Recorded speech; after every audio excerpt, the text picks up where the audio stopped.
is what it is, right? And just, yeah, it is what it is. It is what it is.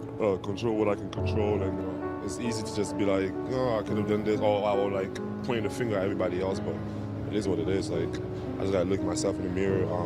It is like how to get wins. It is what it is. Like, we gotta go out there and obviously try to continue to get better, get some wins. What were your thoughts?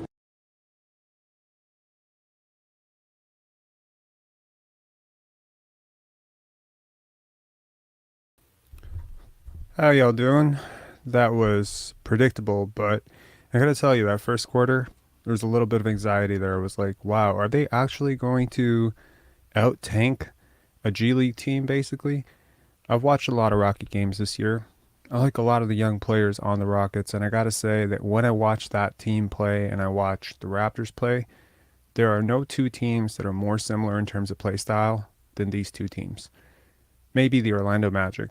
It's really not a surprise to me that the Raptors are where they are in the uh, in the standings because they play like the teams that were expected to be at the bottom of the standings, even though they have talent. In a lot of ways, this team plays like a youth team, an AAU team, a rec league team. It's very uninspired when you take a look at the bench and you don't know whether they're down 20 or they're up 20. I'm not going to spend a lot of time talking about this game. I hate to say it, there are games like this every year that are just meaningless, right? What are we playing for here?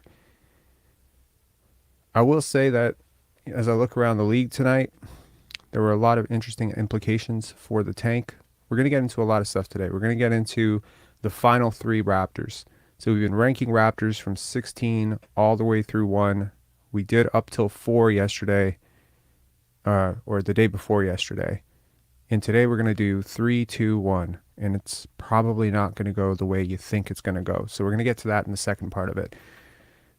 If you're in the chat right now, 130 of you in here, please do smash the like. It does help get this chat out to more people. I'm going to post the link right here for the call-ins. We're going to get the call-ins pretty quickly. I really don't have a lot to say about this game, to be honest. We're going to look at the box score. And we're going to talk about also Kyrie Irving demanding a trade. Who saw that one coming? Sean, thanks a lot, as always, for the super chats, man. I really appreciate it. Super chats have been flying off the wall over the last 4 streams. Big shout out to K Money for really kickstarting that entire movement. I got to say, January was our best month ever. Let's try to make February even better. Thank you so much for that. All right, so let's take a look at the box score here. For the Houston Rockets, right? A lot of young players, not a lot of direction, right? I like a lot of players on their team. I like Kenyon Martin Jr. I like Alperen Sengun a lot. I really did like Daishen Nix when he was playing with the G League Ignite, and I love Jabari Smith Jr. None of them really had a great game tonight, but Alperen Sengun really, he's a mixed bag, right? On offense, dynamo. You see some of those passes that he makes, but then on defense, it's like, ugh, how do you win with a guy like this? I think people saying Sabonis might be closer to the truth than people saying Jokic. There's no Jokic upside here. Jokic had so much more upside potential there, but I like him a lot as a third option, second option type of big, if you can surround him with really great plus defenders. No Jalen Green tonight for the Rockets. The Rockets have reeled off a couple of wins here. I think, if I'm being honest at this point, talent or not, Jalen Green is not impacting winning at this stage of his career, and he hasn't at all thus far in his career. Moving on to the Raptors side of it, what sticks out? Well, a couple of things. Number one, Pascal Siakam just coming out, really laying an egg in that first quarter. Rockets get out to 9-0 lead. And every single person who was kind of following my lead thinking Siakam's going to come out and put up this really dominant performance as an FU to the assistant coaches who did not vote him in. I think we may have overestimated the dog in him. I may have I certainly did because, 23 points tonight on 50% shooting really doesn't tell the whole story here. But, congratulations to Pascal Siakam. He got a steal. I believe he's gone 4 straight games without a steal. He fouled out in the last game, didn't foul out of this game, and he got 2 steals. So that's massive progress for Pascal Siakam, and good for him.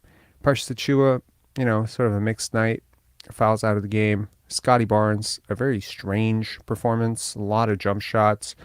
I think it was just sort of, he knew they were going to win this game, so it was a practice game for him. I don't really love this game for Scottie at all. Fred VanVleet just loves the Rockets, right? Just lights up every single time he sees them. Another professional performance from the backcourt, Fred VanVleet and Gary Trent Jr. If I'm being honest, my player of the game is probably Chris Boucher. Just he's my anti-player of the game because I'm rooting for losses here, but he really injected that second unit with life. He was the only player off the bench to score. I don't. I think Christian Coloco had a really positive impact on this game. The plus 16 is really interesting. We'll get into a little bit of Christian Coloco stuff a little bit later too, but I love Christian Coloco a lot. I've kind of been on the record as he's one of the 3 guys that I just would not trade. He didn't attempt a single shot in 17 minutes, just to give you an idea of just where this offense is right now in terms of creating for role players. But, kudos to him. Just 2 steals, two blocks, 2 assists, 7 rebounds, really giving some credence to that whole Draymond comp that I gave to him a few days ago.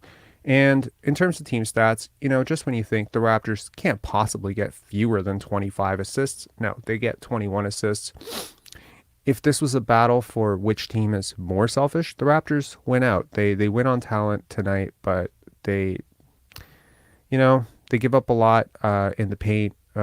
64 points in the paint for the Houston Rockets is just inexcusable. But, the Rockets shoot 24 free throws tonight, but they shoot 7 for 21 from 3. The Raptors shoot 15 from 39 for 3. And the Raptors should know by this point that making more threes than your opponent seems to be a pretty good recipe for success. The Raptors end up winning this game by almost as many as they won the last game by. Last game they won by 7. That was the game they played without Pascal Siakam, if you recall, where Otto Porter Jr. I believe hit a late 3 to put them over.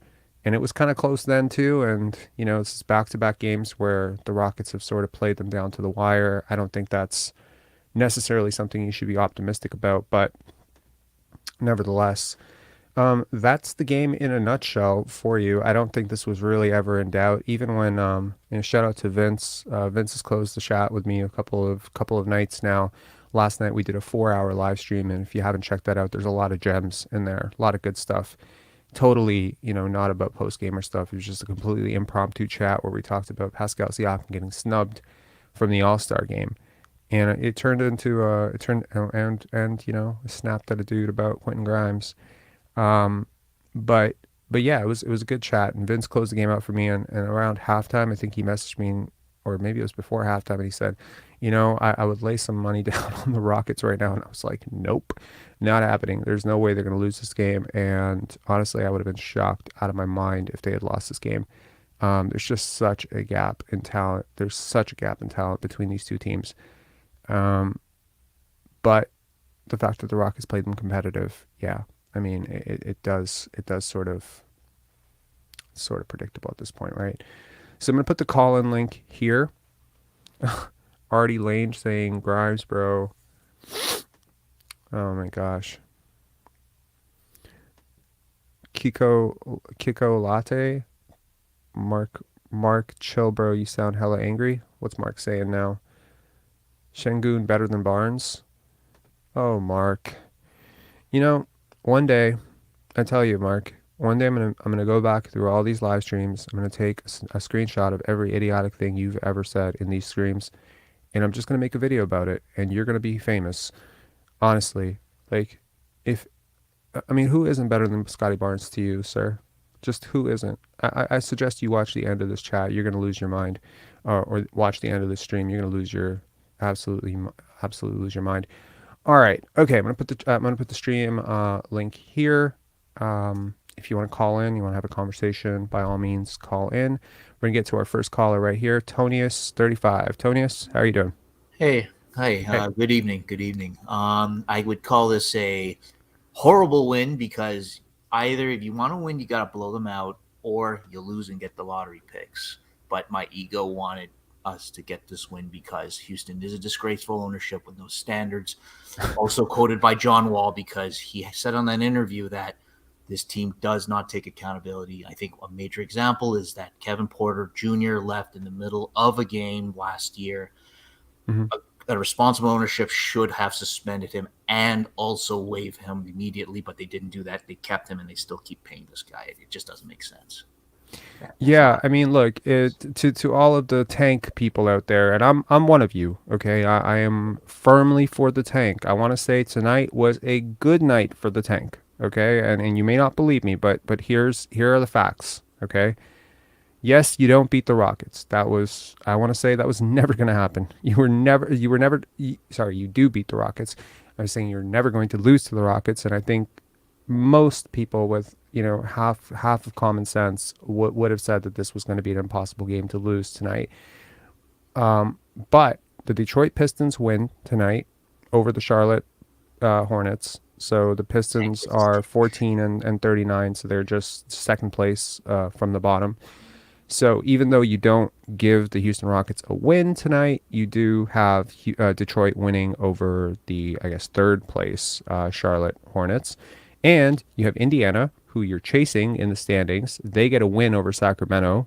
It was the Halliburton Sabonis Bowl. And that trade. Predictably, well, not predictably, I don't want to throw shade on Sacramento. They're playing hella well this year, but obviously, I'm very pro Tyrese. I've always been pro Tyrese. That whole trade has always it's kind of irked me how much people think that that's a lateral trade or both sides won. I'm just kind of waiting for the other shoe to drop on that one. Tyrese is a way better player in my opinion. So Indiana, wins tonight, so that puts a team that you were chasing above you, and to the tank gods who are still hoping the Raptors can finish bottom 5. Orlando, which you're chasing to the bottom, they win tonight over Minnesota, and Minnesota is just firmly ahead of you, so they're not really in competition at this point. So the tank is strong right now. Mm-hmm. I still feel this team is kind of a reality if we never traded Rudy Gay back in 2013-14 season and just allowed this presence to just keep playing and just make me claw my eyes out. But I'm so glad that trade happened and we came in and just destroyed LA and just everything just built after that. It was such a crazy ride. I can't believe how it all began. Right. But I'm hoping we go through the same cycle again and make trades that make sense and just be ready that they are the GM, Masai and Bobby could make a move that we don't like, but we hope it's for the better. But you have to be ready for anything, right? Yeah, I mean, there's a lot to talk about. I've had a lot of thoughts over the last couple of days. More specifically this morning, I spent a lot of time consuming, NBA media this morning as I was cleaning the house. I was just listening to Bobby Marks and Brian Windhorst, and I was just kind of reading the tea leaves, and I called a friend of mine and I was like, okay, what are the odds that Brooklyn might let go of KD right now?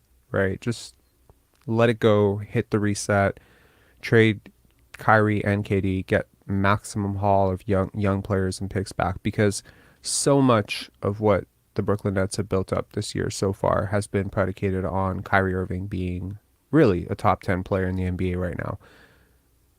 That might be shocking to some people, but he is firmly in the top 10 MVP discussion right now. He's really kept them afloat with KD out. He's been really good. And obviously even with KD there, he's been so good.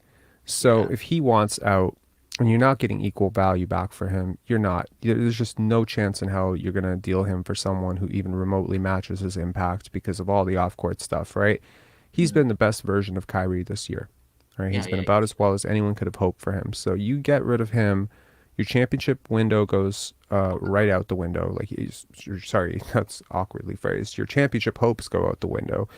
So I'm just like, all right, could Brooklyn initiate, but then the other side, the Raptors are in a completely different position than they were in the summer, right? Because they're like out of the playoff picture right now. But wouldn't it be really smart if you could somehow hold on to your 2023 pick, or if you get rid of it, you get rid of it in a deal where you protect it heavily, and you make a trade for KD now, get rid of Siakam, maybe you add Gary, maybe you add a future pick, maybe you add this year's pick, and you protect it like top 10 or something, and then you go in for the play-in with Kevin freaking Durant and Scottie Barnes and maybe OG Anunoby and maybe Fred VanVleet, and you become the scariest 7th or 8th seed this side of the century. That could be interesting. So I wouldn't be closed off to that. I really do think that, in terms of like upside value, Kevin Durant would be the greatest player in franchise history the second he puts on a Raptor jersey. I just think it's tempting. It's very tempting because he's still there. He's still there as a player. He's still there, and he will be there for a couple of years. So, with Scottie Barnes coming on lately, your next season looks completely different with KD on your books. Like completely different. Your off season looks different. Your hopes look different. You could really, really steam up for a championship run next year with him, and you can get some playoff reps this year with him. So if they can make a trade for Kevin Durant now, mid-season, I think, Brooklyn has, they have less negotiation power right now, in my opinion. Yeah, they're in a hole. Hey, why can't our team just waive Juancho Hernan-Gomez? Because why do you want to waive him? Because man, well, it's just okay. Again, well, you have a roster spot. Why do you want to waive him? Oh man, but I know this was too small of a sample size tonight. But I was like he had an open three, and then it just he had an open three, and that was like one of the worst shots I've seen. But it was a shot he should take. But so how is it one of the worst shots you've ever seen? No, you clearly haven't seen a Pascal Siakam fadeaway, with like 20 seconds on the clock. Like, I mean, there are worse shots that you can take for sure. Yeah, I'll surely go over Pascal because this was a bit of an overreaction. I'll give Juancho another chance. I have to give him a little longer leash because I think in a system, he can contribute if the system was made in much better structure.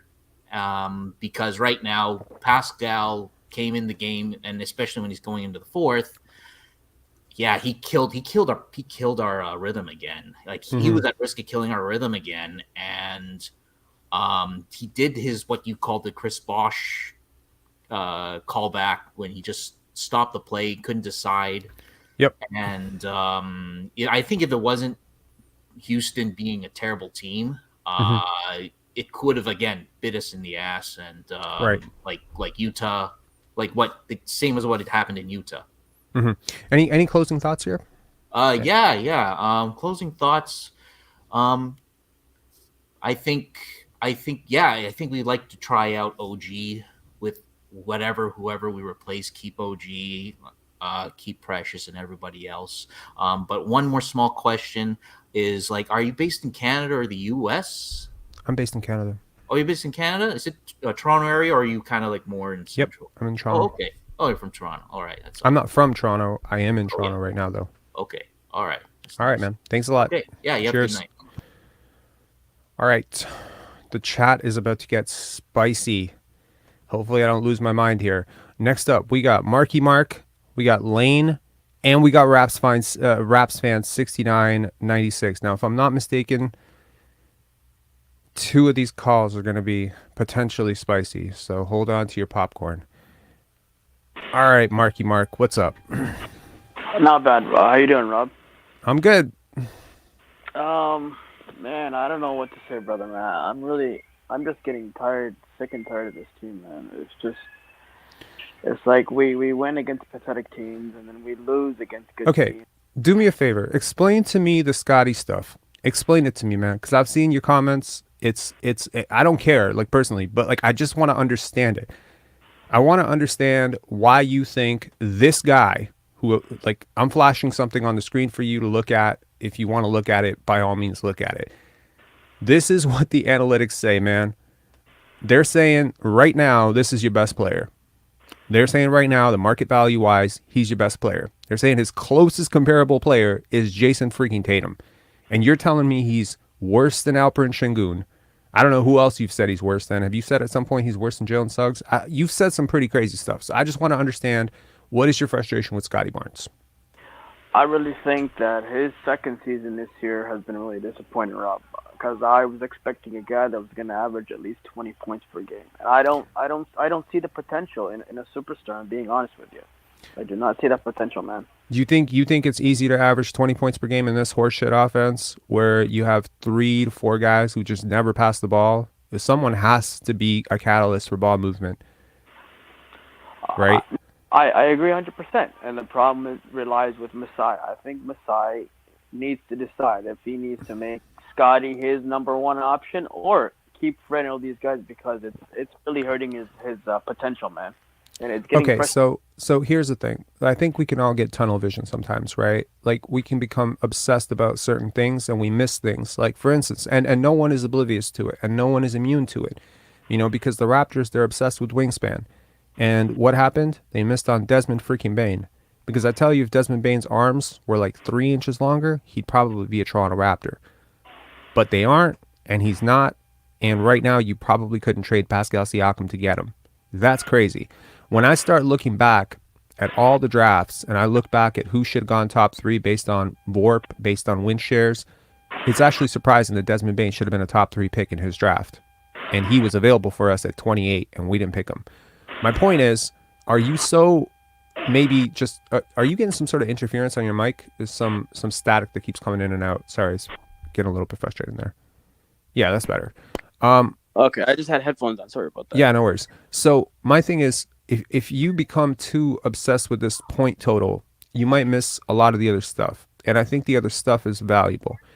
Number one, he's the most versatile defender in the league. You cannot just brush that under and say that's not important, because it is very important. Literally in the 100th percentile on defensive versatility, and in a league that is going increasingly towards versatility, like the value of having a guy who can competently defend all 5 positions is immense. It's worth like a max contract on its own. His playmaking and his defense, and granted it will get better, is pretty much worth like $25 million easy right now. The scoring is coming. In the fourth quarter, with the game on the line, he's been one of the best fourth quarter scorers in the league. And I think that's important too. I don't care necessarily if a guy's a best first quarter scorer, second quarter scorer. I care about what you do when the cards are down. And he's put together some really impressive, like you talk about, he's not a 20-point per game scorer. He scored 19 points against the Milwaukee freaking Bucks, one of the best defenses in the league, going up against the defensive player of the year candidate, in my opinion, Brook Lopez. And he did the same thing against the Brooklyn Nets, against an all-world defender in Ben Simmons, who is a 93rd percentile, 94th percentile defender. It's not easy. So while the numbers don't look right, if you just go to NBA.com and you say, okay, well, Scottie Barnes, 15.7 points per game, bust.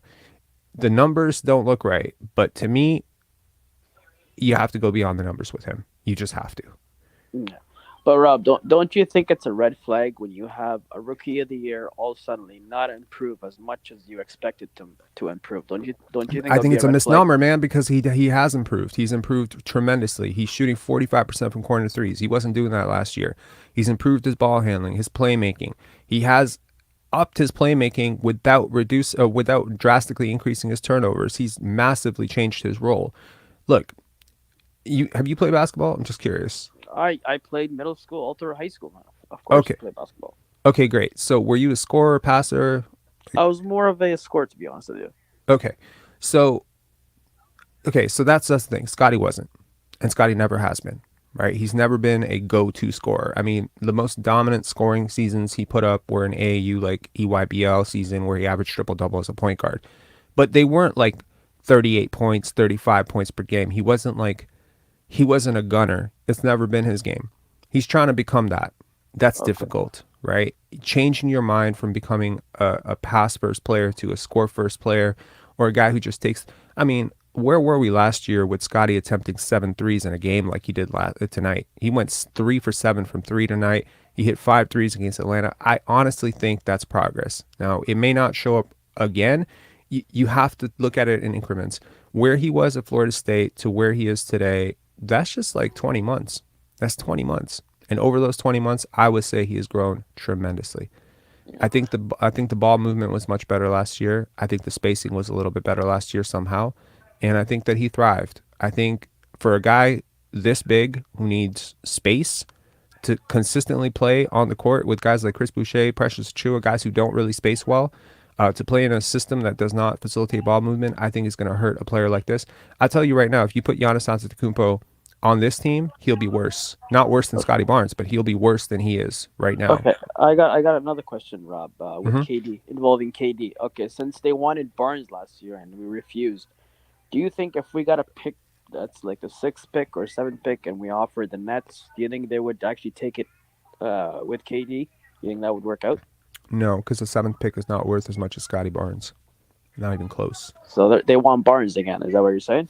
Well, that's the thing, right? Barnes is a known commodity. The 6th pick is a variable. And if the 6th pick was as valuable as Scottie Barnes, it would go number 2 behind Victor Wembanyama. That's the problem, right? Scoot Henderson, if you get the number 2 pick or you get the number 1 pick, yes, then you can get Kevin Durant. But then in that case, why the hell would you want to? Exactly. So, right? So you saying, Rob, you wouldn't trade Barnes for KD if we had that chance again? I want to be clear about this. Kevin Durant was my favorite player. If I had to rank the top 10 players of all time, Kevin Durant would be on that list. I put KD above Kobe. People think I'm crazy for that. I have, for most of his career, put him up at the same level as LeBron James. And no, I would not trade Scottie Barnes in a million years for Kevin Durant. Oh my God, Rob! Rob, I gotta call you on that, brother, man. You got to get over this obsession with Scottie, brother, man. It's not an obsession, bro. I'm see it. I'm telling you right now, I do not see Barnes bringing us any closer to a championship. That's cool. I see him as a great leader. I see him as a selfless playmaker. I see him, having a lot of the same potential. That look, let's be real. I've been on this Scottie soapbox for many years. This is not new. This channel was basically look at the fucking art. Look at the cover art. This is a Scottie centric channel. It just is. It always has been. My first video has, clips of him from high school. Obviously, my first big interview was with Blake Murphy talking about the slander for Scottie Barnes. My second big interview was with his fucking trainer. Obviously, there's a bit of a Scottie focus. I believe in this guy. I believe in him more than I have believed in any prospect since KD. That's how high I am on him. Now, you can tell me I'm wrong, and that's fine, and we can see where it ends up 3-4 years from now, but it's just an opinion, man. I'm telling you, based on how I've been going the last 5 years, I'm not wrong a lot. Okay? I've been wrong occasionally. Yeah, this past draft was a disaster for me because I didn't scout it aggressively enough, but when I'm firm on something, I'm not usually wrong about it, man. I was firm on Fred VanVleet being hella overrated last year, and for a year straight looked like a genius. Last 2 weeks looked like an idiot. Okay, I've been on firm for the last 3.5 months saying you cannot win with Siakam playing this way, and look at where we are. I'm not I research my opinions pretty hard. I scout it really well. So when I'm telling you that Scottie Barnes is going to be really great, trust me, I didn't just come up to that opinion because I think he's a good guy. I obviously have looked at a history of players who project this way. I've seen players who are like him at 20, and I've seen where they end up at 25. I know all the skill development that he's got to do, and the fact that he's already so good, bro, it's so hard to be as good as he is right now at 21. It's so hard. It's literally out of 100 prospects you draft, one is going to be as good as Scottie Barnes. One, maybe 1.5. And when you consider how much skill work he still has to do, his bag is so empty. Jayshawn Tate and Tari Eason feel they have more developed skill sets. Jalen Green is just way ahead in terms of just bag, right? Siakam's ahead. How the hell is he so good? Scottie Barnes, you talk about progress.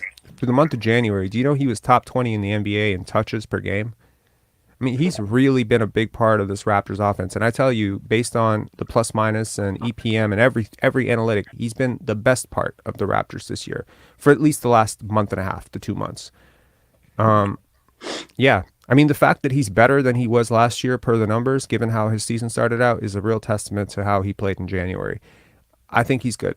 Anyway, we're going to move on to the next caller. Do you have any final thoughts? No, man. Nice talking with you, Rob. I just gotta say one thing. A lot of people Sure. are saying I'm a casual. Man, I've been a fan of the Raptors since 1995, brother. I'm actually closer to your age. I'm 30, but a lot of people are talking You're like, "Oh, 30? what's that?" You're 30? Yeah, why you thought I was younger? You've been a fan of the Raptors since 1995, and you're 30. Yeah, I've been a fan since I was like around I don't know 3 or 5 years old. We're in 2023, buddy. So you've been a fan of them since you were 2 years old.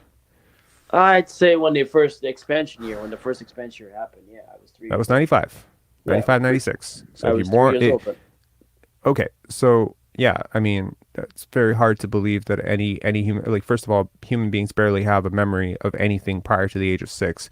So well, I if mean, you were a my fan, parents took me to the Raptor game. all Being a right, fan. okay, okay. Like how closely do you watch the team? I watched like You watch every game. You like study the game and stuff.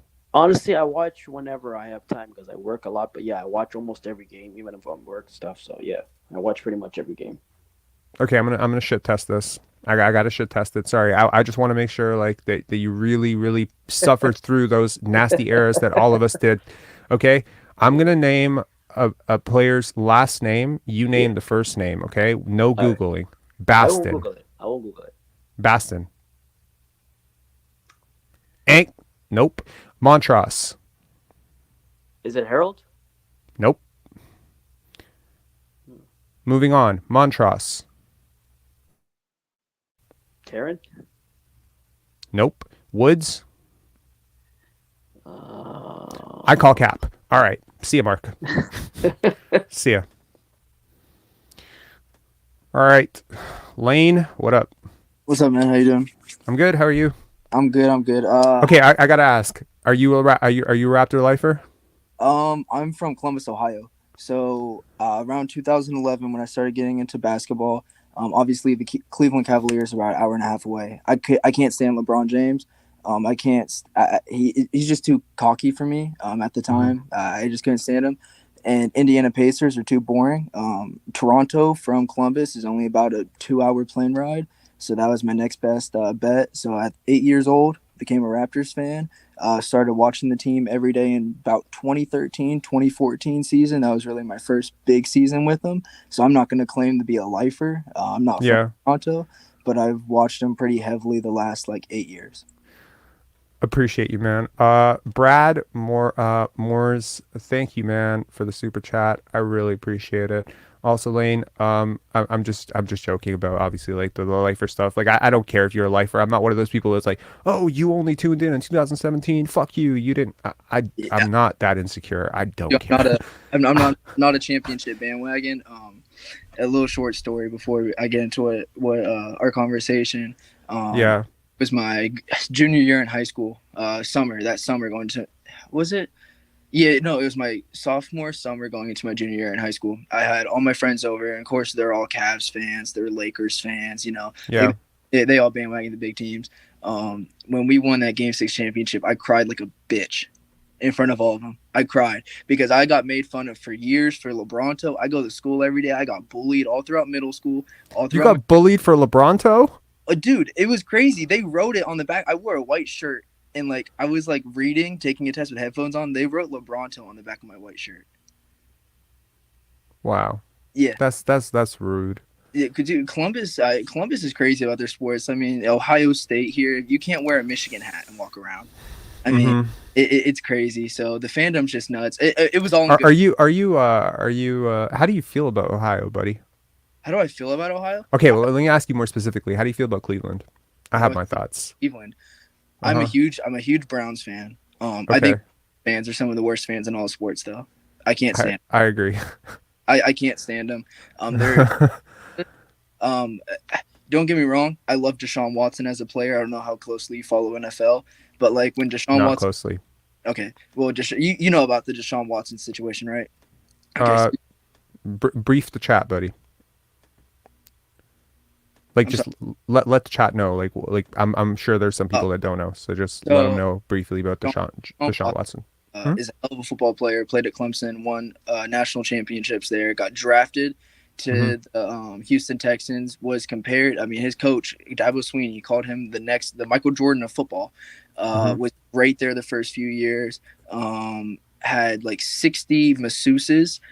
Turns out those were either escorts or women he was asking for sexual favors. Trigger warning. I'm sorry, but and he was like asking these girls really inappropriate messages. Sat out of football for 2 years, kind of similar to like when Michael Jordan sat out of basketball.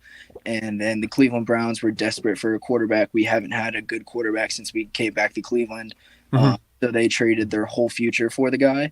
And when he here, there was people wearing shirts like "bitch, give me my massage" and like all that. You know, like just it's terrible. Cleveland fans are POSs. You know, since you've brought up Cleveland, I just want to bring in a little special guest for a second to just let us know what he thinks about Cleveland. Hang on one second. Just going to give him a moment to... I just stayed in my hotel room, man. Every time I look out my window, it's pretty depressing out here, man. It's bad. Thanks, Joakim. Let us know how you really feel. You're not going out? No. No going out in Cleveland, man. It's all factories. Do you regret anything that you said about Cleveland? Not at all. You like it? You think Cleveland's cool? I mean, I never heard anybody say I'm going to Cleveland on vacation.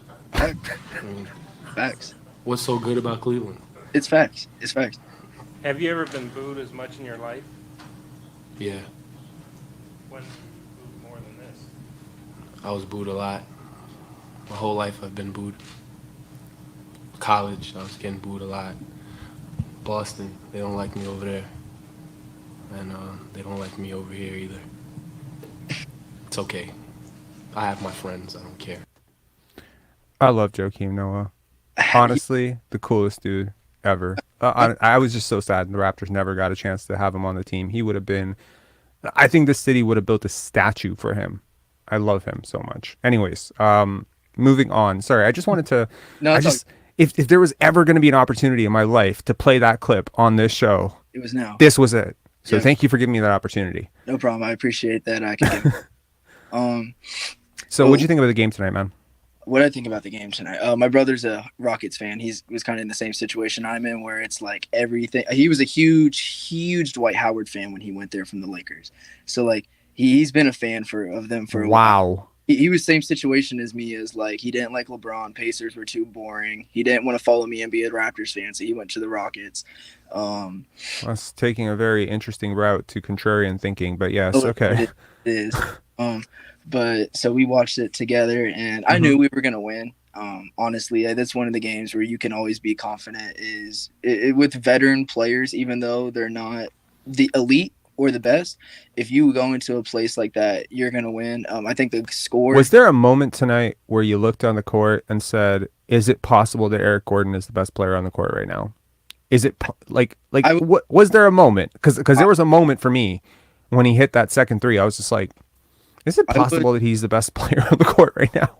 So I didn't get to start watching the game till 6 minutes into the first quarter because I was coming home from baseball practice.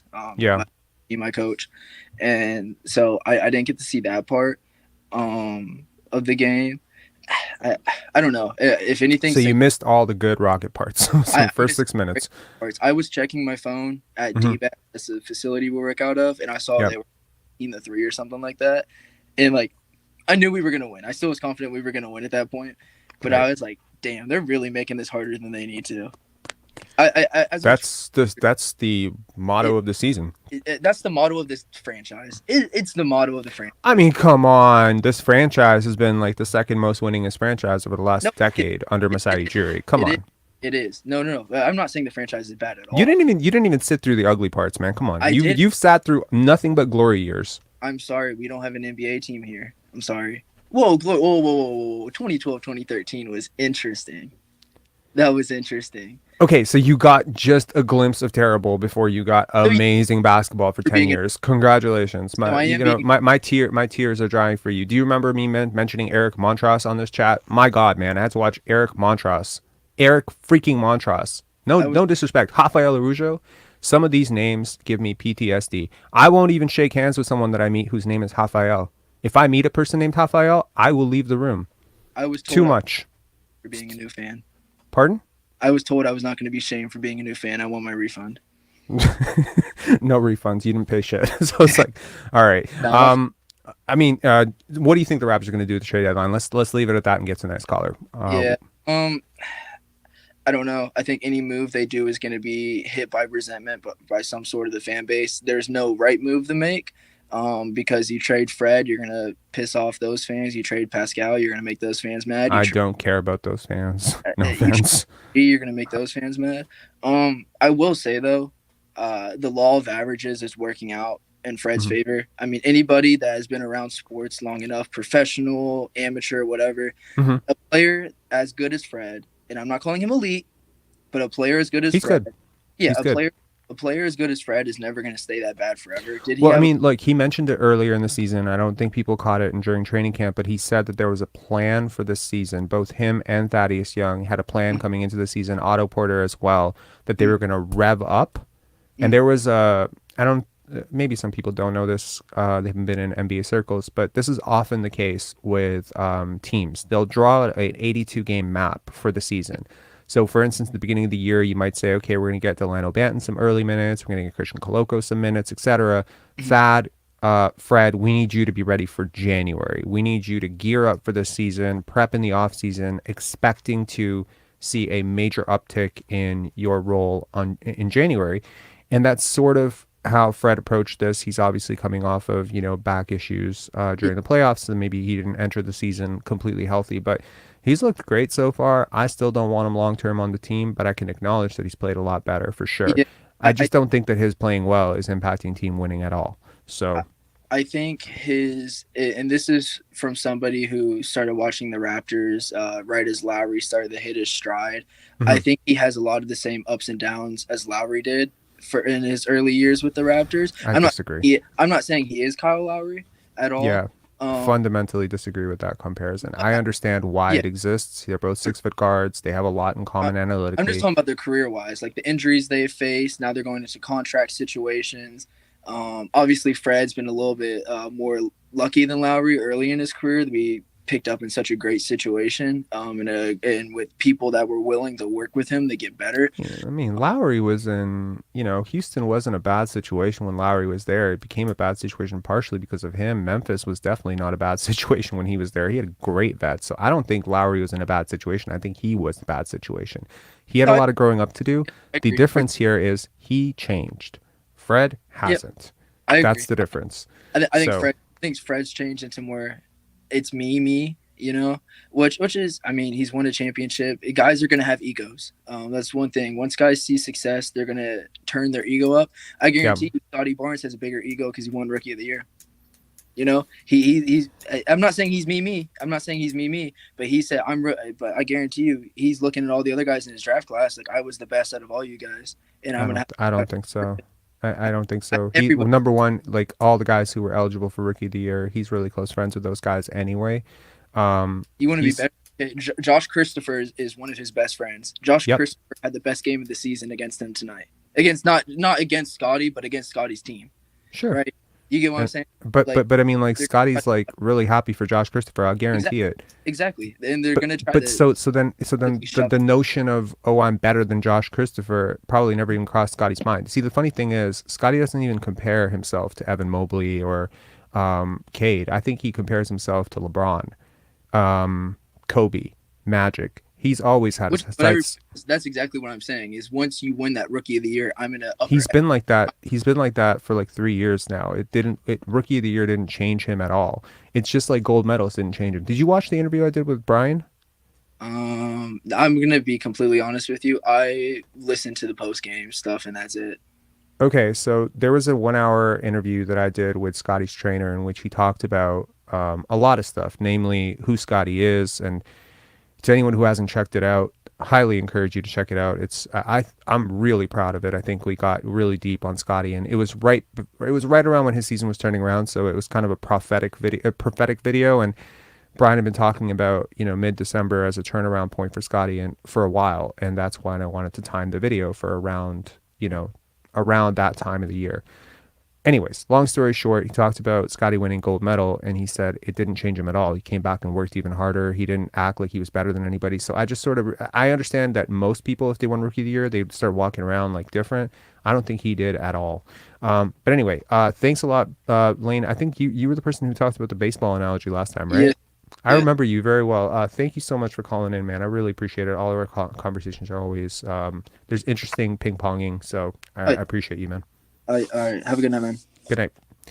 Okay, next up, spicy call number 2, potentially. Raps fan 6996, who's been talking about potentially calling in for a while. Raps fan 6996, what's up? Hello? I am here. Sorry, is this Darth Vader? What's going on here? Hello? Rapsman 6996. Sorry about that. Uh-huh. What's up? Hello? Yep. You're going to have to turn off your YouTube, man. Hello? Can you please turn off your YouTube? Okay, where do we start? Start wherever, man. I mean, where you should start is by turning off the YouTube, because I can hear myself in the background. So you need to turn on the YouTube. All right. Wanted to talk about how we're looking at... Okay, hold on a second. Bit of a Luddite. You're going to have to stick with me. A bit of a what now? Okay, so how... Okay, I'm obviously not very prepared. I wanted to talk about something that I've seen within the Raptors organization overall. We talk about basketball on an individual level. Mm-hmm. We talk about basketball as, 5 players on the floor, and we talk about the individual 5 players play. We break it down on an individual level. I played basketball in high school. My basketball experience is pretty straightforward, but one of the main things is basketball is always being a team sport to me. And what I see going wrong with the Raptors is exactly that. We've, since 2019, we've lost great players in Kawhi. We lost Gasol, Ibaka, and we've done nothing to really backfill those holes. But you can sign Serge. The holes left in the team have created Pascal being our leader, being our best player statistically, as well as being our leader. However, he's not a leader personality, so that's going to be a tough fit. Agreed or not agreed? I'm sorry. Like, I have so many complicated thoughts about what you're saying. What are you asking me to agree or disagree on? You're asking me to agree if Pascal Siakam is a real leader?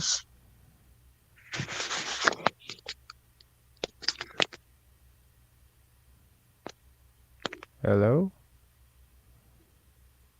Okay, come on.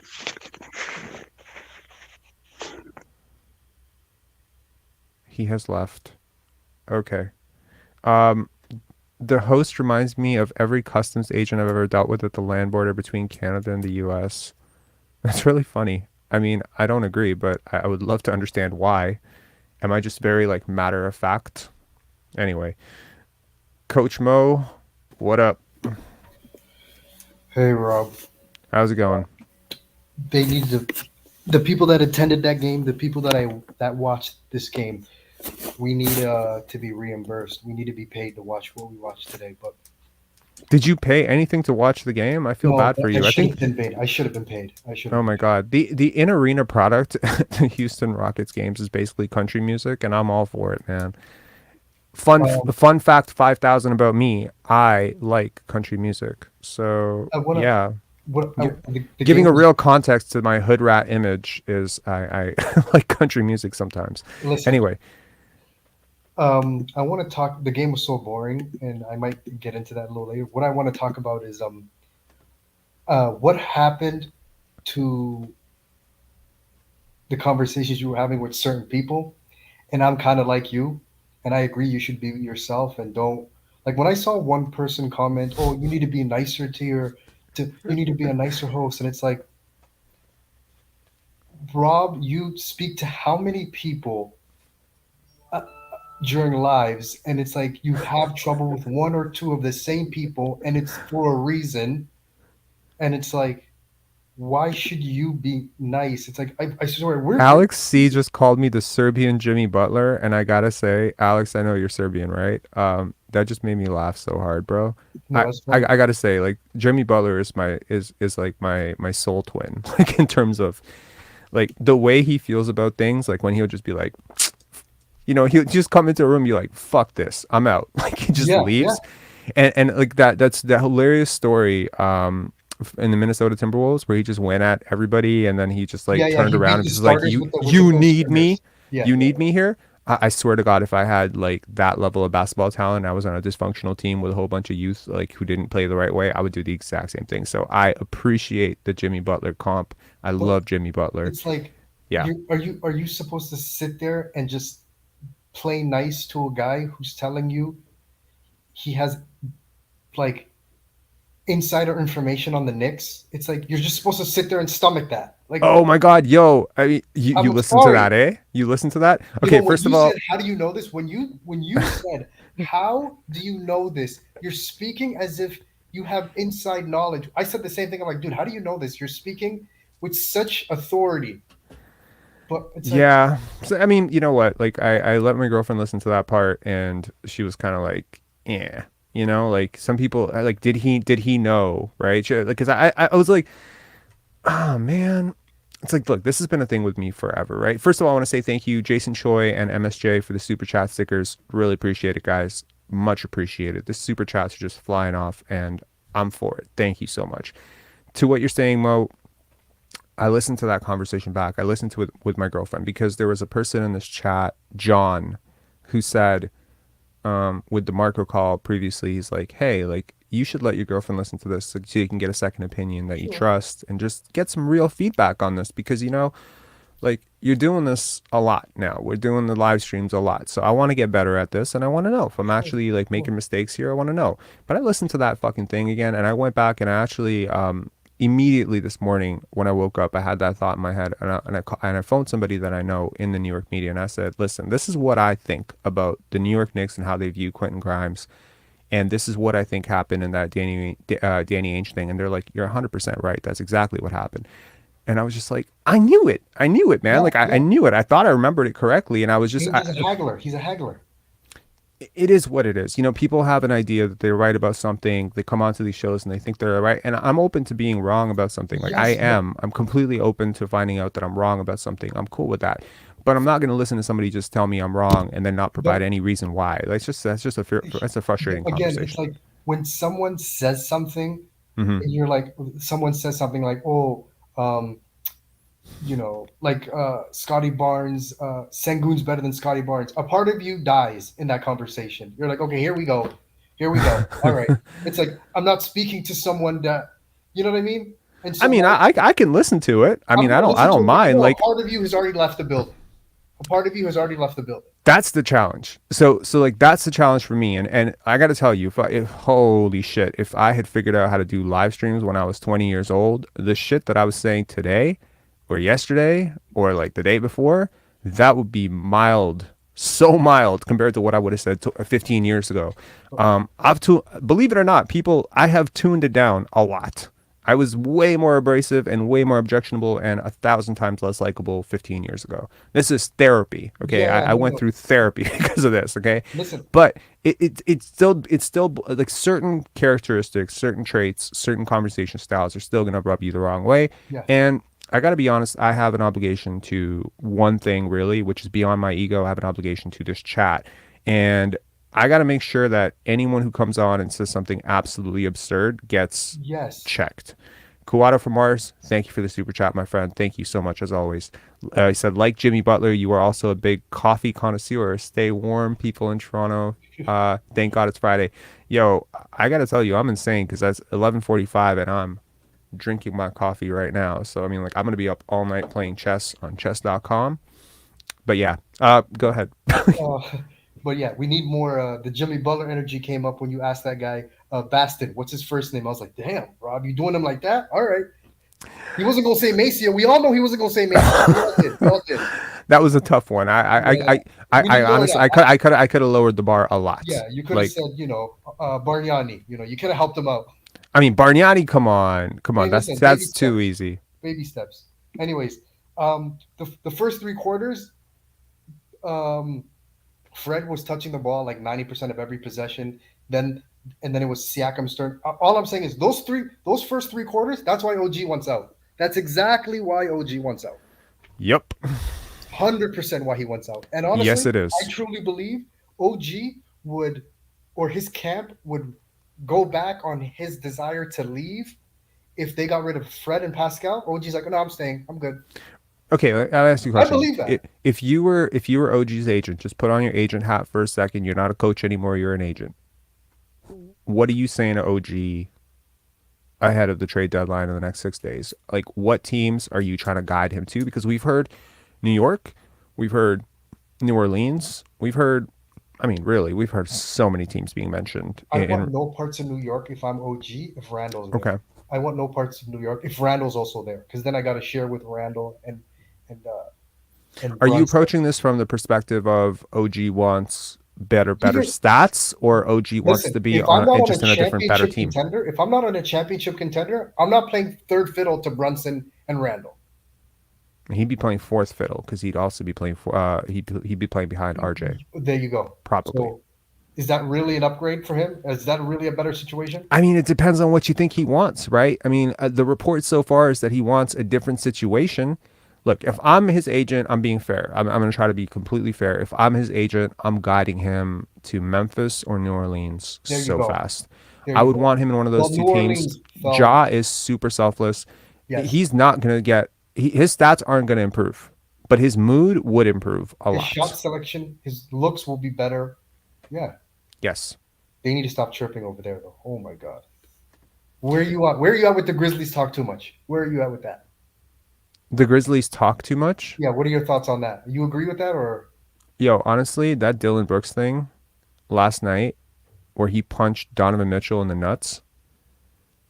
Toronto, you need to disown this guy. I am so sick of Dillon Brooks. Like, I am beyond sick of this guy. He is the most annoying player in NBA history. Why is no one talking about you? Everyone's talking about the hit to the groin. He rolled into his ankle first. That too. To me, I'd rather you hit me in the groin than roll into my legs, That to me was the worst part. That was the dirtiest part. Yeah, I mean, like, it's so...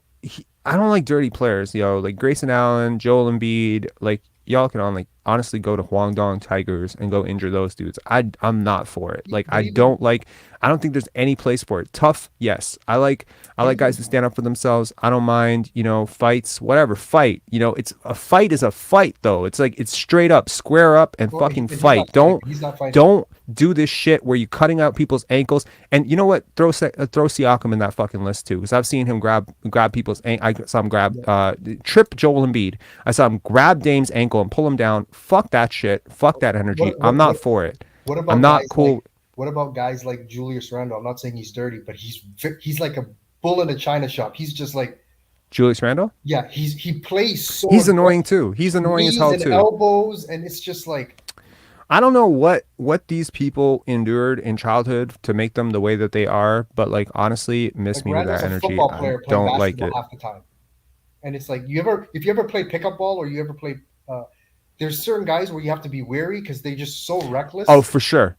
Like, we all have played that guy that is just like complete. But you know what? It's one thing to be reckless. It's another thing to be dirty. It's if there's an intent, we're putting our hands up for that. Because I'll tell you right now, I remember I was playing a pickup game. I think I was like 14 or 15 years old, and this guy he tried to pull a guy by his arm. Yeah. And he made no attempt at the ball, and he pulled his arm, and it was like pulling him back in a way that it might have injured his shoulder. Swear to God, within 3 seconds, the guy got stomped. Yep. stomped That's by three actually guys. that's the first. You thing just I don't think do is- that. It's like these guys weren't raised right or something. It's like they grew like it's and you know what, with guys like sometimes with guys like Dylan Brooks, it's like you're just bigger than a lot of the guys you're playing against. You're very tough, whatever, maybe no one's challenged you. But man, I am just living for the moment that someone just decks that guy. Like deck him hard Yeah, and just let him know. Let him feel you. Stop letting him bully you, man. Like honestly, if I was in the NBA, I would get ejected like that. I actually remember an OBA game once I played where there was this guy who was talking mad shit to me, and they kept calling him Iverson. They kept calling him Iverson. And I'm bigger than this guy. I was a big guard at the time. I obviously didn't grow more from that point, but he was a little bit smaller than me. He was a really hard matchup for me, and I just couldn't stay in front of him, and he was torching me, and he had like 31 points or something. This guy talks so much shit, right? And then he like pinched my butt on a play. He was trying to get in my head, and then he would like the Kobe butt tap. yeah, like no, it was an actual pinch. Like he was like fucking messing with my head, He's like doing that. I turned around like, what the fuck? What's going on here? Then he's like while we're lining up for rebounds, he's pulling on my my armband. I'm just like, what, yo, bro, get off me, And it's like he really got into my head, and I was getting pissed off the whole game because this guy's just talking so much shit. He's like, yo, where your girl at? And because he knew my girlfriend was in the stand, he's like, yo, which one's your girl? Is that one's your girl? Oh, to tell her to give me a call. Tell her to give me. And I swear to God, by the end of it, we were losing by, I want to say 15 points. I put him through the scorer's table. I got ejected. I was not having it, bro. I mean, and benches cleared for sure. I got suspended. I did not play another game that season. They benched me. But like, I mean, straight up, I was not having it. Like, I don't deal with that kind of talk. It's like there's a level to trash talk. To tell me that you just scored on me. Tell me you scored on me 5 times, 6 times, 8 times. Tell me I can't stop you. Tell me you're too good for me. That's fine. You start taking it to girlfriends, mothers. You start talking about like off court shit, you're getting decked. Like I don't put up with that shit. I had a massive temper when I was 15, 16 years old. That guy he chose the wrong one. So you were like Bo Cruz. It got to you. It did. Yeah, people have been able to get a rise out of me very easily. Yeah, I I own it. I'm working on it, but I own it. Yeah, for sure. One last thing about this game. Yeah. Gary was at one point. Gary was 8 for 10 and 4 for 5. If this team was actually a team, this should have been like a 40+ point game for Gary. This should have been a 40+er for Gary, but instead Fred tipped 21 shots through 3 quarters. I mean, he shot decently, but it's like when I watch Fred play, and he reverted back to the old Fred today.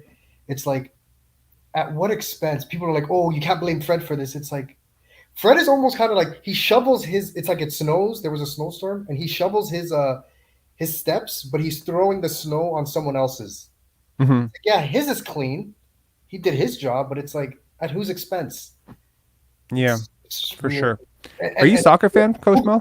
Who? No, not really. Who? We got a Zinedine Zidane reference. Oh, I know about that. I know about that at the World Cup. Yeah, I remember. Oh my gosh, I was a huge Italy fan. Yeah, the Italians. At the time.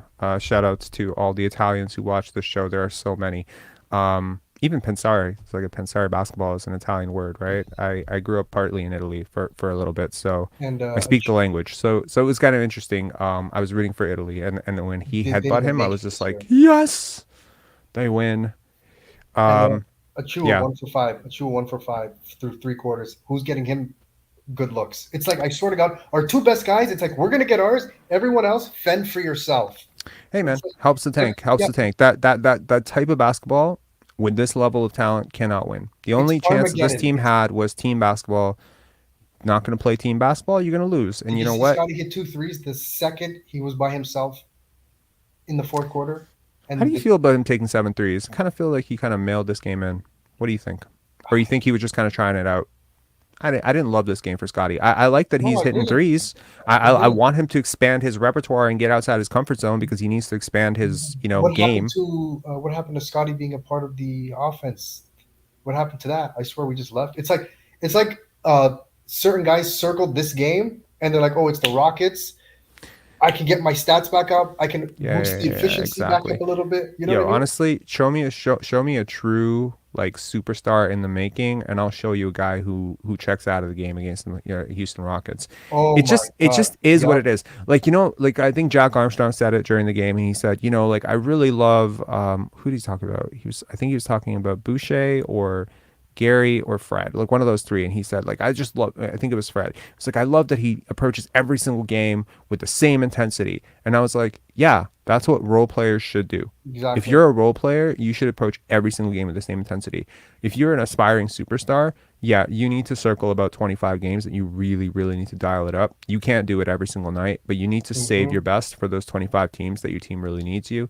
You need to save it for the fourth quarter. You need to save it for playoffs. There are levels to this, and you'd be fucking insane if you think that Jason Tatum dials up for Charlotte the same way he dials up for Dallas, Denver, Philly, or Brooklyn. You'd be stupid. Like any competitive athlete would tell you that there are certain games that you really go in at. And one of the things I noticed with Scottie last year is games against Dallas, games against Lakers in Staples, or what is now the Crypto Center, or whatever the fuck they call it now. His games against All-Stars, especially head-to-head matchups against All-Stars, he played great. And that's when that's when this is what he sees himself as. He's testing himself against the greatest. I used to own a dog walking company, and we used to start walking puppies, right? Sometimes as early as 2 months, 3 months. You know what we used to look at? We always used to look at the paws. We wouldn't look at how big the dog was. No, because all dogs are small when they're young. Now, we would look at the paws. And sometimes you see this puppy, like 2 months old, and he's got these fucking massive paws. And you're telling the owner, like, you're in for like a 200, like 130 pound beast with this one. He's going to be huge. Mm-hmm. It's kind of like the way I feel about Scottie. It's like, these are the baby steps. He's a baby right now. I know he's a grown man and he's 6'8" or whatever. He's a baby in terms of basketball, right? But the paws are so big, right? Like what he's trying to do is so big.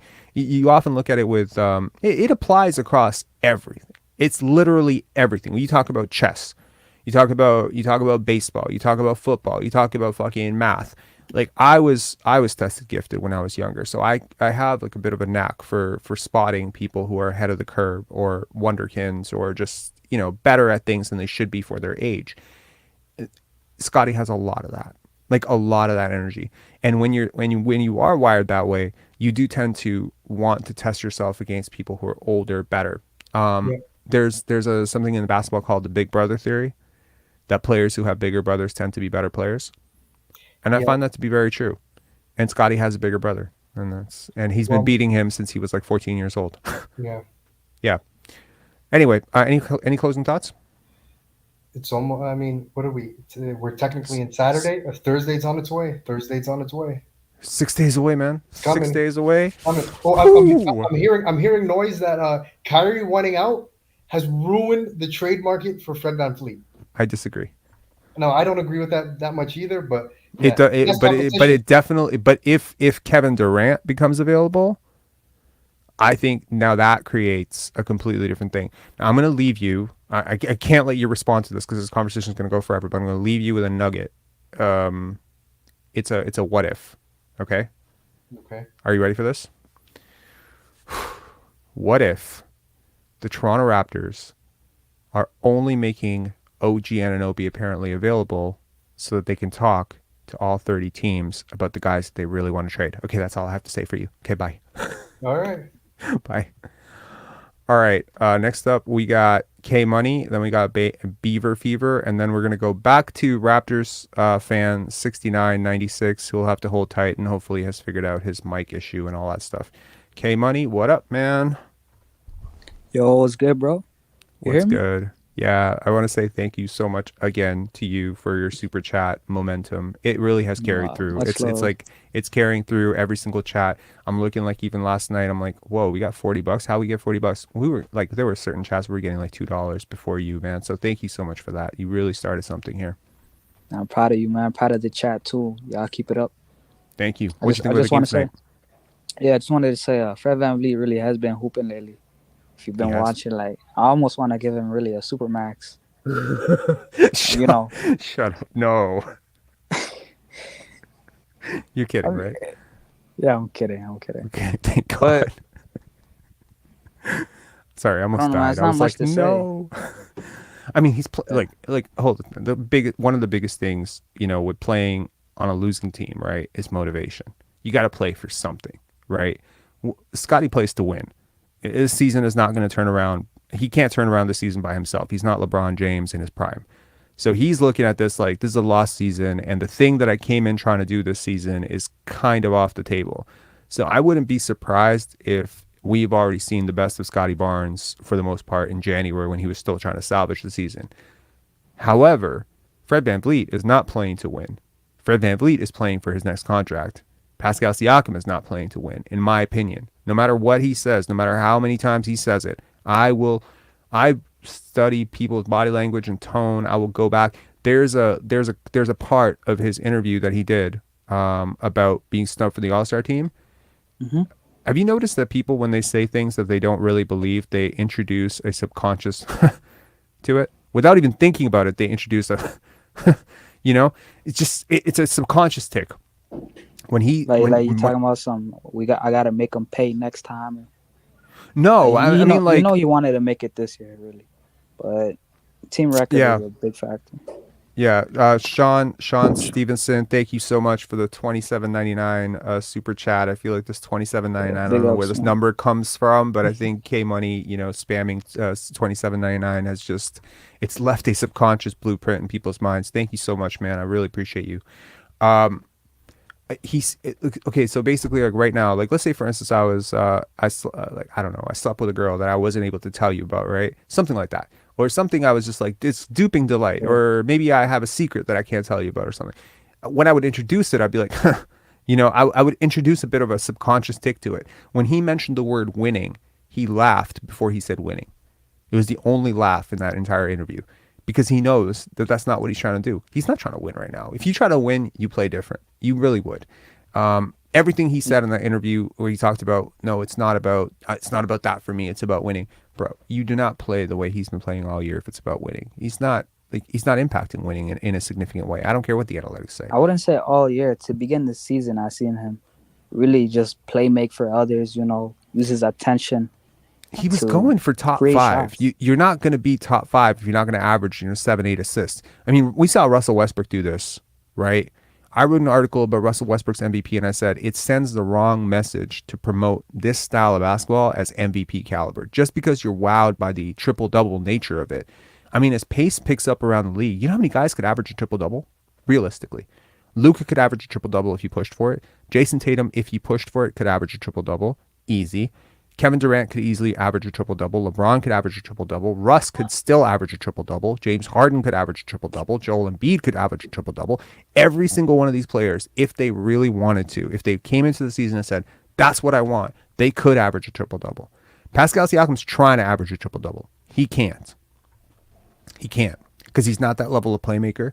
He's not that great a rebounder unless his teammates give him the ball.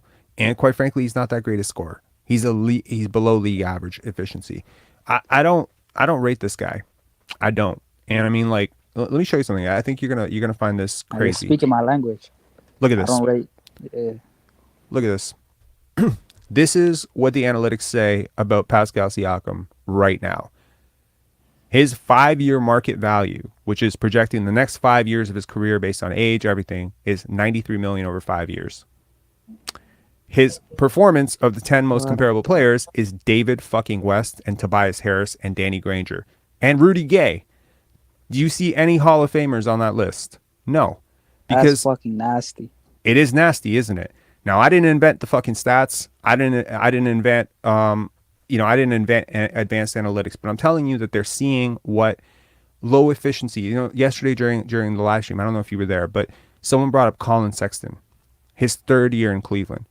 Man averaged 24 points per game for a losing team and did it on 47-37 splits. You're telling me right now the Raptors wouldn't be better if Pascal Siakam was shooting 47% from the field and 37% from 3? They would be a lot better if he was shooting that well from 3. And he was doing it on pretty high volume too. And he did it with less help than Siakam. Way less help. The Cleveland Cavaliers, when Colin Sexton put him 24 points, garbage. It's a terrible team. Just playing with G Leaguers. My question is, if you had given Lou Williams or Jamal Crawford or any ISO dominant guard. Fuck. Think about them in the NBA history. Like all the guys I can think of over the last 10 years. Jordan Poole. You telling me if you give, like, if I give all of Pascal Siakam's touches to Jordan Poole, you're telling me the Raptors wouldn't be better? Like, he takes way more threes, and they'd be better on scoring. They may not be better on playmaking, but just take the playmaking touches away. You know, it's like there's 6'9" Jordan Poole, yeah. Andrew Wiggins. Andrew Wiggins is another example.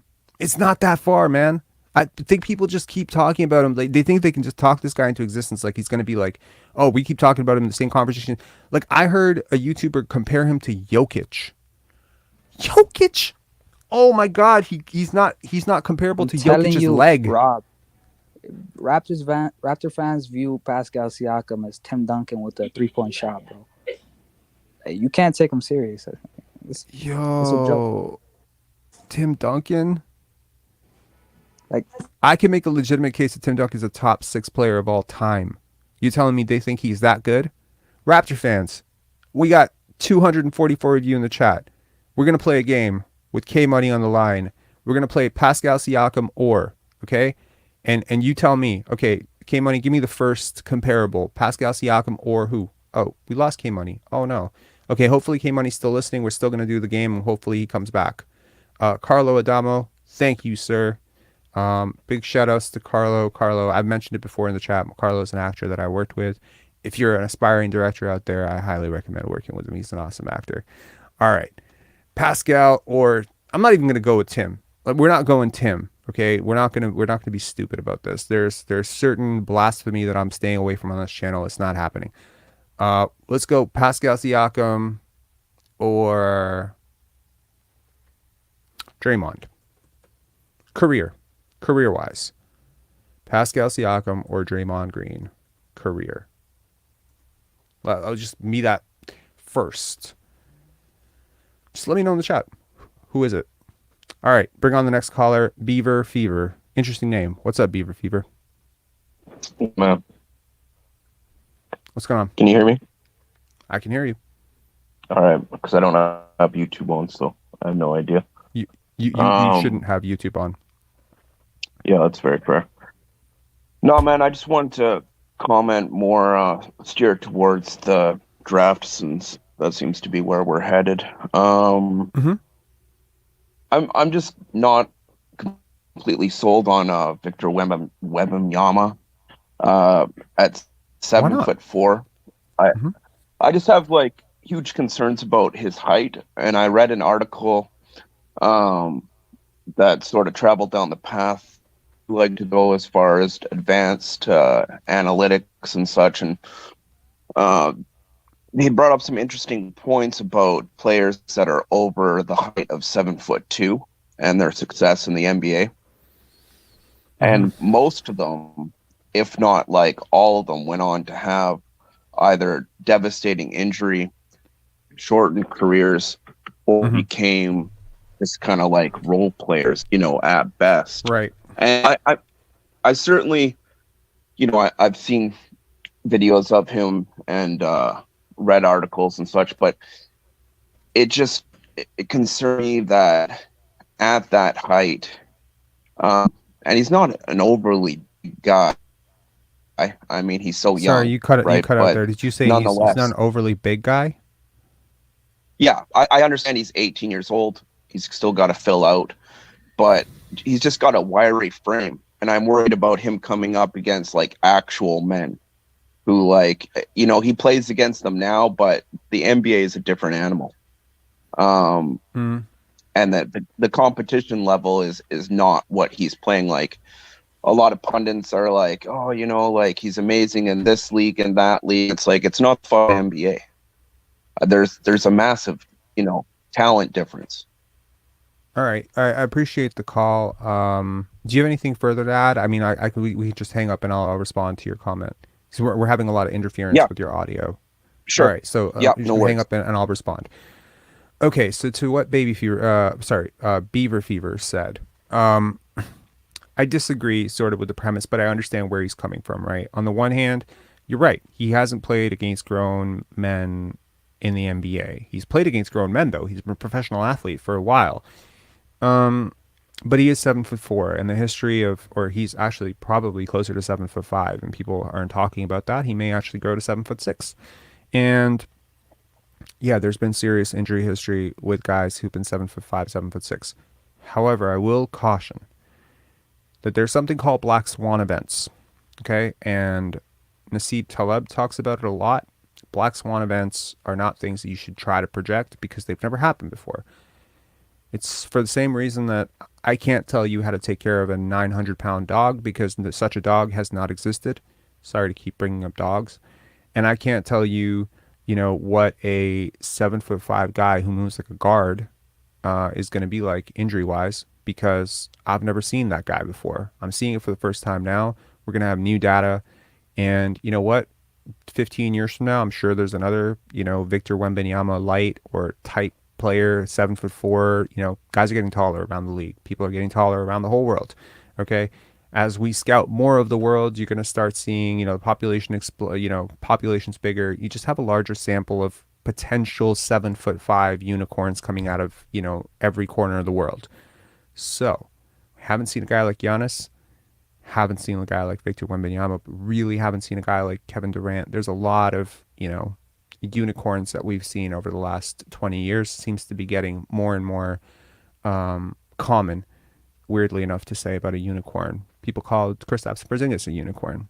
7'3", he doesn't move like Victor Wembanyama. Sorry. So while I see the concern about size, I also think he's kind of coming into the NBA at the right time, when there aren't like really huge low post bruisers. Yeah, I'll be very interested to see how he hangs up against, Steven Adams, right, and Zion. But I think I've done very brief research into body and like how the gait impacts. Like, I just think fluid athletes are less injury prone. Guys like Michael Jordan, like when you watch Michael Jordan walk, there's like a flow to how he walks. It's very hitch free. When you watch OG Anunoby walk, it's very up. It's not upright like LeBron. LeBron's fluid but upright. OG Anunoby is kind of like awkwardly off balance, and I think that's contributed a lot to his injury history. Derrick Rose was not 7'3", but you could see from the way that he walks. Zion Williamson, same thing. From the way these guys run at a very early age, you could tell nobody taught these guys how to run properly, land properly. I think that has a lot to do with it. I don't think there's something inherently about being tall that makes you injury prone. I think it's all the other stuff that comes with being tall. I also think it's when you became tall, because Anthony Davis has been really injury prone because he had that huge height surge at a particular time. And I think training and a lot of things can offset it. So I'm not an expert in this. I'd love to talk to someone who is an expert at some point, but I have always been of the notion that I don't buy the Victor Wembanyama is always going to be injury prone. I don't buy that. Okay, next up, we got Nathaniel Toes. Nathaniel, what's up? Hello? Okay, we'll come back to Nathaniel. J5, what's up? Hey, what's up? I haven't been on here for a while. I don't know. It's been a little bit, but sorry, can you guys hear me? Yeah, I can hear you. Okay, I was making sure my audio is okay. But yeah, so I think today's game was obviously like, not to say irrelevant, but like, I mean, it's kind of too late for anything. Like, I don't really care about Fred's performances now. Like, this is just me speaking. You know what I mean? Like, as a fan base, you guys can take this as you guys want. But moving forward, I think like in our future, we have 4 guys that, in my personal opinion, I would say Scottie, OG. I would like to keep Gary personally. I want us to keep Gary just because of his age. I mean, 2-3 years from now, you don't know what he's going to be. If he's, for example, 2-3 years from now, he's a 21 or 22 point per game scorer, what team wouldn't want that? You know what I mean? I don't know. But I just talked about Colin Sexton being a 24 point per game scorer, and nobody gave a shit about him. The Cavaliers didn't want to extend him. He's not starting for the Utah Jazz. And at 22 years old, which is 2 years younger than Gary, he was putting up stats Gary can't even dream of right now. So in terms of efficiency, I just think that people get too caught up in 22 points per game, 23 points per game. I'm telling you, 23 points per game is the new 18 points per game. Were you jumping over low efficiency, lower than league average efficiency, 18 point per game scorers 10 years ago? Because if you weren't, then you shouldn't be jumping at 22 point per game scorers who shoot below league average today. Yeah. There's no shortage of guys who can put up 25 points per game in this NBA right now. There's no shortage of guys. What there is a shortage of guys is, number one, guys who can do it at an above league average efficiency. Number two, guys who can do so while not hurting their team, which means they shoot in rhythm, they play make well for others, they shoot consistently more good shots than bad shots, which means like their shot diet is consistently at the rim or from three, or like they're elite mid-range assassins. Mm-hmm. I'm telling you, if you wanted to give Bones Highland the green light, the ultimate green light, he could average 25 points per game. Yeah. If you wanted to give Colin Sexton the green light right now, he could average 30 points per game. If you wanted to give Jordan Clarkson the green light, he could average 25 points per game. You wanted to give Gary Trent the red carpet treatment. You say, Gary Trent, go out there 40 minutes a night, go fuck up as much as you want, take every single shot you want. He could average 40 a game. Or now I want to say 40 a game. He could average like 32 a game. Easy. Yeah. It won't be efficient. He'll miss a ton of shots. You'll lose every single game, but he'll have his 32. And the Toronto media will definitely tell you that he's an MVP candidate. Yeah. But the thing is, right now, it's like, especially with basically 1 year left on his contract, because he's going to opt out. Everyone knows he's going to opt out. So it's like, what do you really expect to get better? Not to say better than him, because you're obviously not going to get better than him, but what do you really expect? Because remember, with Kyrie requesting his trade, I feel like everyone under him, which is Fred, OG, I'm talking about our team. Okay, but like, what do you say about their value did go down today? Even if it's just a little bit, their trade value did go down today. I don't think so. I don't think this. If you're going to take a player on a 1 year contract, realistically for the next 45 to 50 games, which one would you rather have, Kyrie or Fred? Kyrie or Gary? That depends, man. If you're to take that risk, they're so different players, though. They're such different players. Yeah, they are. Like you can't just view this from, okay, they're both point guards and they both scored over 20 points per game. You can't do that, because if you're thinking about bringing Kyrie into your system has to change big time. Like if you're Dallas and you were thinking, oh, we could really use, someone to help Luka. Like, yeah, Kyrie's a way better player than Fred VanVleet, but the system is completely different. He's different. The defense is different. Kyrie does not play defense very well. He's okay, but he's not great. Fred's much better. I just think that other GMs, like personally, I think that's someone. If I'm gonna take a risk on anybody for the next 50 games, I'd rather take it on Kyrie. I understand like everything you said. I'm just saying I would personally take Kyrie for 50 games than Fred or Gary. And that's what I'm just saying with their trade value going down today. That's what I get it. Together. Yeah. I get what you're saying. I get what you're saying. I'm just thinking that there's probably like 6 or 7 teams out there that wouldn't touch Kyrie Irving or the controversy. Look, man, there's a lot of very how would I say this politically correctly? There's some people who own teams that have basically blackballed this guy at this point. They don't want anything to do with him. It could be because of their sensitivity towards what he did with the Jewish documentary. It could be because they have a sensitivity to how he potentially is a leader of worlds in a way. He's a very influential personality. You might worry about your locker room. There may be some people who are overly sensitive about his take on the vaccine. There might be some people who are very sensitive to his take on the earth being flat. I don't know. But I will tell you that very wealthy people have very particular standards. And that's my experience dealing with very wealthy people. And so if you start pitching, like if right now the Raptors realistically believe that they could swap Gary and Fred for Kyrie, would they get better? Hell yes. He's a way better player than both those guys combined. However, would MLSE approve the idea of Kyrie Irving being a Toronto Raptor? No, they wouldn't. Yeah, so that's kind of where we're at right now. To Toronto. Yeah, he's definitely not coming to Toronto. Well, that's my point. How many owners like that? How many owners like that are there in the league that would not want to deal with that? His market value. Look, if he had some significant market, no one doubts that he can do what he's doing right now, right? No one doubts that he's a top 10 talent. I think there are some people out there who believe he's a top 5 talent in the NBA. There are some people who think that he's the closest thing in the NBA currently to Kobe Bryant, and I don't disagree. He is so freaking talented. He is an assassin. The Raptors should know. He's killed them all year. That's never been the question about Kyrie Irving. The question is, A, can you trust him? B, do you want him? Like, do you want him on your team? Do you want him associated with your brand? Are you willing to let him on a team with a whole bunch of young players, it really does cut down the market for him to like 2 teams. So what you're banking on is that the 2 teams that may be able to absorb a contract, and also the contract is huge. So you got to look at that. The teams that the Raptors have been talking to for Fred VanVleet are absorbing a $22 million contract. How much does Kyrie Irving make? Has to be probably north of 30. Well north of 30. Hold on, let me just check really quickly. Irving contract is 5 maybe. Kyrie Irving is currently making. He's making, wow. I think he's making close to 40 million, buddy. He's making 36 million, 36.5 million. So you would have to give up a max contract equivalent to absorb his contract, which is just not the case for someone like Fred VanVleet or Gary Trent Jr. So unless you were talking to a team that was going to take both Fred and Gary, chances are I see what you're saying, but I just feel like there's a limited market for him. No, like if I was because I know you have sorry, his name is the guy that supports Sacramento. I forgot his name, and he's on Leo. the show. Yeah, like Leo. Like if I was a Sacramento fan, I don't know their contract situations over there. And I don't know like their own, like how you're saying earlier, their ownership situation either. You're not going to suggest trading Fox.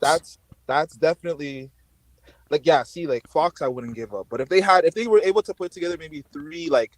You would put together a team with De'Aaron Fox and Kyrie Irving as your backcourt? I'm just saying, if you're a team like Sacramento and a market like Sacramento, if I was the owner there, I would say I personally would do that. Yes, I would do that just because these guys are not, you don't get these guys every offseason, especially in that market. And you're the 4 seed right now, 3 seed? Like, yeah, I wouldn't. I think they have a good thing going with ball movement. He doesn't fit into it. He doesn't fit into that, man. Anyway, thanks a lot, J5. Yeah. Thanks for coming on, man. Appreciate it. All right, next up we've got we got K Money back on. It seems like we're just gonna have a lot of calls tonight. K Money, what's up, man? Yeah, sorry about that, man. I had to go handle something real quick. You handled something real quick. You didn't even say bye. I'm hurt. I don't even remember what we were talking about. Oh, we were talking about Pascal, how much Raptor fans overrate Pascal Siakam, and I was asking the chat if it was Draymond or Pascal, and I think you can correct me in the chat if I'm wrong. I think Draymond won, so not Tim Duncan. That's at crazy. Least not in this chat. Yo, I got a question for you real quick, man. If you could have Pascal Siakam for the rest of his career, let's say he plays until he's like 35, 36, and you only had to pay him $15, or would you take Wembanyama on a supermax from day one? Oh, that's a good question. Okay, let's ask the chat too. I have my answer, but okay, Wemby on Supermax for how long? So I have Wemby on a Supermax for 20 years. Since he's drafted, yeah. So 20 years. 20 years, yeah. Or Siakam on $15 a year. Yo, that's savage, man. Because you know how this is gonna end up, right? You know how this is gonna end up. You tricked us. All right. I mean, this is proof that Siakam is just overrated. Hold on. So you said till 35, so that's 7 more years. That's crazy. That's 7 more years. Okay. Wemby on a Supermax for 20 years or Siakam on $15 a year for 7 years. It's tempting, but I'll take Wemby on a Supermax. That's where I'm at. Sorry, man. I got. What did the chat say? Chats. I don't know, man. 50. I feel like I should have picked that higher number. You really should. Yo, you could have made your point with a minimum contract. You had to go to $15 and mess with everyone's eye. Yo, $15 is average minimum wage for an hour. You want him to play an entire season for $15? Basically a McDonald's employee at that point, bro. Playing for Raptors. It's like Michael Jordan coming back for the Washington Wizards, that $1 million contract that he donated back. Look, let's be real. Wembanyama on a Supermax, he will earn that Supermax within the first year of you being on your franchise because he will boost the value of your franchise by that Supermax total contract value. I mean, what's a Supermax right now? $35 million, right? Say $35 million over 20 years. Quick math, that's like about $700 million you're going to pay him over his career. Granted, of course, the number will fluctuate, et cetera, et cetera. The value added estimate that the team that drafts him will be worth $500 million more the day they draft him. So, I mean, if he's just good at basketball, you win. You win that deal. This guy's already getting coverage we've never seen before, and he's not even in the league. The NBA is basically the NBA app is basically a Wemby app. I don't know if people realize that. Have you ever seen the NBA cover another prospect's games who's not even in the NBA? That's crazy to me, right? They are priming people to embrace this guy, and I got to tell you, when's the last time that the NBA this aggressively bet on someone? They have there's a big consequence of looking really dumb. Like, they didn't do this for Cade. They barely did this for Zion, although they did a little bit of it for like Zion. The media, there were even members of the media calling this kid like potentially the greatest prospect of all time. They're not wrong. Supermax to me, it means They're not nothing. wrong. Have you watched him play, right? He can do everything on the court, if I'm being honest. There's nothing He can do absolutely everything. If nothing, his value on defense alone is worth $20 million. Easy. Everything Koloko can do, he can do better. And we'll flash some stats for Koloko, just kind of showing like how great Koloko's been for us this year. He can do all of that plus more. He covers so much ground. He is literally he is worth Scottie's my favorite player. Like far, far away my favorite player. And I wouldn't trade Scottie for a Wembanyama because I'm a lunatic. But the realistic value, I mean, we're talking Scottie freaking Barnes, rookie of the year, future all-star, future franchise player, guy that Bobby Webster thinks has future MVP potential, is still 21 years old. I think you'd have to trade Scottie Barnes in every draft pick that you own for the next 20 years to get this guy. The value is huge. I'm not hyping him. I'm just telling you what people feel about him. Do I feel that way about him? Not really. But I think he's worth the hype. I just think that it might be a little extended to the extreme. But that's also because basketball is a very rare sport where one guy can make the most difference. In any team sport in the league, think about all the team sports. Basketball is the one sport where one guy really can change everything. So, I got a couple questions for you. Sure. Right now, would you take, actually, not even just right now, all time, KD or Wembanyama? KD. LeBron or Wembanyama? LeBron. MJ or Wembanyama? MJ, come on. And you're not thinking about any of these, right, before you make that pick?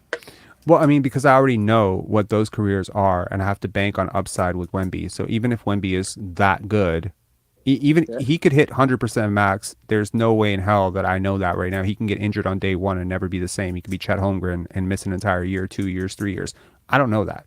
But I know what LeBron became. The second greatest player of all time. MJ, the greatest player of all time. KD, in my opinion, top 10, top 12 player of all time. I'm not taking him over any of those guys.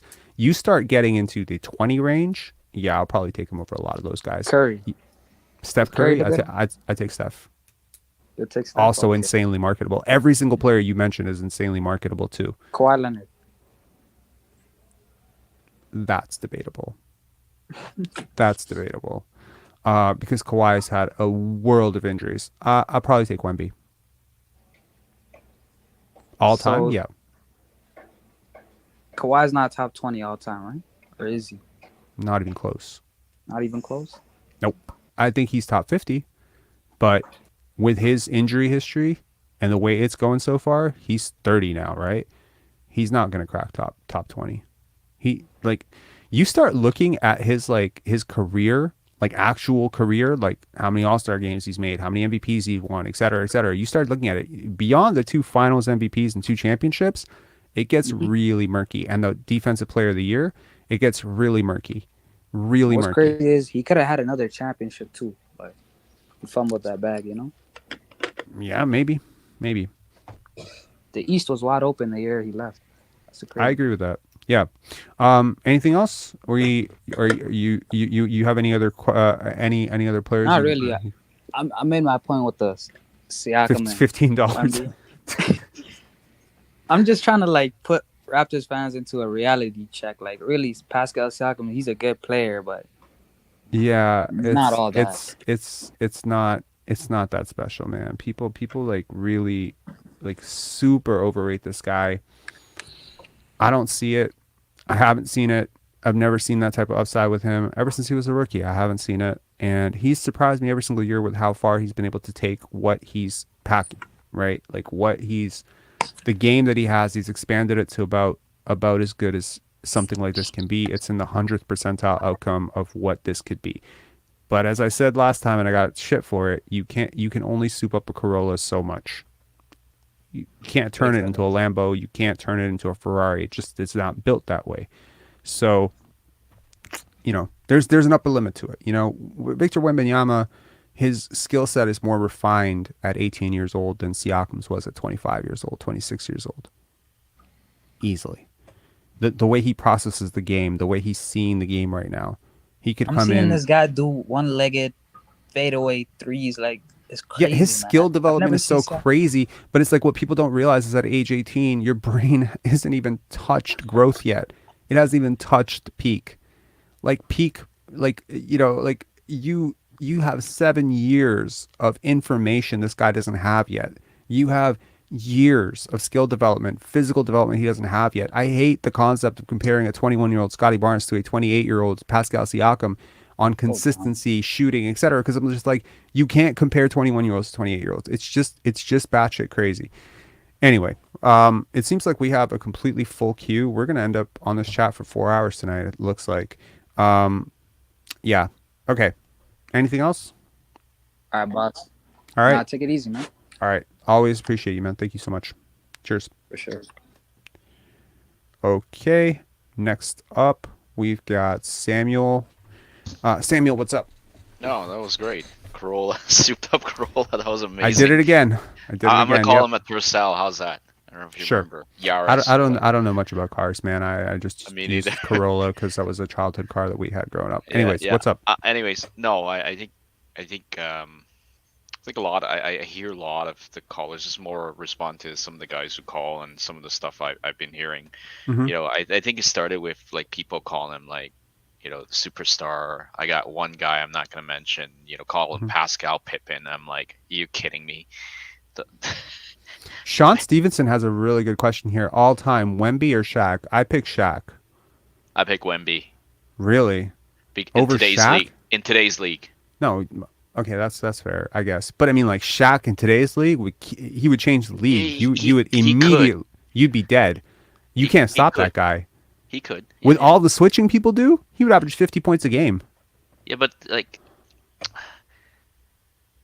I wouldn't say like I mean I was gonna say something about Coach Nurse, but somebody like a Coach Nurse or Brad Stevens would come up with some sort of where he would make him ineffective. Maybe. Smarter men than Coach Nick Nurse have tried to stop Shaquille O'Neal, including Phil Jackson. It doesn't work. Okay, Here's a man-to-man defensive league back then kind of thing. If you zone him, can you zone him out or something like that? Look, I'm not a big Shaq fan, but I can be very real about it. He's an immovable object, and by the way, he was extremely agile, extremely nimble, and if he had to grow up in a league where switching and three-point shooting was a huge thing and switching out to the perimeter, he probably wouldn't have bulked up so much. He probably wouldn't have bulked up, and he would have been more agile. Okay. But people don't realize, and I think I'm surprised how often I find a basketball fan who doesn't know this.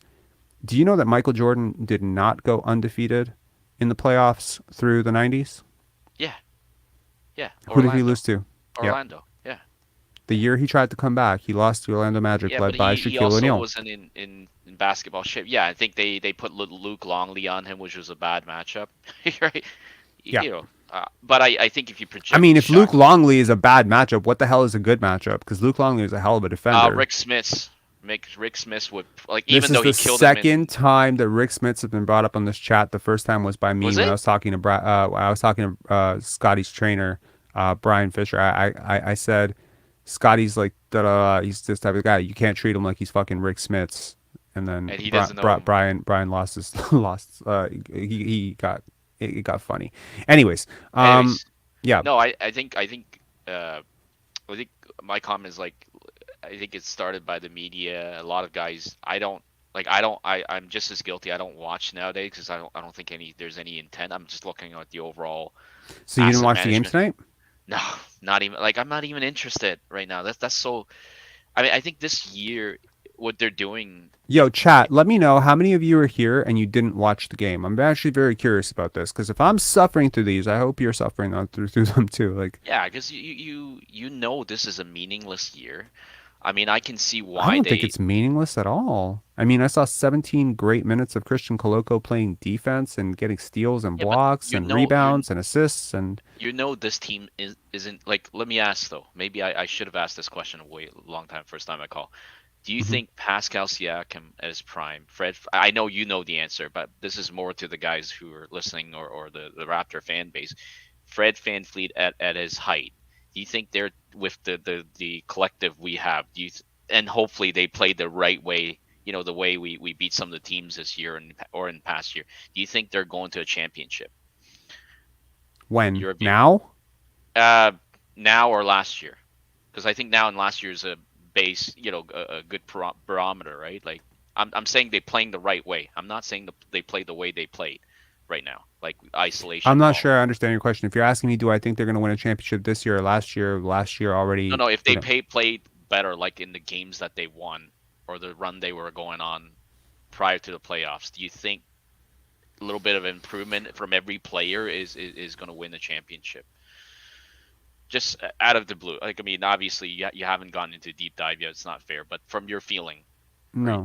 no, yeah, that's. I just look. I think there's like if I try to build a team offense around Mikal Bridges, right? Or if I try to build a team offense around, or if I build my defense around Devin Booker, or if I build my 3-point shooting around Giannis Antetokounmpo, I'm kind of setting myself up for failure, right? Like, I have to acknowledge that there's an upper limit to how well guys can do in certain roles. That's just always been the case. I don't think that Pascal Siakam is a leader, so assigning him leadership responsibilities is always going to come with consequences and caveats, and you can hope that he grows into it, but I don't see how he's going to grow into that. And I also don't think Fred VanVleet is the lead initiator because I think he's a secondary initiator. So this is kind of the thing, right? It's like if right now we gave Scottie all the shots that you give to Jason Tatum, he would suck. Because he can't hit those shots right now. People have to play somewhat within themselves and 10% outside themselves just to expand their game. So anyway, any final thoughts here? No, I think this is great. I'm with the Tank War Order. I think the question is, and I don't want to sound like conspiracy theorist, but you think, they're not going to do the frozen envelope, like Wemby coming to us and not going to a U.S. team? Really? I don't. From a marketing standpoint, you don't think? No? No, Okay. not at all. Fair enough. Okay. All right. See you, Sam. Bye. Okay, next up we have MMA Headache. Tamberlyn, you were back. I don't know if you've gone or you got disconnected, but if you come back, you'll maintain your space in line. MMA Headache, what up? What up, man? The audio, can you turn it down a bit? Oh, okay. Sorry. Crap. What about now?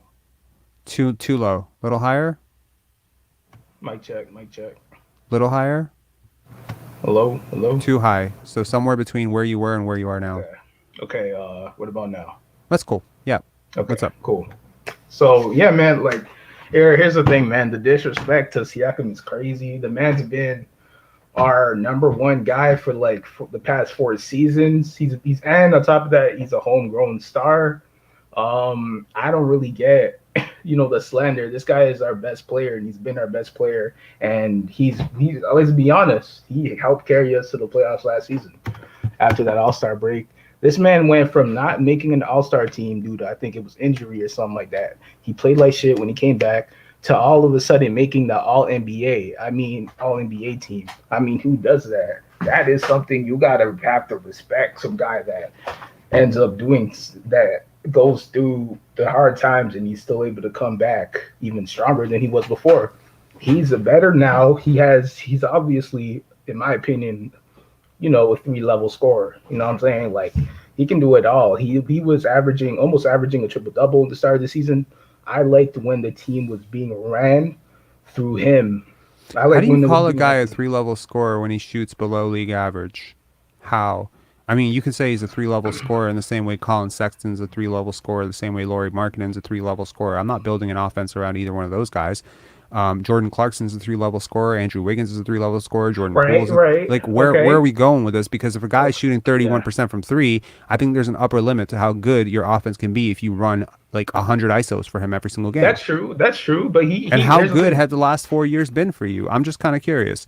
I mean, we had the bubble meltdown, then we had the Tampa tank year, then we had last year where the Raptors were down 0-3 in the playoffs, and now you have the most disappointing season. So how have the 4 seasons with Pascal Siakam being your best player worked out for you? I'm just curious. Okay, well, because no one was playing better than he was, and then on top of that, and then that's why he was given the role. Because if he wasn't that guy, right? How come he was given that role, like to start off? Do you think he was the best player in the bubble? In the bubble, definitely not. Definitely not. Was he the second best player in the bubble? No. But that was the bubble. Was he the third best player in the bubble? Was he the third best? Though. Fuck the bubble. I'm saying, was he the third best player? But you can't. No. Listen, I listened to a person tell me today that Pascal Siakam has carried us all season. Now, here's my debate to that, and here's my rebuttal to that. Number one, no, he hasn't. He has not carried you all season. Number one. You know what? We're gonna get into it after. Wait, I did not say carry all season. I said you didn't say that, but some people have anchored themselves to this narrative that this guy is carrying us, and now I think that there's a lot more to basketball than scoring 25 points per game. Okay, a lot more. And he's scoring less than 25 points per game now, despite being the highest usage player on this team. He is surrounded by offensive threats, which should, in theory, make it easier for him to score. He is not leading this team in a lot of the hustle metrics that he previously led this team. Look, I liked Pascal Siakam in 18-19. Okay, I liked a bit of him in 19-20 when he started out the season. But since the bubble, I have not been for him. There was a period last year for about 3 months where I was like, okay, this is great. Not when he came back, for about a month after he came back. But when he came back, he tanked your defense last year. In Tampa, he was pretty bad, but I understood the vision of trying to make him more of a playmaker, initiator, etc. I just think that this team has tried to fit a square peg into a round hole. I've seen teams do it before. It doesn't work. He's not built for it. He's never shown me that he's a dominant playoff performer in a first option role. I've seen him do it now. What, 2 times now? 3 different rounds. I'm sorry. You show me who you are when the lights are the brightest. You show me who you are when your team is up against the wall. His team has been up against the wall with their season on the line for 40 games, and he has put up the worst 40 games of his season. Is almost bubble level performance right now. He's been bad. He played great in the playoffs. He played great. Define great. No, he's not played great in the playoffs. He's dropped 25, I believe, in one of those games. Why do people think this way? That's what I want to know. I want to understand where this obsession with 25 comes from. There's no obsession. I'm saying that Pascal Siakam hasn't been fully given that clear go ahead, you're the guy role. He's never had. It's always been a team. It's always been team oriented. Yes, he has. Yeah, when you lead your team in usage, yes, he has. Partially. Like what he's doing now, he's not even getting the same role that he had when before he got injured against Dallas. He is not getting that. Did you watch Game 3? The chat wants to know. Did you watch Game 3 versus Philly last year? Season on the line, right? 0-2. That's when superstars show up, right? Did you watch Game 3? Did you watch Game 3 Siakam? He looked shell-shocked. Remember that? Yeah, he did. Okay. He did. Okay, the Raptors had a real chance to go to the finals in the bubble, okay? A real chance. I really do believe that they could have beaten that Miami Heat team. OG was playing out of his mind. Fred was playing all right. Serge was playing good. You still had Marc Gasol, and Marc Gasol can turn it up for a couple possessions. OG's playing good. Bubble, huh? You're talking about the bubble. Like, to be like, personally, I don't really count it like that because he hasn't we can't just be selective about shit because there are players who played very well in the bubble. So you're gonna own that part of it. If I'm gonna sit here and listen to you tell me that he's been the best player on this team for 4 fucking years, I say cap. He has not been. I think Kyle Lowry was a better player than him while Lowry was here. Even in Tampa, I think Kyle Lowry impacted winning more than he did. You can say he scored more points. You can say he grabbed more assists. I don't care. Wait, during the season, he was all NBA second team during the season. So that's why I do own up. He hasn't. I own up That that season was shortened. That's why he won All NBA. If he had to play out the full 82 games with the way that he goes, look, this is a guy who has given you half a season, and half a season, three times. Still made it. He still made the All NBA though. But I'm still saying that I do own up that he has been playing bad. Dude, I'm telling you that the way he played after the shutdown, you're talking about he made All NBA second team based on the team around him made it. Okay, if you want the real truth there, let me give you an example. What's the best defensive team in the league right now? Boston. They're not. Chat, can you please help MMA Headache out here? What's the best defensive team in the league right now? Just give us the best defensive team, the team with all the best defenders. Vincent saying Cleveland. All right. Okay, Cleveland. Let's say instead of Donovan Mitchell taking all those shots, they had kept Colin Sexton. Mm-hmm. Right? They gave all of Donovan Mitchell's shots to Colin Sexton. So Colin Sexton now is averaging 27 points per game on worse shooting splits, and Donovan Mitchell is averaging 30 points per game. But they're still the best defense in the league because it's not changing much. Colin Sexton to Donovan Mitchell is not changing your defense at all. They're both bad defenders. Here's my point. If Cleveland wins 60 games, Colin Sexton's probably going to make a second-team All-NBA or third-team All-NBA because people care about stats. That's the way I feel about the Siakam bubble, Siakam 2019-2020 season. He was really good to start the season. Really good. Then he got injured. Okay? Then the season shut down. He came back. He was all right. And the season shut down.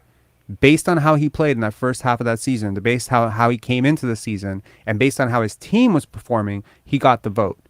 But I think, I definitely believe that if you had to play out the rest of that season with the way his season was trending, there's no chance in hell he makes second team all NBA. So you can talk about All NBA, you can talk about All-Star snubs. I don't care. I'm watching the games. I'm telling you that he has benefited from other people doing all the work that he's not doing. Now, before he was anointed to, first option guy, yeah, he was the one doing all the work. He was chasing out. He was a defender. He was pesky. He was running the court. He was doing all that hustle stuff. He's not really doing that stuff right now. And I would be okay with that if he was an elite first option, and he's not. He has been propelled to this role. He is not an elite first option. Well, to me, I believe he's shown that he has, because they wouldn't have given him that role if he hadn't. Plus, I believe he had like three. I think he had like it's two just very triple doubles. Circular logic. He's good because they think he's good. No, I'm sorry. I'm watching it. What about the triple doubles that he's been I don't getting care at about the triple doubles. You don't care about it? It shows that he's the best playmaker on the team. He's not the best passer. He's not the best passer, but he is the best playmaker. I mean, he's giving you fair. Crazy numbers. I'll give you that. He might be one of the best. He might be the best playmaker on this team. Okay. Does OG have that playmaking? Does Gary have that playmaking? You're also talking about guys who are 25, 24. He's only. You're not talking about. You can say he's only 28, but I would like to see where Gary is at 28 and compare that to Siakam. That's true. Like I would like to see that, because I'll tell you right now, Scottie's ahead of him. Scottie at 21 versus Pascal at 21. Scottie is miles ahead of him. Gary at 23. Siakam at 23. Gary was ahead of him as a scorer. So OG at 25 and Siakam at 25. It's close. It's not that far. You're comparing a guy that hasn't played basketball until he was like 17 to a lottery pick, and Scottie. Of course, Scottie's going to be. Let's compare him to Hakeem Olajuwon. Would that make you feel better? Hakeem Olajuwon picked up the game at 17. You want to compare him 21 to? I'll tell you right now, Hakeem Olajuwon had a season at age 23 that is better than any season Siakam's ever going to have. Tim Duncan had a season at 22 that is better than any season Siakam's ever had. Guess when Tim Duncan picked up basketball? At age 15. I'm saying, man, this stuff is a little bit played. I don't agree with you, but thanks for calling in anyway. I appreciate it. Yeah. Cheers. Okay. Next. Okay, we got Tamberlyn back. Tamberlyn, what's up? We're going to get to Tamberlyn, and then we're going to... Tamberlyn, would you mind if we have Vince on as well? Let's all three of us. All right. Sounds like Vince a plan. And Did Tamberlyn you steal my idea about the lost leader, Rob? The lost leader? Remember I said to you that I thought maybe Masai was using OG as a loss leader so that he could talk to all the other, with you and Leo and I when we were doing the trade. Okay, so interestingly enough, I didn't get the reference lost leader. I don't know what that means. So A maybe loss leader that's is just when you put something in the newspaper to get people to come into the store for cheap, so that they Vince, buy do you and know spend this? other money. Have you heard this You term? never I've heard never that? heard this term. It's my I've never heard marketing that. background. Yeah, it's called Yeah. a loss leader. It's when you put like when any store, like you're grocery shopping, they'll have like a flyer and they'll put all these loss leaders. So things like that you normally would pay a certain amount for that you get for a third of the cost. It drives people to the store. So I called OG the loss leader for Masai. I didn't think you understood, but that's my age showing. But my marketing background. But that's what that's what I felt OG was, because it made no sense to me that the Raptors spent 10, 15 years trying to find a wing that could Oh boy, defend, that's so and then they true, just give right? him away. You Mo know what I Pete, mean? Lamont Murray, Vince Yeah. knows. Vince has been watching these By the guys for a way, while. for the month of January, the Denver Nuggets had the number one defense in the league for the month of January. Bucks second, Wolves third, Philly fourth, and Boston fifth. Grizzlies and Heat are tied for fifth. Bam's a huge part of that, so I'm really happy that he got the All-Star nod, to be honest. Yeah. Yeah. Yep. So, Yep. Vince, what are your thoughts on the game tonight? I only caught a little bit of it. Oh I actually no. wanted to talk to you about Kyrie. Okay, let's but- talk about Kyrie. I think Tamberlyn, you have thoughts on Kyrie as well, I'm sure. So, hold on. So real quick, just to answer the guy who called before, because you could tell he was, like he's standing for Siakam, obviously. I get it. And- I understand that. This is a yeah, show and- that is and I feel- aggressively against Siakam, so I get it. I feel like sometimes the discourse sort of gets to a point where it's like, somebody who stands by Siakam and then the opposing viewpoint is like, no, he sucks. When it's, obviously somewhere in between. He's a good player. He's a very good player. And if he was to get traded, then whatever team he gets traded to, he will help huge amounts. He'll be great on Portland or Phoenix or, if he was to get traded. As a He's second or great third player. option. Exactly. He's a great player. And that's the thing. Second or third option. I have He's a seen second or nothing third from option. him. But I feel like these guys, their headspace is affected too much by the way the NBA kind of hierarchy within a team concept goes. So when Kawhi was here, it was so obvious that he was the leader, he was the number one guy or whatever. As he should have been. As he should have been, absolutely. He was leaps and bounds. He wasn't the talented leader. He was the beyond- primary. Kyle was the leader. Well, I just mean leader in terms of offensive output, or like Yes. The primary, okay. winning. Yeah, winning like he was the output. primary option. The offense was run through him a lot, even though he had Yeah. he had big blind spots and deficits as a playmaker. They still felt like his isolation scoring was such a huge thing. But I mean, in all honesty, they didn't completely hand him the offense like they've done with Siakam. Like they No, for still sure. anchored Kyle- so much of their offense through Kyle and through and through Marc Gasol because unlike our Mr. Siakam here, Kawhi Leonard is not he's not new to basketball in the sense that he knows how to play the game. He understands how to get off the ball. You see how easy. Have you ever seen how easy it is for Kawhi to put up 30? It's some of the most effortless shit I've ever seen in my life. It's so fucking easy. He barely breaks a sweat to get 30. I see Siakam breaking a sweat to get 10. It's a completely different, trainers get it, coaches get it. There is a massive gap between guys who have to struggle for 25 and guys who put up 25 in their sleep, because the guys who put up 25 in their sleep, when they struggle, they get 50. That's the difference.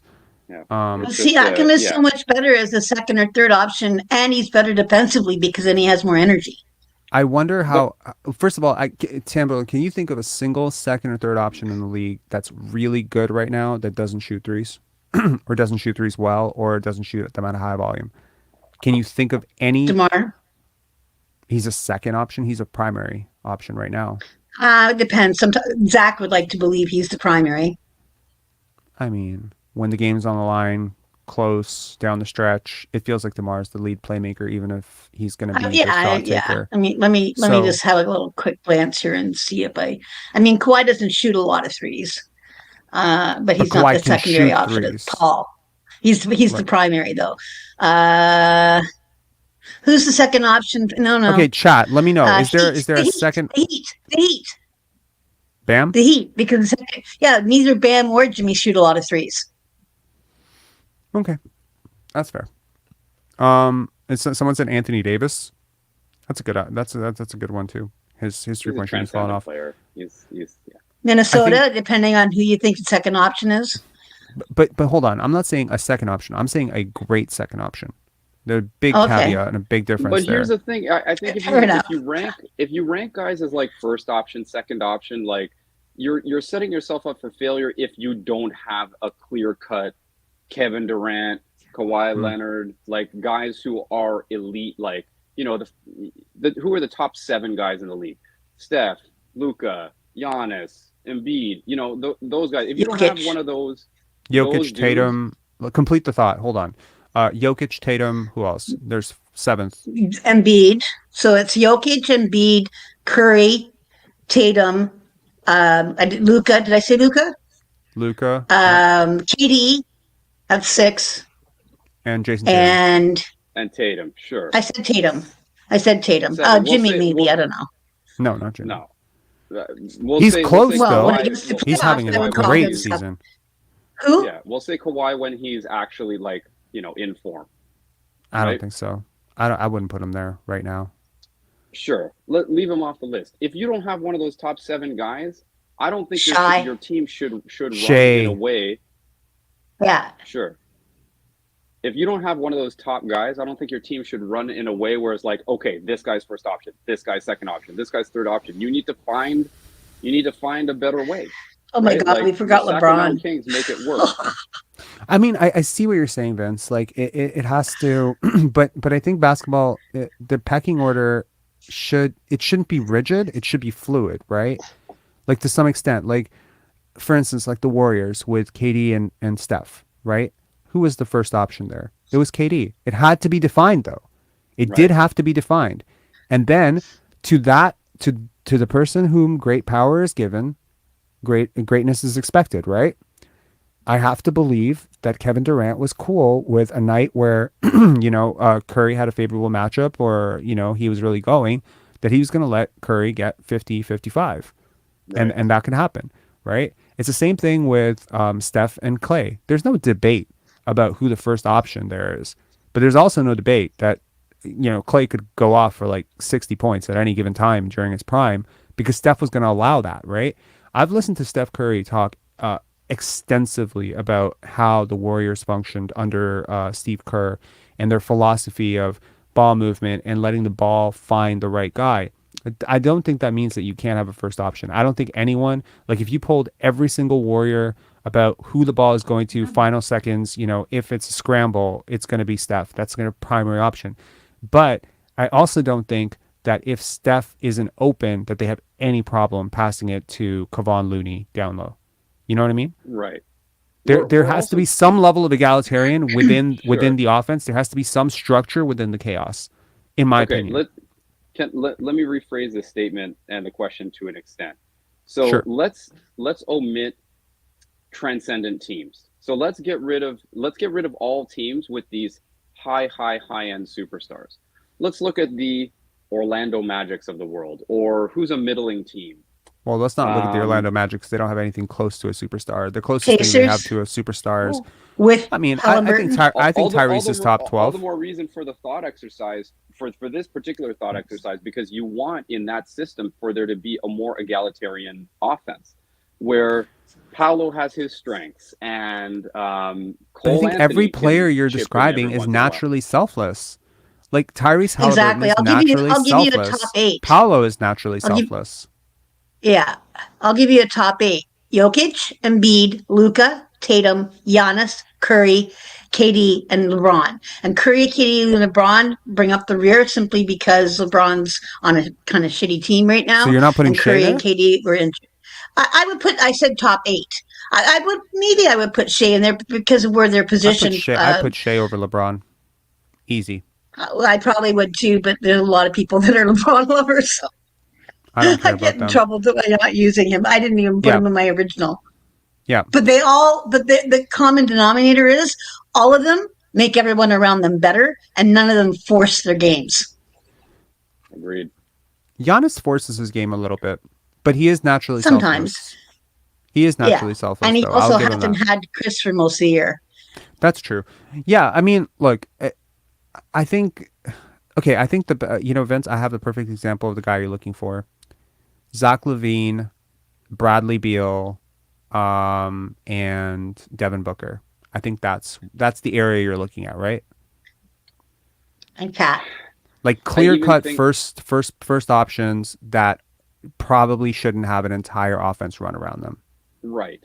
I think that's yes. I think those are good starting points for what I'm talking about. If you said it earlier in chatting with somebody, you wouldn't want to set up an offense around. You used the guy from Phoenix there. You wouldn't want to set up a defense around Devin Booker. Mm-hmm. In the same way, you can't the whole notion of okay, Kawhi's off the team now. Now it's this guy's team. Let's give him the keys. It doesn't work when you don't have another Kawhi, right? And that's why you can't just give the keys to Pascal and ask him to create. But because the money, the contract structures is the way that it is. Mm-hmm. Okay, he's the guy getting the max deal, so now he's seen as that guy. And you're setting him up for failure in that regard. That's why he shit the bed in the bubble. That's why he played okay last year, but really, what did he do? He lost 3 games in a row. Scottie got injured game 1. Mm-hmm. He sucked in game 1. I think he played well in game 2. They still lost. I think he played well. I don't think he played. 3. I don't think he played well in game 3. I can't remember. I think it was OG who was I think the best player on the Raptors was OG for the first 3 games. Scottie probably for the first game, just how he was on pace. He was dominating that game. Right. OG through game 2 and 3. I think maybe Siakam was game 4 or game 5, one of those games. And then Chris Boucher was probably the consistent best player throughout the playoffs for the Raptors. Right. So, and that's how you got to do it. And you have to, it's offense by committee. When you've got that kind of team, right? I don't think, it's like, I think we're saying the same thing, but in different ways. Like, I agree that you don't just have to spam, you don't have to treat Siakam like he's LeBron when he's not LeBron, right? But you don't have to do away with a pecking order just because the pecking order didn't work this time around. Because the truth is that most teams have a pecking order. Like, very few teams are completely egalitarian, almost every single person, because you have to simplify it, because there are scrambles, there are, kickouts. Like, you need to simplify this for your offensive rebounders. Like, put it into perspective, right? Like, the San Antonio OG Spurs was the best player in game 2 and 3. I just checked. There we go. Yeah, there we go. So, and Scottie almost had a triple-double in game 1 before he got hurt. And he would have had it had he not gotten hurt. Because there was 8 or 9 minutes. He was intentionally injured. Yes. Yeah. Joel Embiid, sad dude. So I mean, to those who say, "Oh, Siakam carried us, the best player," whatever. You've had 3 fucking games where he wasn't even your best player in the playoffs, and it's like the first time you've been to the playoffs in 2 years. I just don't get this guy's compete level. I get his work ethic. I understand his skill development. I understand all the work he does every offseason to make himself better. But what does he do to make his team better? That I have questions about for sure. Part of okay, so I want to do 2 things right now to kind of close this chat out, because I want to keep this under 3 hours, and I feel these 2 things are going to take the 45 minutes that we have remaining, and you guys are free to stay on if you'd like to for that period, or you're free to get off. Number one thing I want to do. Is Kyrie one of them? We can talk about Kyrie very briefly. Kyrie is not one of them. One of the things I want to do is I want to rank out the top 20 players in the NBA as a thought exercise. Okay. So top 20 players. because I want to understand if people are saying Siakam's top 20. I want to understand who you're putting him over. So that's the first thing. The second thing is I want to complete out the top 3 players on the Raptors by discussing Siakam, OG, and Scottie as how I have ranked them. And I'm going to be flashing some serious stats and stuff. So Tamberlyn, I know stats are your jam. So if you wanted to stay on for that or whatever, you wanted to add some context into things maybe I'm missing or whatever, feel free. So those. By are the way, things. did we put Ja in the top 10? I didn't think of him. You know who else you didn't think of? You didn't think of Shea. You didn't think of Donovan Mitchell. There's a lot of players that deserve to be in that conversation. It is late in the day. I don't have everything at my quick recall. But yes, you also didn't put Zion, and Zion's been I know. fucking amazing. So, okay, so let's first talk about what Vince wants to talk about, which is Kyrie. So Vince, what do you got to say about Kyrie? I want to hear what you got to say. What do you think? Okay. Well, I already addressed it in this chat. I don't know if you caught it late, sorry, but I missed that. Yes. That. Okay. I feel like I'm probably one of the only people kind of on his side. I think that he's. I think he, the way he's balled out this year, was a little bit of a reminder to the basketball world at like how good this guy is. And I don't think it was outside of his scope to be like, okay, you see what I can do. My opinions on COVID be damned. My opinions on flat earth don't matter. Do you want me playing basketball here? Right. Then secure me what I need to put the confidence in me that you're the franchise I'm going to be with. Right. Yeah. He's giving them an opportunity to have a transcendent player and pretty much keep KD there at the same time. So like, why wouldn't you just give him the contract? You think that's all it is? You think it's just, he doesn't have the contract, so he wants out? Vince, how much do you think? Sorry. I think we're talking over each other. I think it's possible. I'm just speculating. Nobody knows really, but it's possible that he knows something about KD's injury that we may not know. Possibly. KD's expected to come back really soon. I do. Yeah, I've heard that too. But expecting to And come it back could be and coming leverage. back are two separate things. I think ultimately it's the contract that's driving the force to make the trade request, just because he wants security. He wants to know whether it's true or not. It's being said that that Joe Tsai wants to put caveats in the contract that have a number of games tied to it, because Kyrie had that incident this year, but he also checked out a couple years ago, you remember, because he needed time off after the January 6th thing that happened at the Capitol. Yeah. So it might be for leverage, but let me just ask you one question, Vince. How much do you think that the toxic level in the locker room this year affected the Raptors? And if you think that Kyrie has that effect with the Nets, do you understand why that could be a problem for a franchise? Oh man, I don't think Kyrie was toxic at all in the locker room. We're talking strictly basketball. No, we're not talking strictly basketball, though. Can't be talking strictly basketball. We're talking locker room. Locker room because means it affects everything. Does he come late? Does he come early? Is he, what kind of a practice player is he? Like, what is he talking about? When he talks about people that matter and doesn't list half the team. Yeah, I mean stuff like that. How does he look? I'm more pro Kyrie than most people. I was just talking about this year. You can't just talk about this year. See, it's like here's the thing, Vince. I think we don't know everything either. Number one, yeah, there is a certain amount of humility that we have to approach this with, that we're not in the Brooklyn Nets locker room, so we don't know.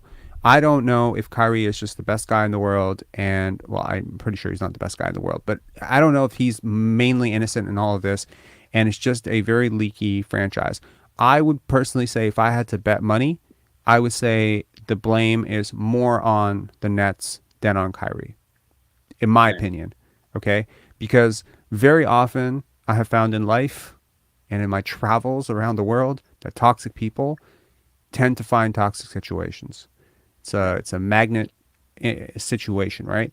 The Raptors do not have Kyrie Irving. There's a reason for that. Not a toxic situation. Don't have a toxic player, right? Now, am I just so willing to call this guy top? Pardon? I would trade for Kyrie on a heartbeat.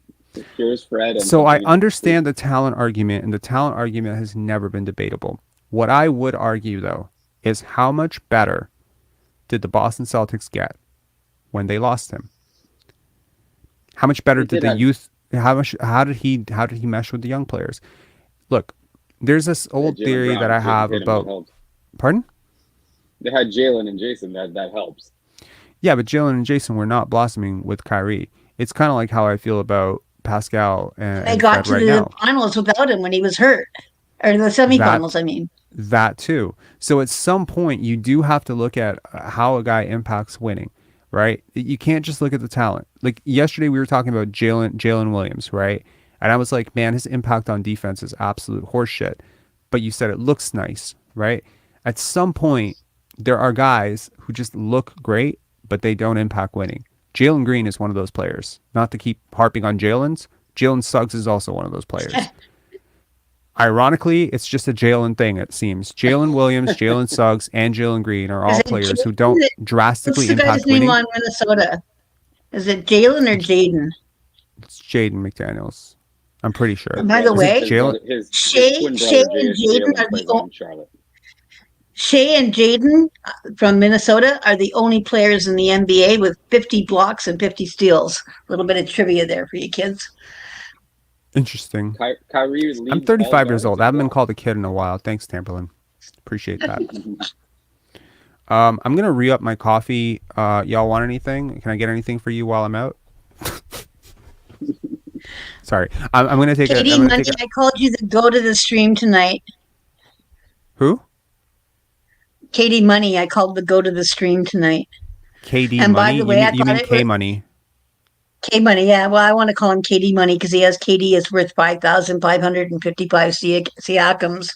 And he also introduced our fucking $15 an hour, or $15 a year Siakam conversation. He gave you more money in the super chat than he was willing to pay Pascal. Yo, that's the funniest part about this. Okay, so Vince, I don't know if you were in the chat where K Money started showering the chat with super chats, but like I ended up like making almost $700 in super chats that day because he kept spamming $27.99 on the super chat and he just went over and over and over. Yeah, I was there for that. You were there for that, right? So that's funny because at no point did he ever. Every single super chat sticker that day was worth more than what he would pay Siakam for an entire year in that scenario. That's funny. Yeah. All right. I'm gonna be back in a minute, guys. I'm just gonna re-up my coffee. Mafuzi Hoops saying this live is hilarious, Rob.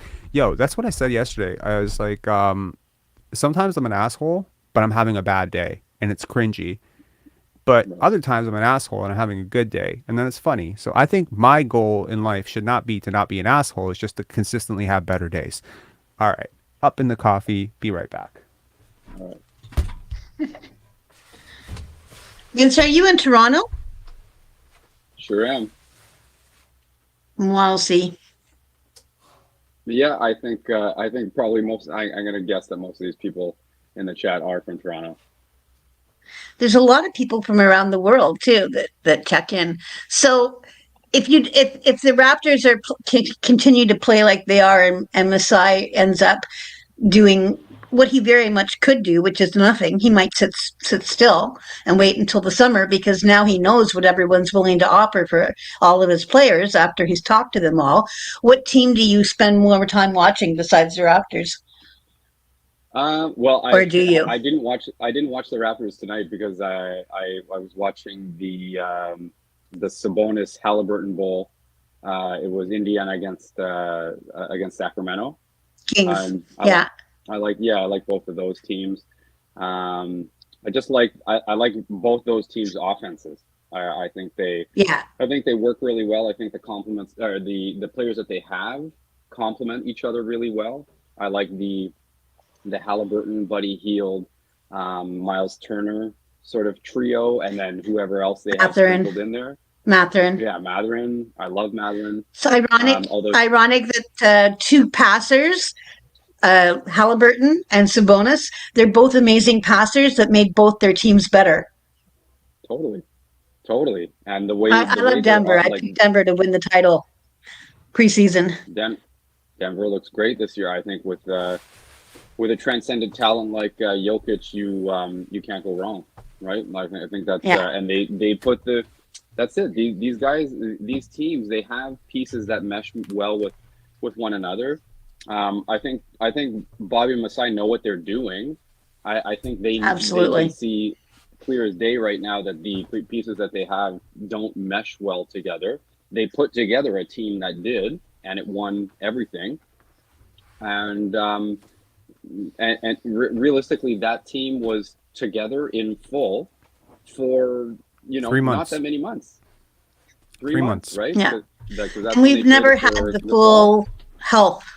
We've never had full health to see what could happen, but in some ways, I almost feel it was a blessing in disguise because by Otto being injured and Precious being out for 20 games, it allowed Masai to see where the weaknesses were with Pascal and Fred within that offense. So now he knows what to tweak or has made his decisions, I would assume.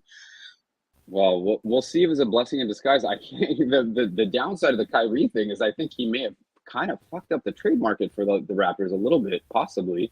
I don't know. I think it could work the other way. It could actually work to behoove what Masai wants to do because the only way that Kyrie is going anywhere is he's going to want to be a Laker. The only other two teams that are interested are said to be Phoenix and the Mavericks. Mavericks have nothing to trade. They've got no draft picks.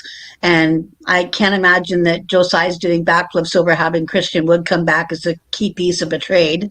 Phoenix is also limited because if he goes there, Phoenix isn't going to want to blow up and send Bridges and Cam Johnson away to get Kyrie, who's going to bolt for LA in the summer anyway. So you might need a third team to make it work so that he goes to LA, and that could be where Toronto skates in. And at that point, if I'm Masai, I'm saying, okay, so let's revisit the summer talk about KD.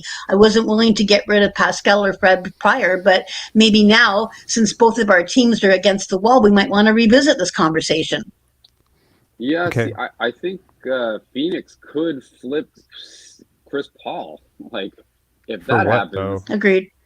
For Kyrie. Like, Chris Paul plus. That would be a whatever. great trade. Great trade for both teams. May I just take a moment to just take a moment at 1:22 a.m. to just pay homage and pay tribute and perhaps just show appreciation for one of my favorite Raptors of all time. Do you know who I'm going with this one?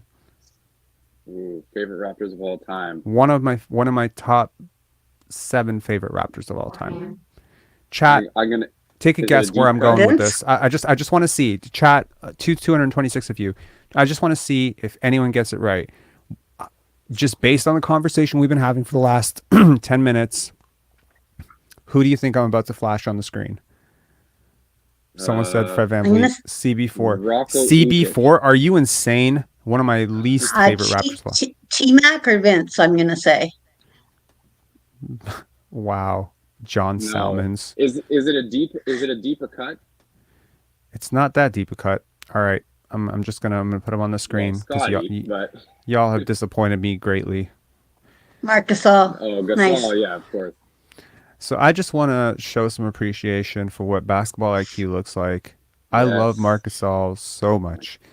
I love him because he is so smart. He does everything right.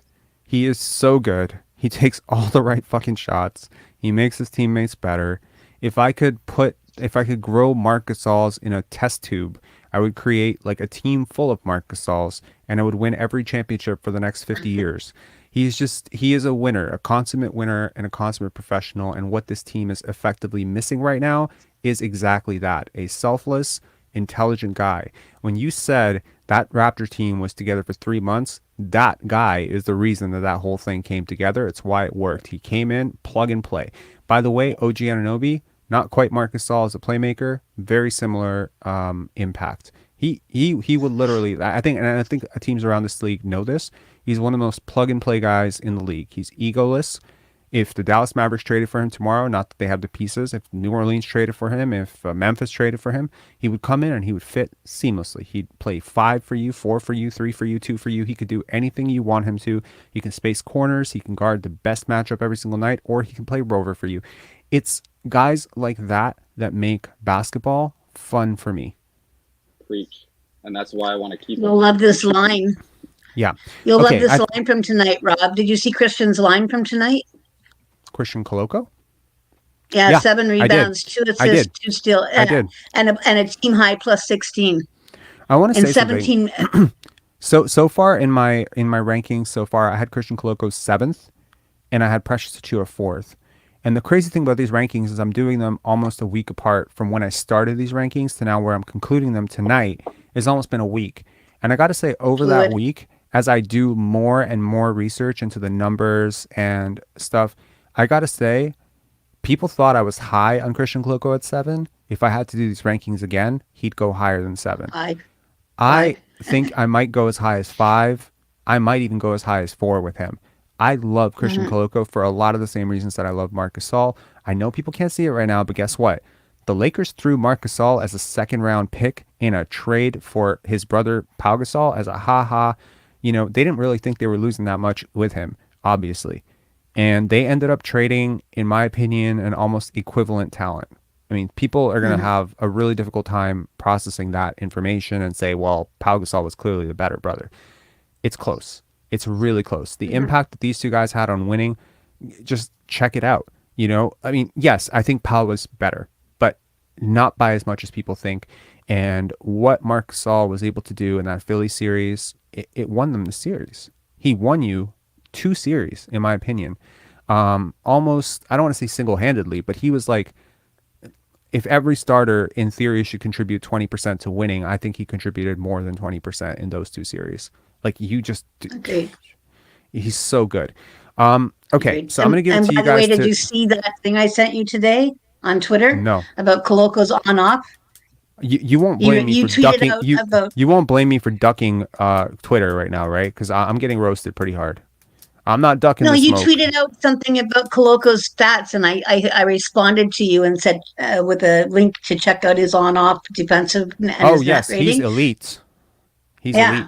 I knew that. That's surprising though how high it is, eh? It's not that surprising.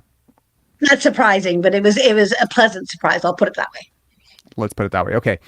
So the final 2 things, we're at the 2:34 mark. We're probably going to go over 3 hours, but the final 2 things tonight, and I'll leave it to you guys to vote, and I'll break the tie if there's a tie.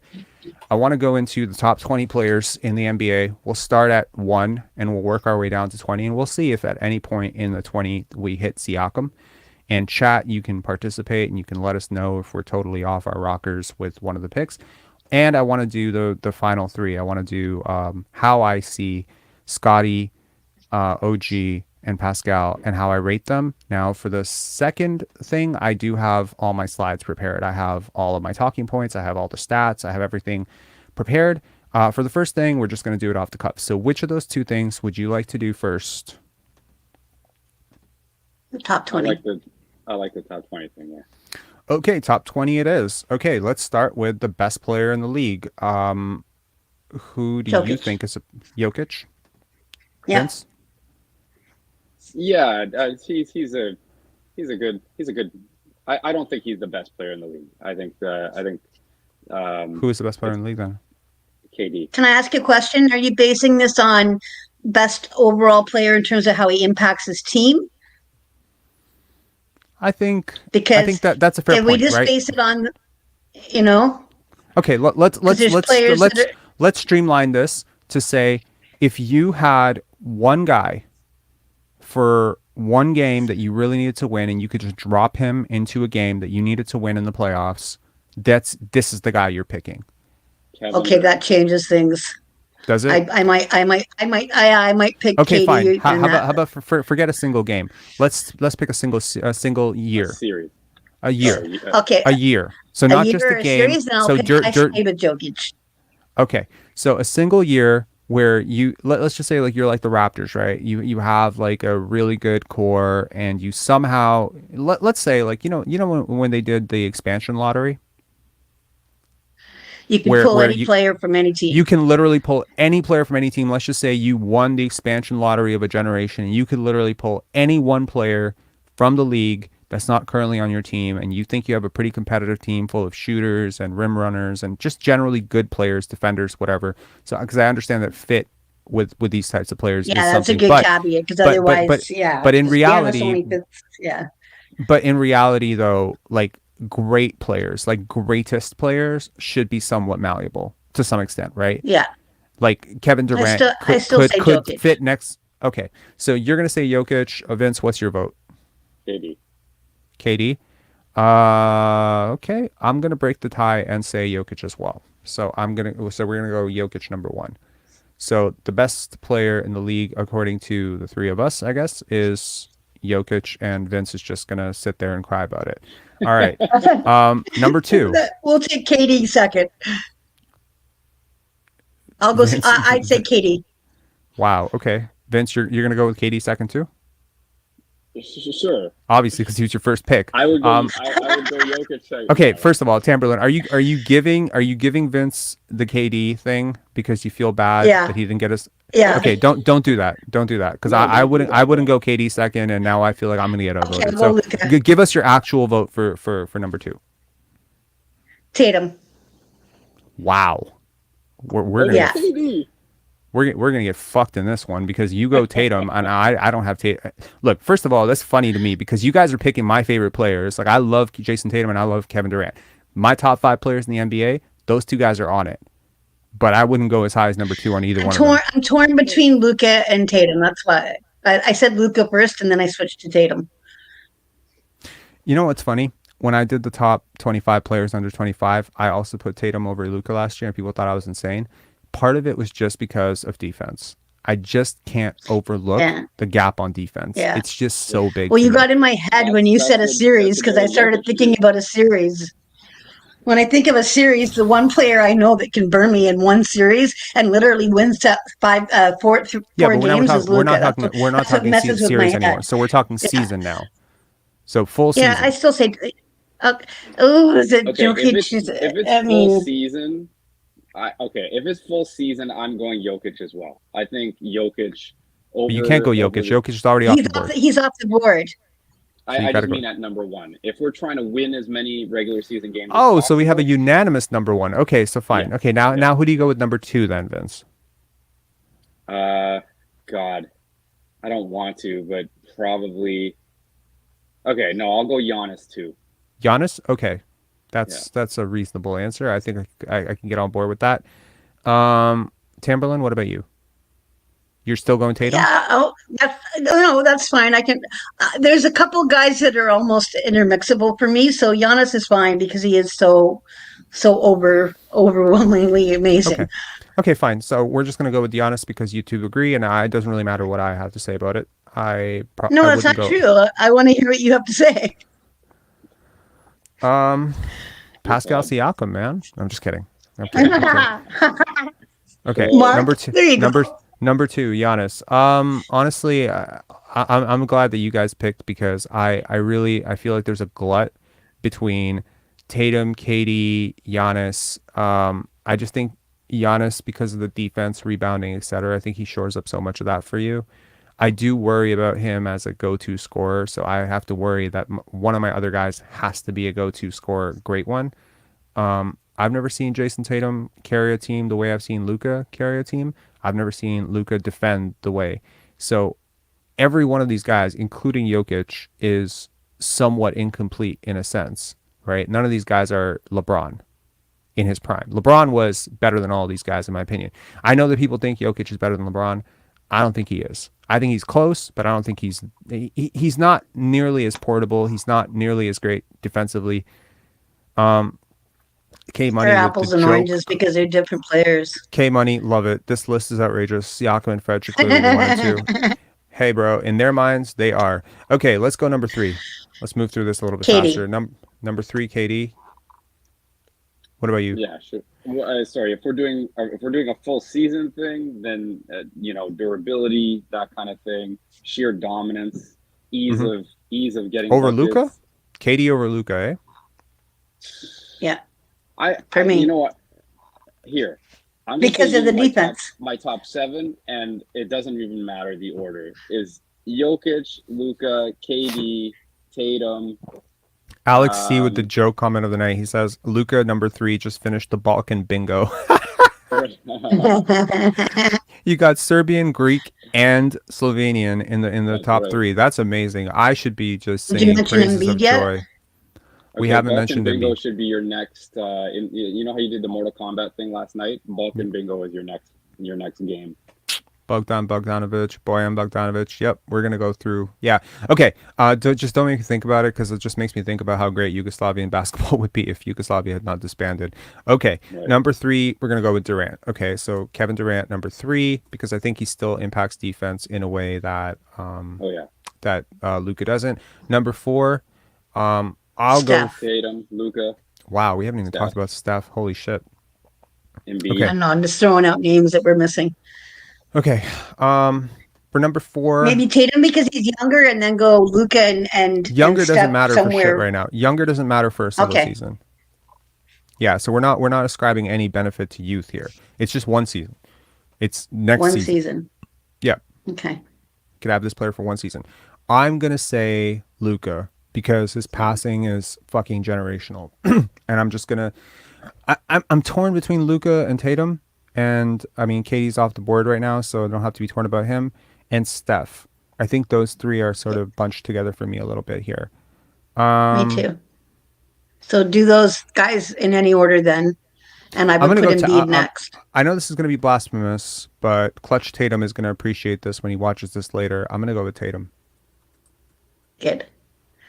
Right on. What about you, Vince? 2-way. Yeah, I tend to lean wings. Like obviously Curry's amazing, but I tend to lean wings that have defensive. Cool. So malleability. we go Tatum number 4, number 5. I'm gonna say Luka now. I can't leave him off the board anymore. So Luka, we all in agreement? Sure. Okay. Yep. Now, And how then the you hell- go how the Steph and hell- Embiid, how- or Embiid and then Steph. I gotta. I mean, durability concerns on both Are sides. you right? out on? Yeah. I think Zion, Ja, all come into play here. Steph, Embiid. I could say Embiid number 6, even though I absolutely despise the guy, and I know that I'm rating him a spot lower than I should. But yeah. Are we also saying that, like, assuming that health is not a factor? No, you have to assume health. Projectable health is a factor. Projectable being, their odds of getting an injury are exactly what they are right now. Right. Which is why Anthony Davis isn't AD higher. is another talk. Which is why Anthony Davis is not higher, because he should be probably off the board by now. I'm going to say Embiid. What's your number 6? Embiid's a good. I go Steph over Embiid because of health. Yeah. So you guys are for Steph, eh? Okay. Yeah, I'll go Steph. And then Embiid because I like him. No, that's fair. That's fair. Okay, so number 6, Steph. Number 7, Embiid. Okay. And then number some 7. mixture of the next 3 would be Shai, Zion, and Ja, in my opinion. I wouldn't put Ja that high. That's fair. And LeBron, we're forgetting LeBron. Yeah, and we're forgetting Anthony Davis. And yeah, but Harden, Kawhi. Yeah, there's a lot. Kawhi's injury that hurts him. Donovan Mitchell is lack of defense. Right. Anthony Davis's injury, same with Zion. Devin Booker this year, all of a sudden with the injury, and I don't think his defense is as good as some people say. Ja, to me, is a bit higher simply because of his impact on the team and his teammates, because he has that team goes by how Kyle Lowry led the Raptors, and his impact on the team is how Ja already as a young player impacts that team, which is why Ja's higher up for me in some regards. No, that's fair. That's for sure fair. Um, so I think to some extent, this list is going to have to include LeBron at some point. Yeah. Definitely. Yeah. Shea And Dame. and Anthony Davis, Dame Lillard, Ja Morant. Those You guys have have to go Zion off. there too. Yeah. James I'm fine Harden. with you putting them in. Yeah, I Okay, wouldn't put him as high as the other guys though. Mitchell, Kawhi, Pardon? Paul George. Donovan Mitchell, Kawhi, Paul George. I'm saying if we're ranking ahead of like who are guys who are better than Pascal, is that the thought exercise here? I mean, this is a completely pure who are our top 20 players. If Siakam ends up being 20th or he ends up being 15th, I really don't care. I'm just curious to know at what point he comes up, right? Yeah, I mean, because I mean, like, look, I gotta be. We Go can't put LeBron too low because he still impacts winning. He does. Just The man's going to break the all-time scoring title either Tuesday or Thursday. So that's exciting. Yeah, hope he does it against the Thunder, but I think he'll do it against the Bucks and probably sit against the Pelicans. You covered the Thunder, right? I covered them for one site. Yeah, I haven't been writing as much for them lately, though. Did you catch my Isaiah Joe mention yesterday? I did not, but I love Isaiah Joe. You know that. I was saying he was a big steal. I said that there's 10 underrated players that I think the Raptors should target in trade talks, and Isaiah Joe is one of them because he's shooting like 46% from three on like 14 attempts per 100 possessions. It's crazy. Yeah, I was all over that too. Agreed. Yeah. Okay. So let's see here. Okay. So who's our next player? Where are we at? Number 8? I think maybe LeBron might have to go in now at this point. Okay. Unless, I mean, Vince, what's your number? We also 8? have to put Jimmy Butler in here at some point too. Yeah. I would think. I because like LeBron. I'm looking at it at like I their take talent plus LeBron their over impact. Jimmy. I take LeBron over Jimmy Yeah, I personally. do. Me too. Same. Okay. Would you take LeBron over Zion for a single year? Yes. Yeah. Provided that year Because is next how- year. Yeah.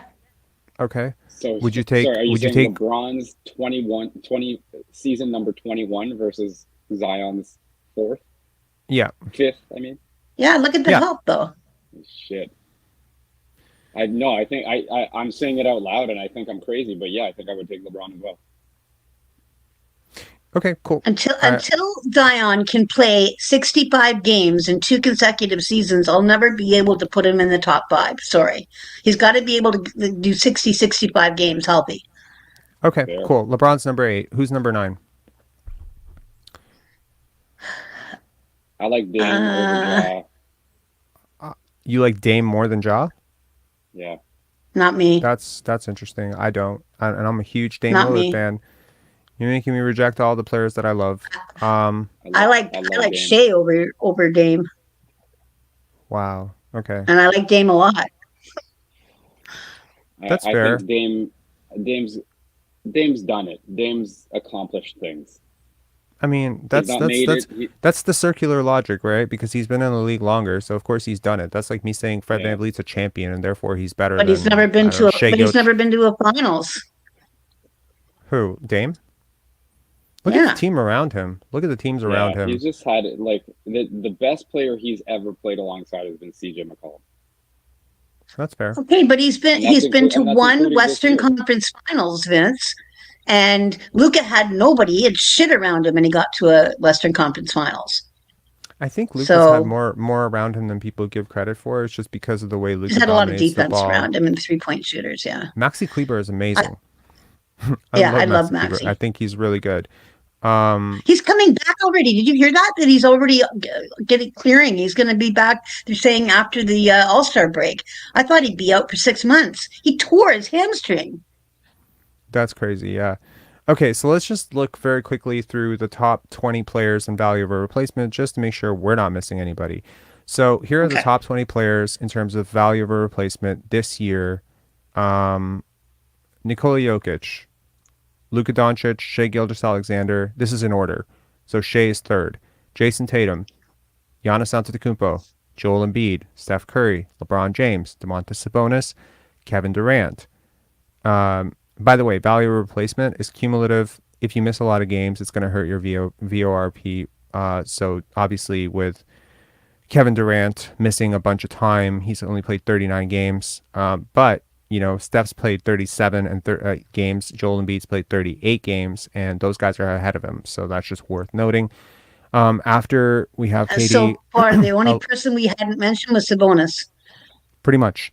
And number 10 is Kevin Durant. 11, Tyrese Halliburton. 12, Dame. 13, Donovan Mitchell. 14, Jimmy Butler. 15, John Morant. 16, Julius Randle. 17, Lauri Markkanen. That's crazy. 18, Anthony Davis. 19, James Harden. 20, Nikola Vucevic. What? Wow. Oh my God. That's crazy. That's where the stats Perspective. That's where the stat falls apart. 21, Jalen Brunson. 22, Darius Garland. 23, Kyrie Irving. 24, Pascal Siakam. 25, Fred VanVleet. Ironically, they're identical. 1.9 VORP. 26, Zion Williamson. Again, Zion has played 29 games, and the guys ahead of him. Why. Yeah. So the only guys who've made the list so far who've played fewer than 30 games are Zion and Anthony Davis. And I think both those guys have durability concerns, right? Trae Young is behind Zion despite playing 46 games. He's having the season from hell. 28, a very surprising addition. Nick Claxton. Then DeMar DeRozan. And then 30th is Kawhi Leonard. And that's sort of where the list falls off. Then beyond that is nobody who's going to make this list. Nobody who's going to touch this list. So we're just pretty much picking from those 30 guys. If you want, if it'll make it easier just for us to stay organized and to have, let's just call it like an easier time understanding where we are. What I'll do is I'll just screenshot this really quickly.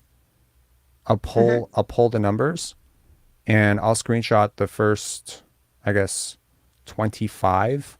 And we'll have an easy way to sort of remember where we are. So let's just pick up the first 27, and I'll just screenshot them and put them on the screen. Okay. Okay. Add overlay. Here we go. Video editing skills. There we go. Shining right now. Pardon? Your video editing skills are coming to the forefront. Oh, they're not video editing. I just literally screenshot and attach. So yeah. So we have number 8 was LeBron. Who's our number 9? Sabonis. Steph. Did we already say Steph? Oh, right. Yep. So we haven't done Shai yet. Okay, I'm gonna go with Shea at 9. Yeah. Is it Shea or Shai? It's Shea. Shea. Yep. I know someone who knows him.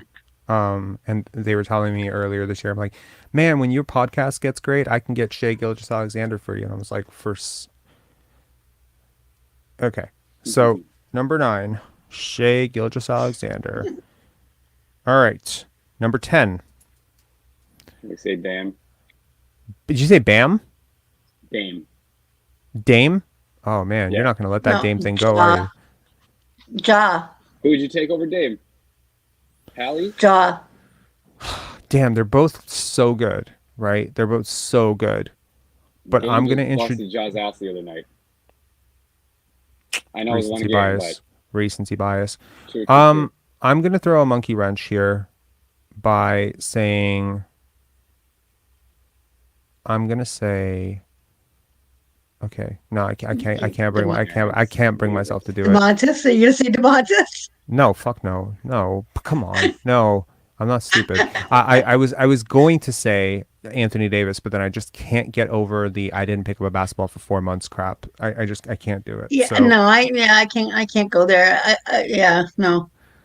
Okay, so you can pick whoever of the two. I'm fine with whichever, but whoever we pick, the other one should be this one after, I think. Who's better on defense? I think Ja is. Okay, yeah. I'm picking Ja based on that alone. So I'll go Ja. Yeah, I'm gonna go Ja. Poor Vince. I'm sorry, Vince. So for Vince, we'll do. Dame next. Concession prize, we give you Dame at 11. Okay, so that worked itself out. Dame, Lillard at 11, just outside the top 10. Okay, can I ask a question then? So are you thinking AD next, or where does Jimmy factor in here? It's a good question. For a single season, right? Yeah. I am thinking. Look how much better the Heat are when he plays. I'm All having those a losses that hard. we're I gotta having, be and honest. everyone can talk about how great Bam is, but when Jimmy doesn't play, they don't win. I gotta be honest. At this point, I'm having a really hard time ignoring Anthony Davis and Zion Williamson. Like a really hard time. Those two I'm guys. good with that. I'm amenable either way. I mean, But- at some point you have To to be take honest with pure you, there's a lot of skill these into guys that account, are like you said. interchangeable for me because they all, like Rob said, they all have specific issues. Some of them are health related, some of them are defense related, some of them, whatever, like better passers, whatever. Like Yeah, so I James mean, Harden is having an incredible year, and he's improved, and the hamstring looks a lot better. I own that now because at the start of the year I wouldn't have said that, but I watched him Right. in a couple of games this week, last couple of weeks, and Rob, you were on the money with that. I own that. Wait, who? James Harden. Yeah. At the start of the year, I wasn't that keen on him at the start of the year because I thought that he was done after what I saw last year. But I watched a few more games after what you said, and you're on the money with that. He does look good. The burst is back or coming back. Okay, let's get to 12. Like we have to choose between Jimmy, Anthony Davis, Zion Williamson, and Tyrese Halliburton. Man, we can't ignore Tyrese. I would put Tyrese ahead of a lot of these guys. I don't find Randall's game to be that good. That's just me personally. I think he's another Pascal type player. Who are we missing? Yeah, I like Tyrese a lot. Pardon? He's a good comp for Pascal. Pardon? I think. K Money is just killing the chat here. He says Harden might be finished offensively, but he's still 100 times player than Siakam is. Yeah. Honestly, that's fair, goat. Honestly, he's not even done. Are you calling him KD Money now too? I called him K Money. You're hearing KD Money because that's what you want to hear. Okay, I'm gonna put Tyrese next. Good. And have you put Jimmy in yet or no? I haven't, but I'm going to put Tyrese at 12. Vince, who are you at for number 12? No, I mean, I like where you're going. Like I said, that like whether they're 11th, 12th, 13th, I'm not too fussed about. Cool. I would probably argue that Kyrie should be kind of hovering around here, maybe a couple spots below. For a season, bro, you want to hinge your pick on him for an entire season? With his, I think consistency and stuff matters here, man. He doesn't make my top 20. I'm being honest. I know talent wise, he's top 10, but he does not make my top 20. I'm blinded by talent. I'm blinded by talent. And if you're gonna put eight, spoken like a true musician, Vince. Spoken like a true musician. I'm blinded by talent. I can't take it away. 13, okay, 13, 14, 15. I think in some order, it's got to be Jimmy, Zion, AD. It's got to be in some order there. What about Kawhi?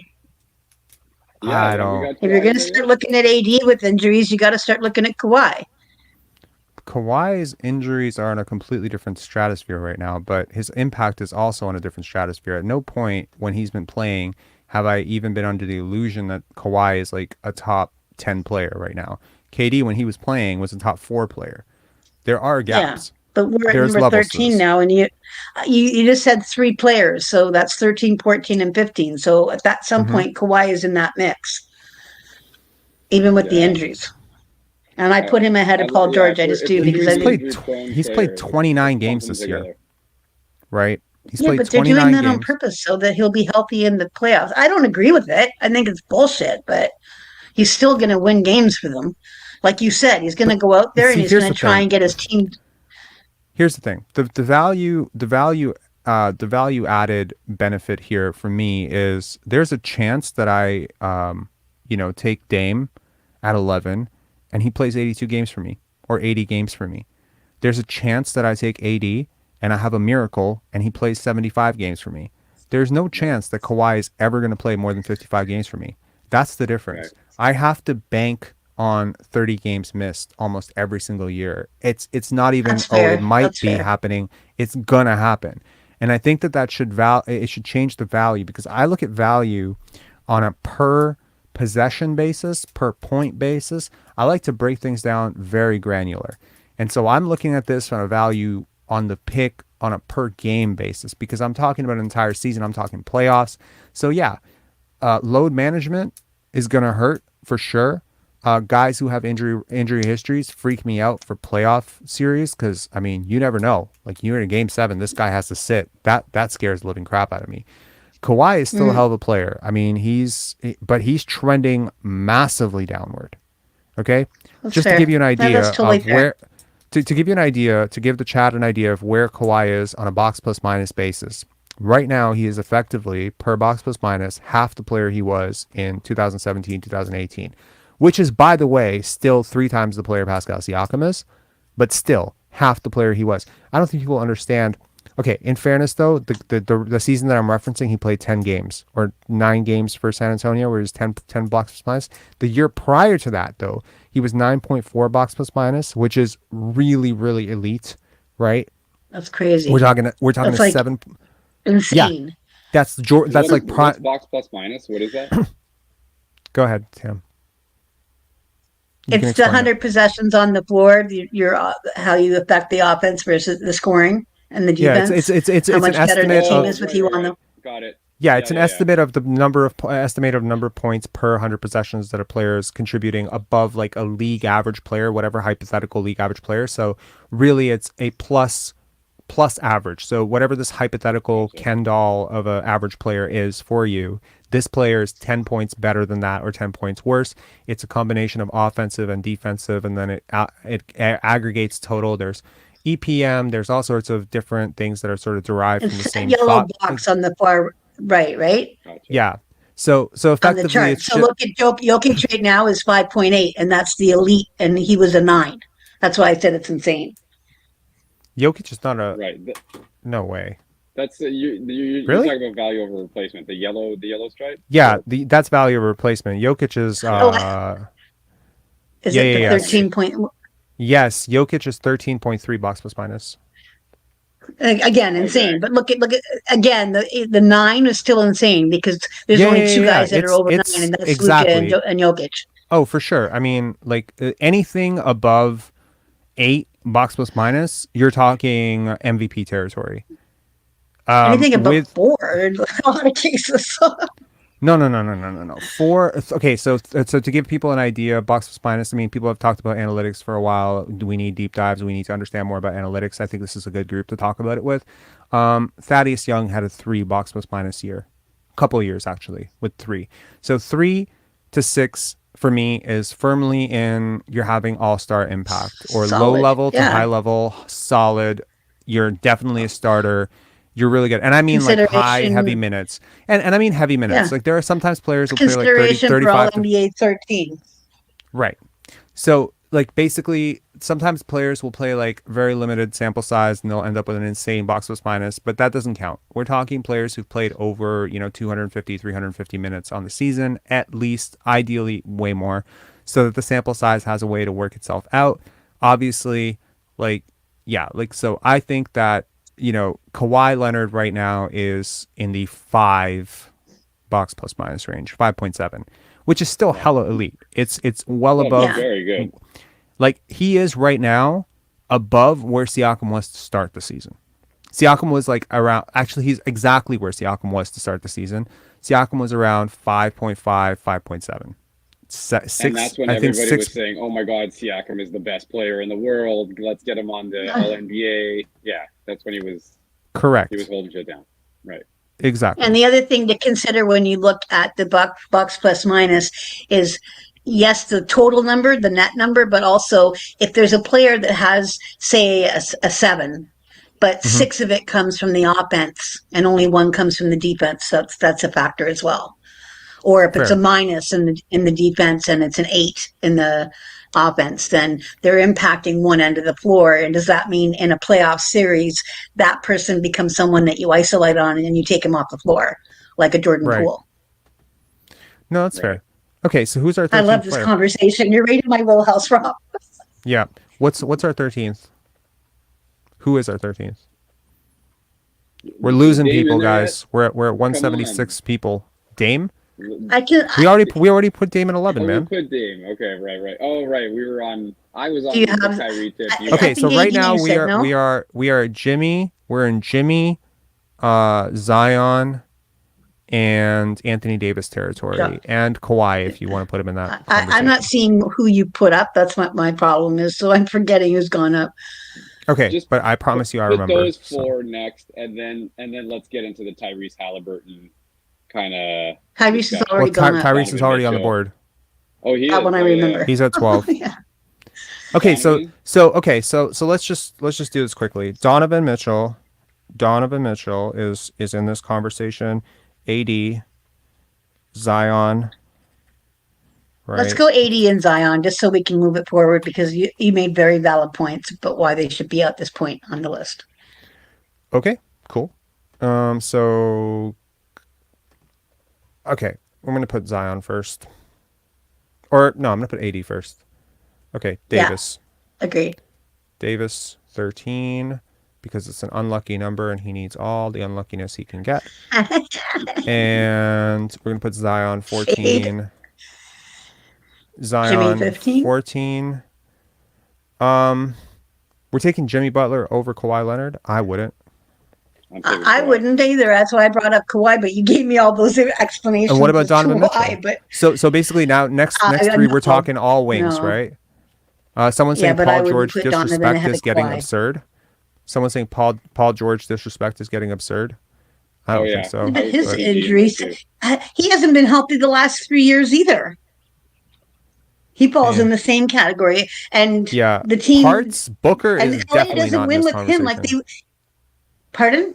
Is it Parts is saying Booker should be in this conversation. that's Someone true, too. Kenneth Lau saying Trey Young. Blah. No way. Not a chance. Uh-uh. I think there's so far you can go. Like, okay, so here's the thing. Here's what puts Jimmy Butler and Kawhi Leonard above Donovan Mitchell for me, even though it's kind of hard for me because those guys are older, they have injury concerns, and there's a chance that you could just lean. All three are very proven playoff scorers. You could bunch these guys together in a bucket and just say 3 guys who are going to carry your offense in the playoffs. I just think that Kawhi's defense and Jimmy's defense is better. Agreed.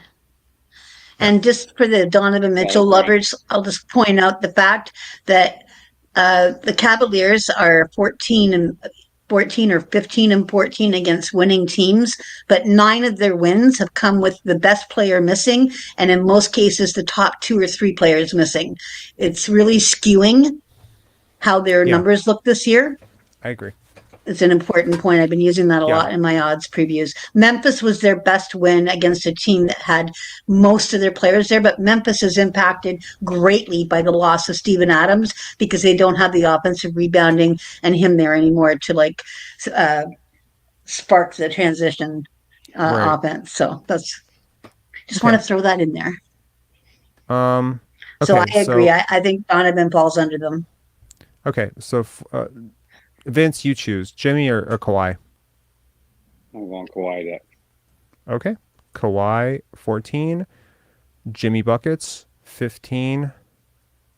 I would personally put Jimmy lower. I would put Donovan Mitchell. I would put Devin Booker ahead of Jimmy, but that's just me. I would put Devin ahead of Donovan. Devin Booker ahead Personally. of Donovan Mitchell? Yeah, I wouldn't. I would. I'm not as high on Donovan. I think he's I think going to they're get. comparable too. I think he's great offensively, and he's got a great defensive group around him. But yeah, that's just my personal opinion. He's not as low in my eyes as a certain. Here's a question. Guy. James Harden. James Harden. Yeah, I would put Harden James ahead versus of Mitchell. Donovan too. Wow. I'm putting Mitchell and Devin Booker for sure ahead of Harden at this point. I wouldn't. But Harden's still good. I I would put wouldn't. Harden ahead of Mitchell. I might even give in to you, Rob, and put him ahead of Devin because of how much he impacts everybody else around him. He's leading the league in assists. Harden? Yeah. I mean, and he's not just leading when the assist when Joel plays. He's leading when Joel sits. So, and he's got his three back. So yeah, I got to put Harden 16, man. I got. He's even playing better defense, even though I hate to say that. I mean, I had to suffer through all those years of iso ball covering Houston, and he it really drove me is, insane. and he's one of the more versatile defenders in the league as well. I'm gonna go. I Harden admit 16. when I'm wrong, and I was wrong about him. I appreciate that about you. So. I also like to pride myself in being able to admit when I'm wrong. All right, James Harden, number 16. Okay. So 17. Let's talk about the next range of players that we have to discuss. We have Devin Booker. Okay, Booker, Mitchell, and hold on. Does Bam enter the conversation at all? He can. He shouldn't. Okay. I'm not as high on him as everybody else. Hold on. I'm gonna list Jaren out Jackson, I'm gonna list out a number of names, and we're just gonna pick the next four and then call this done. Okay. JJJ. So we got Booker, Fox, Bam, JJJ.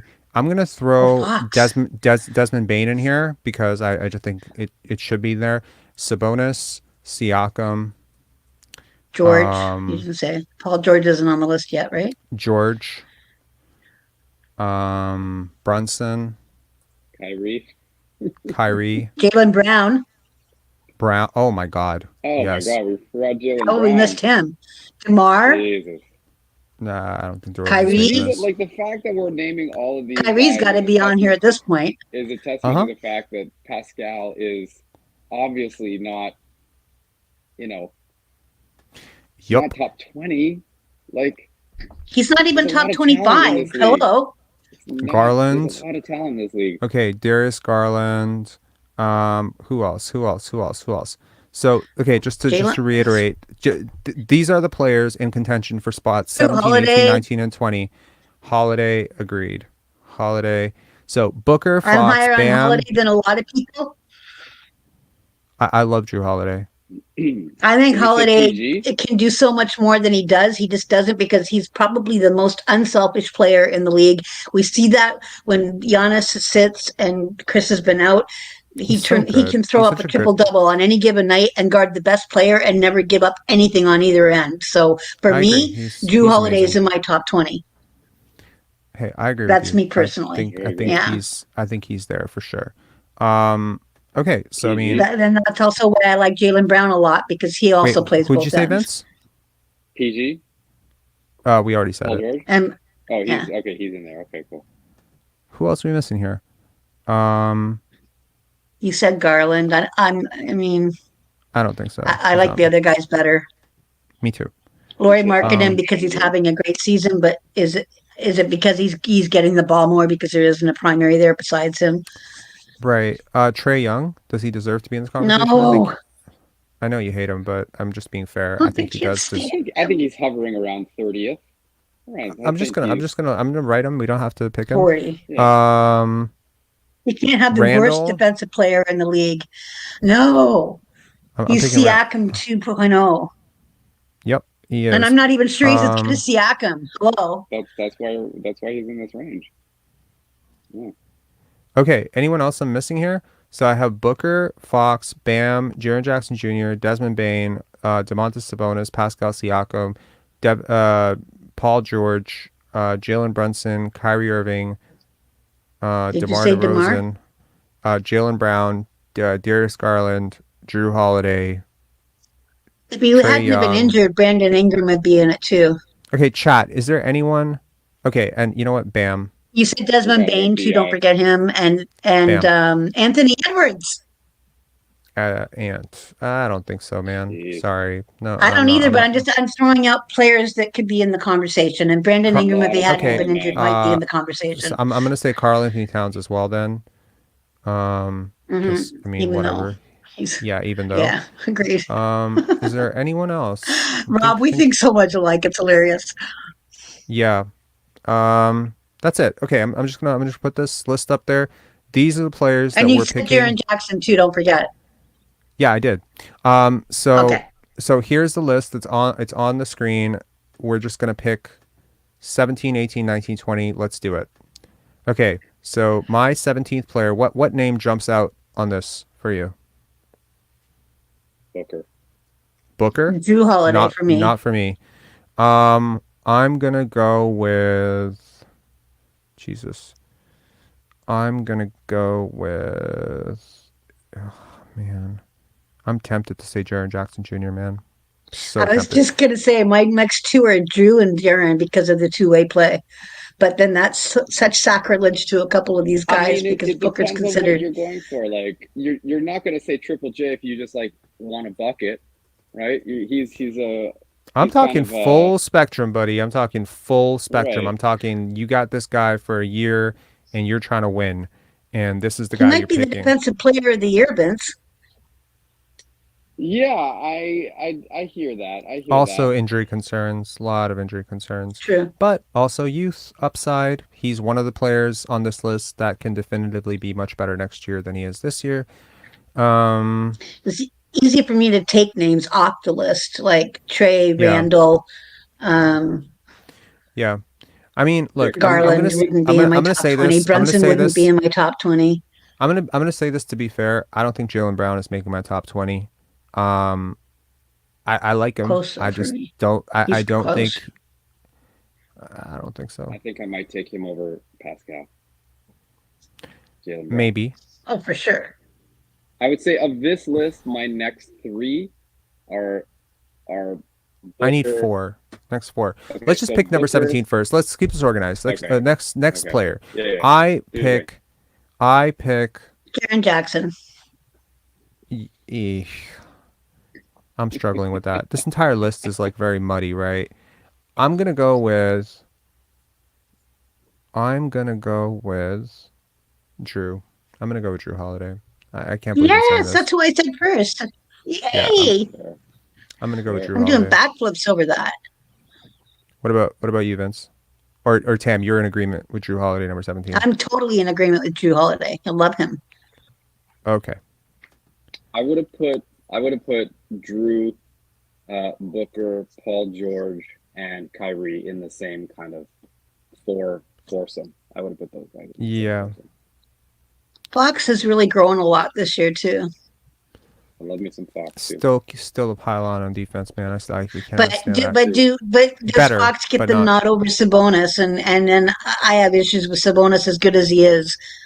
It's just like I like Alperen Sengun a lot, but like you brought up tonight, Rob, his defense has a long way to come. Yeah.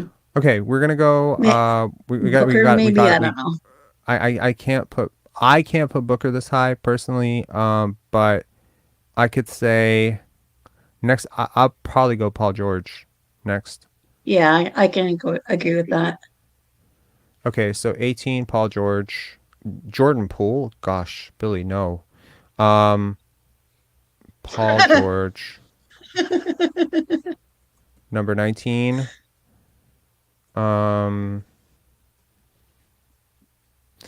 I think I go Jaren Jackson Jr. here personally. Yeah. Agreed. Vince? Okay, so you got voted even if you didn't like it. And Vince, now we're deciding between Booker, Fox, Bam, Desmond Bane, just crazy efficient. I don't know if I'm ready to put Darius Garland this high, but I might. Listen, I don't know if this is a hot take, but I might put Desmond over Booker. We did pick Mitchell, Just because right? it is. Come on, Guys, we did pick Mitchell, right? I don't remember. If we didn't, Chat. then he has to go here. Chat, did we pick Mitchell or did we snub Mitchell so bad? Chat, can you please let me know? Did we miss Donovan Mitchell? I had Mitchell. I think we might have. For sure higher than that. Okay. If we did, you might have to move him up a little bit. Yeah, we did miss him. Okay, so Paul All right, George, so that's our JJ. 20 then. You just might Yeah, have to move him up. do you put him over Paul George? Yeah. Do you Because of put the him health. over? Do you Not put over him? Drew. You wouldn't put him over Drew. Neither would I. No. So you put him over Paul George. I would. Okay, cool. So then the list is solidified. That was easy. Great. I mean, that wasn't that easy, but yeah. Okay. A lot of good players. 18, Mitchell. KG saying we snubbed Jamal Murray. Trust me, we didn't. All right, Mitchell. Let him All right. let him heal for another year. Jamal Murray's still a good player. Still a good player. Phoenix He's Play great. saying, Jesus Christ, you are overvaluing two-way play. Yeah, we like winning. We want to actually win basketball games. What do you want to do? All right. What do Yeah. you need to win championships? Yeah, like I don't like building around. Only one team hasn't been a top 10 defense that's won a championship. You know what? and I that was see the what they're Lakers. saying. I see what they're saying. You know, there's this idea that you can only win if you have a guy who can put up 25 reasonably efficiently, and that you can pretty much figure out the rest as you go, right? So there's a team building theory that you always go with the scoring wing, like a Devin Booker, and then you just try to put scrappy defenders around him and try to win, right? But that's not how the Detroit Pistons won, right? That's not how the Pistons won. That's not how That's a lot not of how teams the have been. Golden State Warriors won or the Spurs won. They had to have defense. Yeah, and Well, exactly. Golden State So like, won 2 of them with that. yeah, I mean, like, look at the impact that a guy like Al Horford is having on the Boston Celtics last year. I mean, you just did not get to the finals without Al Horford last year. He's so impactful, right? I just brought up, look at what's going on with Memphis without Steven Adams. Look at their defense, how much different it is without Steven Adams. One guy on defense. It matters. Yeah, Not I on that mean, team with OG. yeah, no, for sure. Sean Stevenson saying Chris Middleton as a 3-time All-Star and a champion as a number 2. I mean, he's great. He's really good. In fact, I compare Chris Middleton as a 3-point shooting, Pascal Siakam type. Like that's a great role for a Siakam. If he could ever figure out the 3-point shooting, he'd be a great number 2 to a real superstar like Giannis. So anyways, I guess the broader perspective here is that Pascal Siakam and Jaylen Brown did not make our top 20. Which is Or crazy, 25. but I mean, I'm gonna be honest. I think Siakam makes my top 25. I don't know if he didn't make my top 20, but he'd make my top 25. So I think it was a useful thought exercise to just kind of put names to numbers, because we say top 20 like it's a given with Siakam, right? It was like, oh, he's definitely top 20. It's a question of he's top 10. No, he's not top 10. He's not even fucking close to top 10. I think that top 20 was debatable coming into the season. I said that it was firmly within his grasp. His play the last month and a half has kind of made me think, okay, maybe not top 20.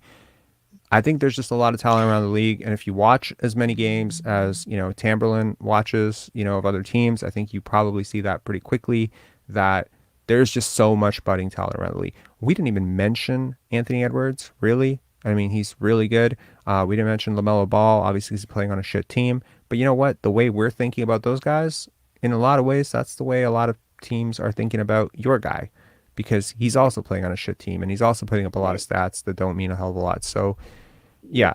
SGE saying. And the other thing about Pascal is, like, if we think about how Pascal played during the title run, Phoenix Play is losing his mind as always. So much. Yeah.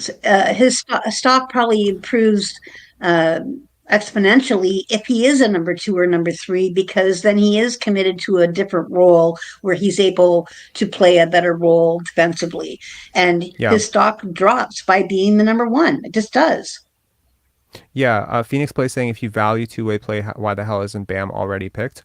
That's a fair question, because we value two-way play. I didn't say we value the defensive, the best defender in the league. We say we value two-way play, and Bam, honestly, for me, his growth trajectory is kind of sad.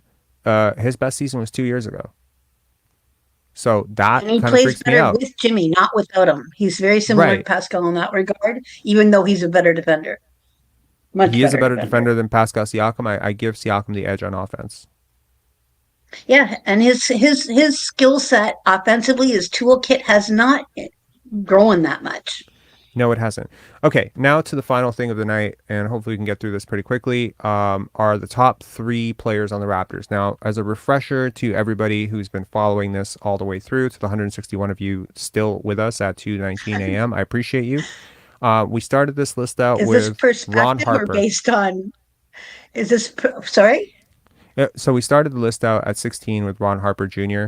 To provide context, the list is an amalgamation of 3 ways to look at value. Number 1, on-court impact. Number 2, future value. And 3, trade value. So trade value factors in elements like contract situation. Future value factors in elements like upside.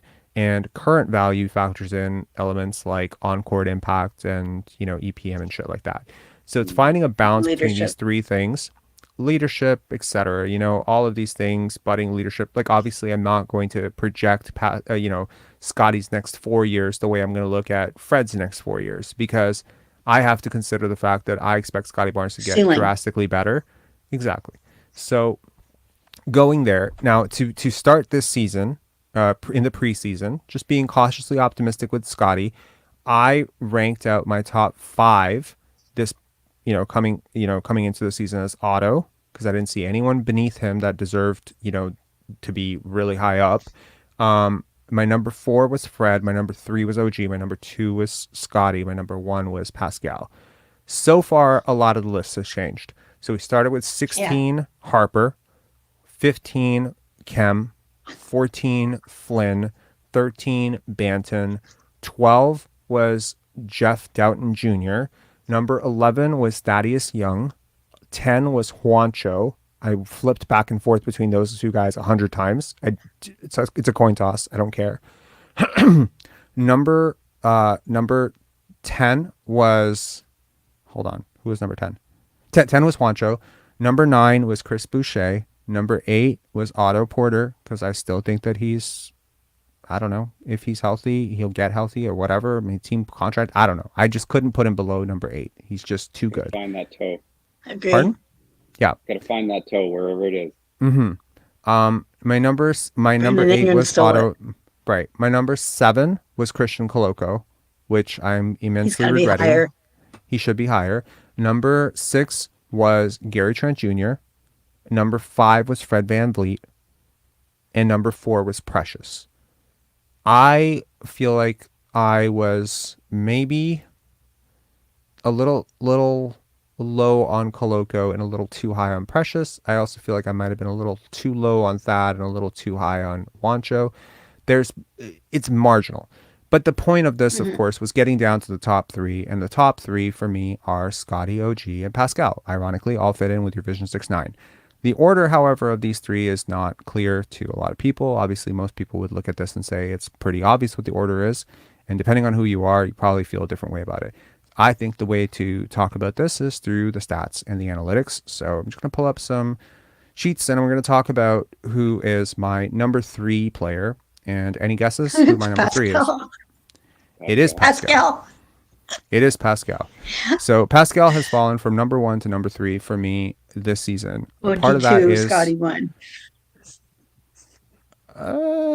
Don't be so sure. I'm going analytics here. Scotty's analytics are not that great. Okay. So okay, so my number 3 is Pascal Siakam. So introducing this briefly, he's been really good, obviously offensively, even though he struggled in January. He's held this up. He's been roughly between 97th percentile offensive player and 93rd percentile offensive player. I think, however, that this is where I take beef with analytics, because there is a certain assumption within analytics that high usage and high creation load imply that you're good at it, that you're really good at it, because the theory it just goes means you get more shots. It's exactly it, right? Because right now you have the ball in your hand more. Exactly. Because right now you have Pascal Siakam shooting below league average from across the board, right? And we can look at his shooting splits here. Not to completely gloss over this, he is a versatile defender, and I value that about him. However, his defense has not been great. And also, I think there's three things that really impact defensive, what I call defensive efficiency, as well as analytics can map out defensive efficiency. Number one is role difficulty. Number 2 is matchup difficulty. Players play different roles on defense, and players regularly match up with either very difficult matchups or very easy matchups based on how coaching staffs want to, use that player or deploy that player. Often you'll see Giannis play off-ball defense because it's where he's the best, right? But that doesn't mean he's not a good on-ball defender. He can definitely do it. He's best served off-ball. The Raptors can sometimes use Siakam in a similar way. It's just completely, not even relatively close to the impact. But he is versatile. He is a guy who can switch out, sometimes 2 through 5 at least. 1, I worry about him on quick point guards, but having that level of positional versatility in a league where switching and so many Spain pick and rolls and stuff, I think it's a value added. His versatility is a big deal for me, but he is the third most versatile or fourth most versatile defender pretty much on his own team. So I think that versatility, shines on another team as much, but on a team where pretty much half your team plays that way, I don't know how much it really shines. Here's his shot chart. You sort of see it. It's kind of interesting that that all three of Scottie, OG, and Pascal are all lights out from the same corner. They're lights out from the same corner and cold from the other corner. It's so hilarious.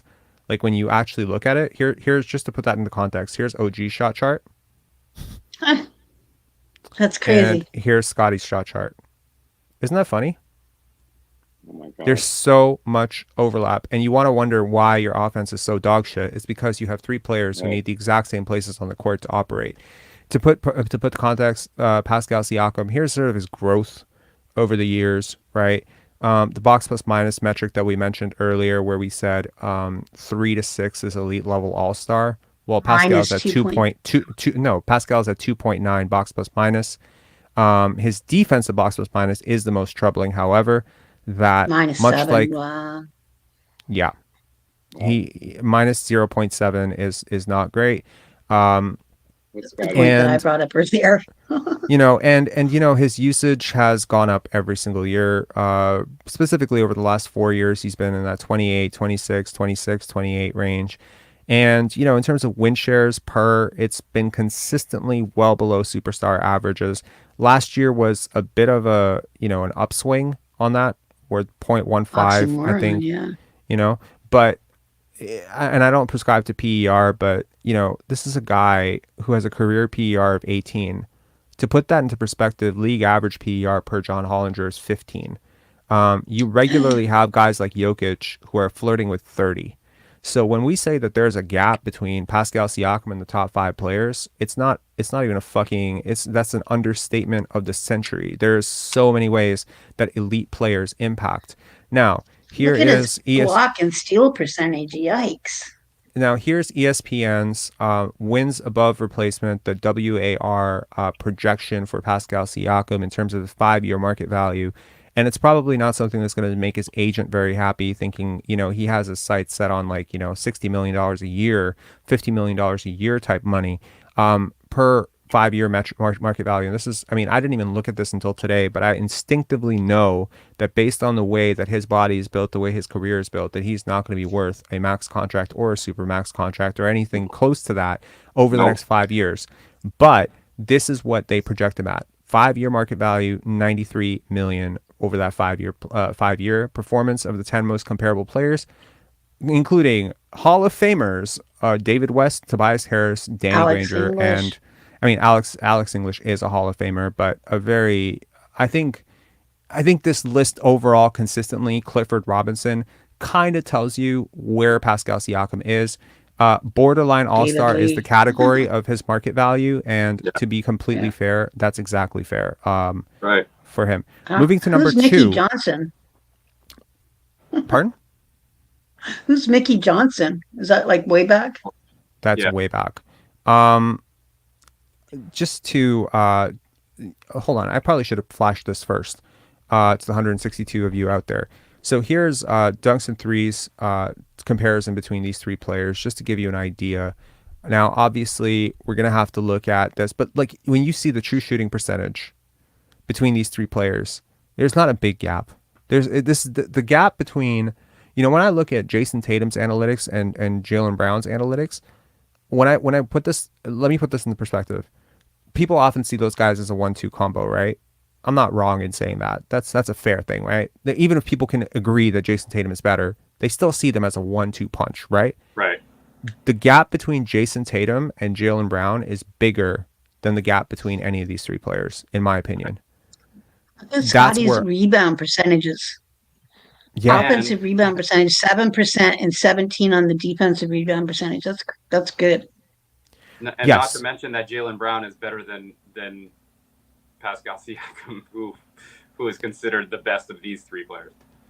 I think Jaylen and Pascal is a conversation that's worth having. I don't know if it's definitively in his favor, and I would love to see what Pascal Siakam could do in a role offered to Jaylen Brown, because obviously if you're playing with Malcolm Brogdon, Marcus Smart, Jason Tatum, Grant Williams, Al Horford, you're gonna have certain freedoms that Siakam does not have. You can't. I don't know if it's easy to say that. Anyways, moving on. I mean, we already got through Pascal. This is OG. So OG is my number 2. So to those of you who say, "Oh, he's expendable, you can just move him for anything," I think he's hella valuable, but his analytics have dipped massively over the month. So as much as I've spent a lot of time talking about Pascal Siakam's dip in January, OG didn't have a great January either. He is still one of the most defensively versatile defenders, but his efficiency and impact on defense has fallen a lot.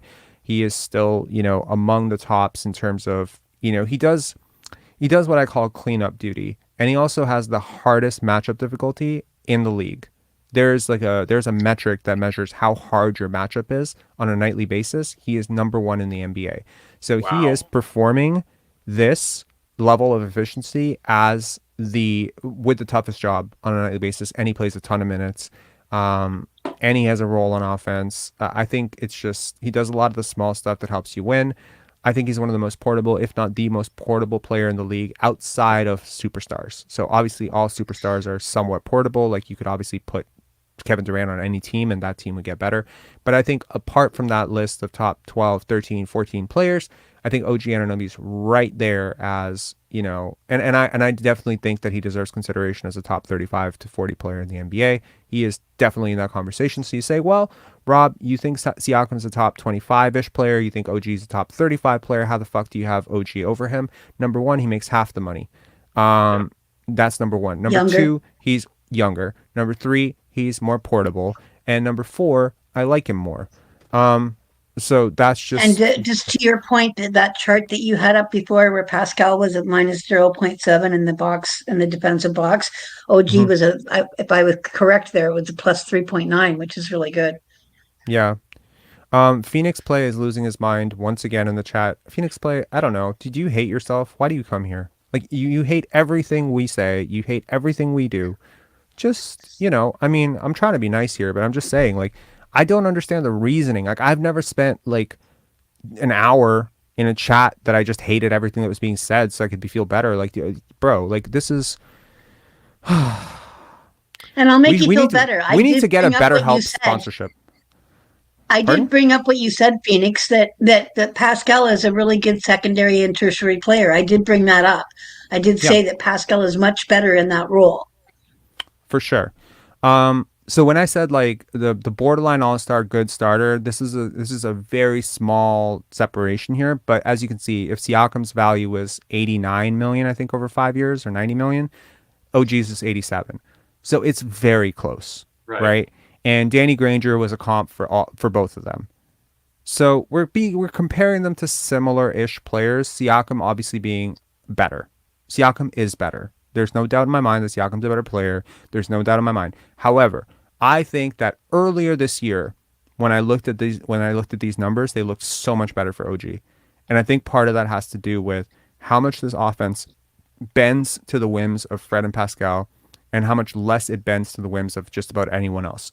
So I think that I would like to see OG have a continuation of the success that he enjoyed without Pascal, and to see if he can't usurp, pass, whatever, lap Pascal. Because I think that his defensive impact being so much greater than Pascal, his youth being better, I think his offense can get to a point where, especially since neither one of these guys is a number 1 option, I'm looking at both of them as which of these two guys do I prefer as a number 2 or number 3 option, in which case I think OG being portable and younger and cheaper gives him the edge, which is why I put him at number 2. Final thing on OG. Are you able to, Rob, are you able to go in those 10 games when Pascal was out and isolate just on those games for OG with these charts or no? Yeah, I'll pull Because I'll that pull would it be up. interesting. Yep, I can pull it up. That would show people just how, like, because OG was scoring like crazy then and still defending the number one player. Yeah, I agree. Because that's the thing. Both Scottie and OG's numbers are going to be impacted, to your point, because they're playing an offense that centers around Pascal as the primary and Fred as the secondary. So if they were in a system that moved the ball where whoever is hot is getting the shot or best shot taken, all of a sudden their metrics change dramatically, I would assume. For sure. So last year, without Pascal, he averaged 18.5 points, 5.5 rebounds, 2.8 assists in 13 games. And naturally, a lot of those games came in the beginning of the season. This year, without Pascal, he has averaged 22 points, 6 rebounds, and 2.6 assists. Let me show y'all the match. The thing. I'll just pull it up, and you can see all his games without Pascal this year. Hang on.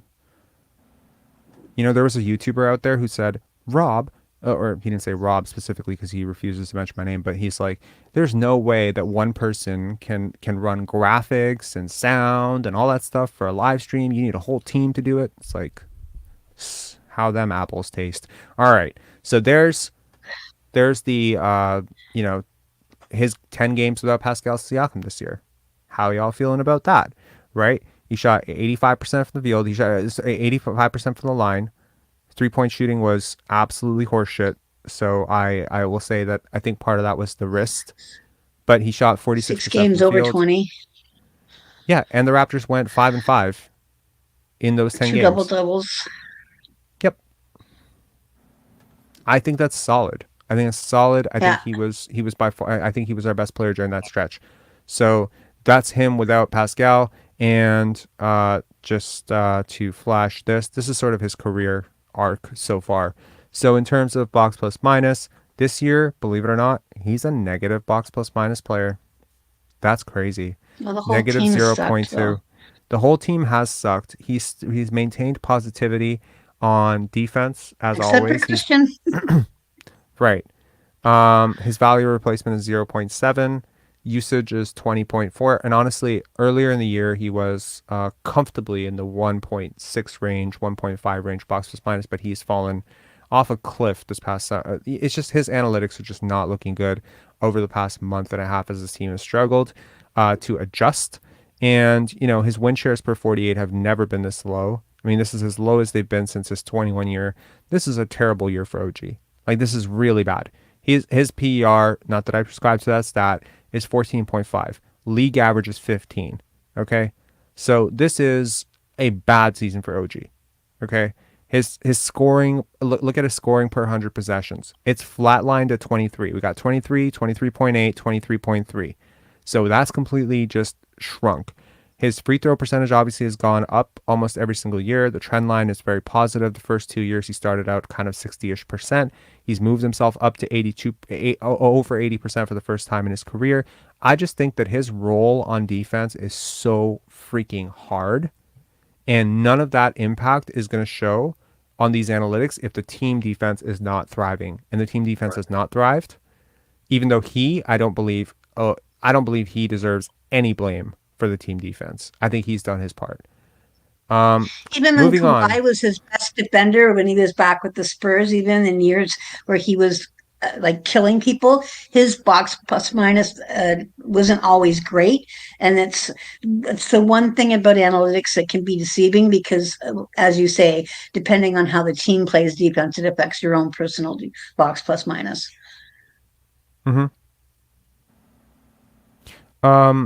Phoenix Play says, can you fix the description of your stream? It says Pascal Siakam, OG Anunoby, and Pascal Siakam. That's so funny. Siakam's living so rent-free in my head that I forgot to mention Scottie Barnes. Wow. Okay, I'm actually going to go and fix that right now. Not that it super matters, but yeah. Hang on. Just going to fix it real quick. Phoenix, Montreal's Herald doesn't shine OG shoes.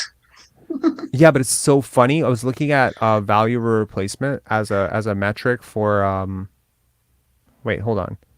Building around Siakam, He's Barnes, saying and that Montrezl Harrell has a better per than OG, which he does. Apparently, but he's not a better player. wait a That's second. mind Phoenix boggling. play my. Can you? What are you talking about? Fix this description of the stream. Okay, I'm not fixing the description. I thought you meant the title. Okay, moving on to my number one player. Where no shit. Okay. Da-da-da-da.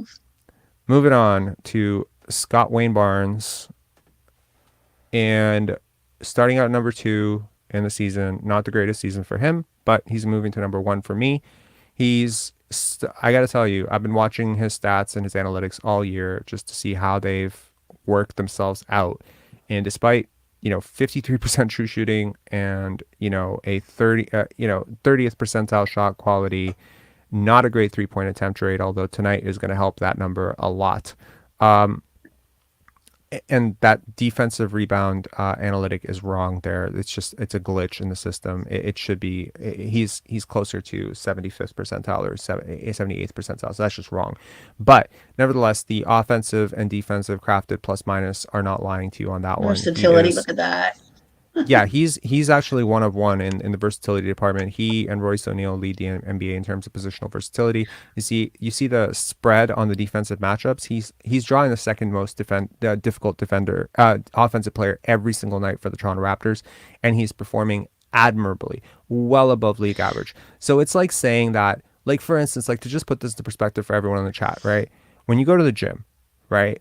Some guys are gonna let's just say that how many reps, like how many times you can lift a certain dumbbell is going to be an effectiveness, right? How effective are you at lifting that weight, right? And the weight that you're actually curling is your defensive difficulty. So Scottie Barnes is lifting a crazy load 70 times in a weird way. And if you're a terrible defender, it means you're lifting a very terrible load, because typically like 20th percentile, 30th percentile defenders are not given hard matchups on defense. They're usually hidden on defense, which means that teams are aggressively running schemes on defense to make sure that the other team can't attack those guys. Not Scottie Barnes. Scottie Barnes is usually, especially with OG out now and Pascal Siakam out for much of the season, he has taken on crazy difficult matchups. The variance is insane. And for someone who's 21 to try to figure out how to guard centers on one night, point guards the next night, I don't think people fully appreciate how difficult and how different these spots are on the court to guard. And it's just unimaginable to me. Here's a shot chart for the season. Somewhere in the middle of the season, we saw a lot of blotchy, below average stuff closer to the paint. I think it's sort of turning around for him in January. And I think this is going to get even better as the season goes on, unless he just totally gives up on this season. I know he won't give up on this season, but it's like he It was cares about jumping winning. well when his ankle was hurt too, remember? That too. This There is was a thing that was posted, Rob. I don't know if this is gettable either, but I saw a stat that went up. It was a while back and it may have changed dramatically, but at one stage in the season, Scottie Barnes was the only player in the NBA that guarded every single position equally a number of times. So Yeah. he was guarding 20% on point guard, 20% on center, He's not 20% right anymore. across the board. He's But not anymore. that in He itself was. at the time was crazy, that he was the only player out of 450 players that was doing that. Yeah, And it so spoke to how much faith was put in him. And for a player that young to be doing that, to your point again, you're starting a one play session, you're guarding the full court, the point guard, and the next offensive possession, you might be guarding Jokic. You know what I mean? That's crazy Agreed. for his age. I agree completely. Like right now, it's more gravitating towards centers and small forwards than it is towards point guards and shooting guards. But yes, you're right. Earlier in the season, it was literally even across the board. It was very interesting to look at that. His shot chart, of course, has gotten a lot better. To put this into perspective, this is sort of like how his season ranks out. He is a positive box plus minus, overwhelmingly double the offensive player in terms of impact than he was last year. His usage has not been really high. It's not really improved that much over last season, but he has been given a way more complicated role as a playmaker, and he's performed admirably. He's kept his turnovers down a lot. He's progressively gotten better as the season goes on. If you look at his October, which was decent, and then you look at his November, which was absolutely terrible, and it's across the board. November was awful. There's not one area of his game that was not impacted in November. And some people, jump to the false conclusion, in my opinion, that it was because Siakam was missing. I don't think it was because Siakam was missing. I think it's because he's coming back from successive ankle injuries. Because right now, OG's missing, and he doesn't. And OG provides a lot more for him than Siakam does in terms of spacing, and he doesn't seem to be missing a beat. The last couple of games, he's fine. So I think genuinely that it's just poor timing, because I think that's a big reason why people turned on him, right? Because the media was like, hey, Siakam's out for 10 games. We're going to get to see 25 points per game Barnes. And then he just didn't do it. And I think people just kind of lost patience with him really quickly. But I don't think that, I think sometimes this is why, but I think this is also why some people, sit out when they have injuries. So they don't impact their numbers. They don't have to deal with all this heat. But he's not going to sit out with Pascal Siakam out. And finally, this is the aha moment. So this is the ESPN. Kevin Garnett. There you go. Yeah, we see Giannis, Kevin Garnett, Chris Bosh, Jason Tatum. Granted, we also see Aaron Gordon, Joe Smith, Lamar Odom, Mike Miller, Luol Deng. So it's a mix between, top Aaron Gordon's 30. having a great season. He is. So this is a mix. All of these guys are lottery picks. Every single one of them is a I love lottery pick. Luol Deng. Yeah, me too. Before Tibbs wore him out like an old horse, he was really good. Here's something interesting. Here's a trivia for you guys. Vince, for you too. Do you guys, off the top of your head, do you know what pick all of these guys were? Which guys? Jason Tatum, do you know what pick he was? Do you know all these guys? Do you know where they were picked in the draft? Third. Correct. Luol Deng. Oh, I'm going to say 9. I'm not sure. Nope. Vince? Fourth? Nope. Oh man, you guys split the difference. Correct me on the wrong. Are you guys watching the chat? A little. 7. He's 7th. Yeah. He had to be correct. top 10. I'll say 7. Yeah, he is 7th. I think he's 7th. I'm 90% sure he's 7th. Wait, am I thinking he's 7th because Charlie Villanueva went 7th and they were? I think Villanueva went 9, if I remember. Okay, I'm just. I said 9, so that's why I moved to 7. Hang on. That was not top 10. I know that. He was 7th. Okay, I just checked. He's 7th. I was right. Okay, thank God. Okay, 7th. Now, do you know where Thaddeus Young went? No idea. Outside of 10, but I'm not sure. Are you sure? What'd you say? I thought he might have been in the 20th. I'm going to say 13. He was 12th. Okay. Huh. Aaron Gordon. I know Gordon. 4th. I know that. Yep. Do you know Joe Smith? 3rd. Nope. Oh man. Oh no, wait, wasn't he way up? 1st or 2nd? Uh-huh. He was 1st, no? Yes, he was. Chris Bosh? Was he the Vince year? 4th. No, he was before. Chris Bosh was 4th. Okay. Correct. Chris Bosh was 4th. I know that. Kevin Garnett. 1st, no? No, Nope. he wasn't. Was he 1st? Nope. No, he was not Nope. 1st. He was a lottery pick, though, wasn't he? Yes, he was. KG. Chat, y'all fuck it up. Are you saying 4? Chat, 6. you're 6? messed. Nope, not 6th. 8? Higher? Chat, 5. 1995. Did you say 5? Yeah. Correct. He was the 5th pick in the 1995 draft. Not bad out of high school. Yeah, exactly. Mike Miller. Oof. Is he a lottery pick? Yes, he was, and he was the rookie of the year as well. 7. Nope. Higher or lower? Higher. He was 5th. What'd you say? I think he was 5th. You are correct.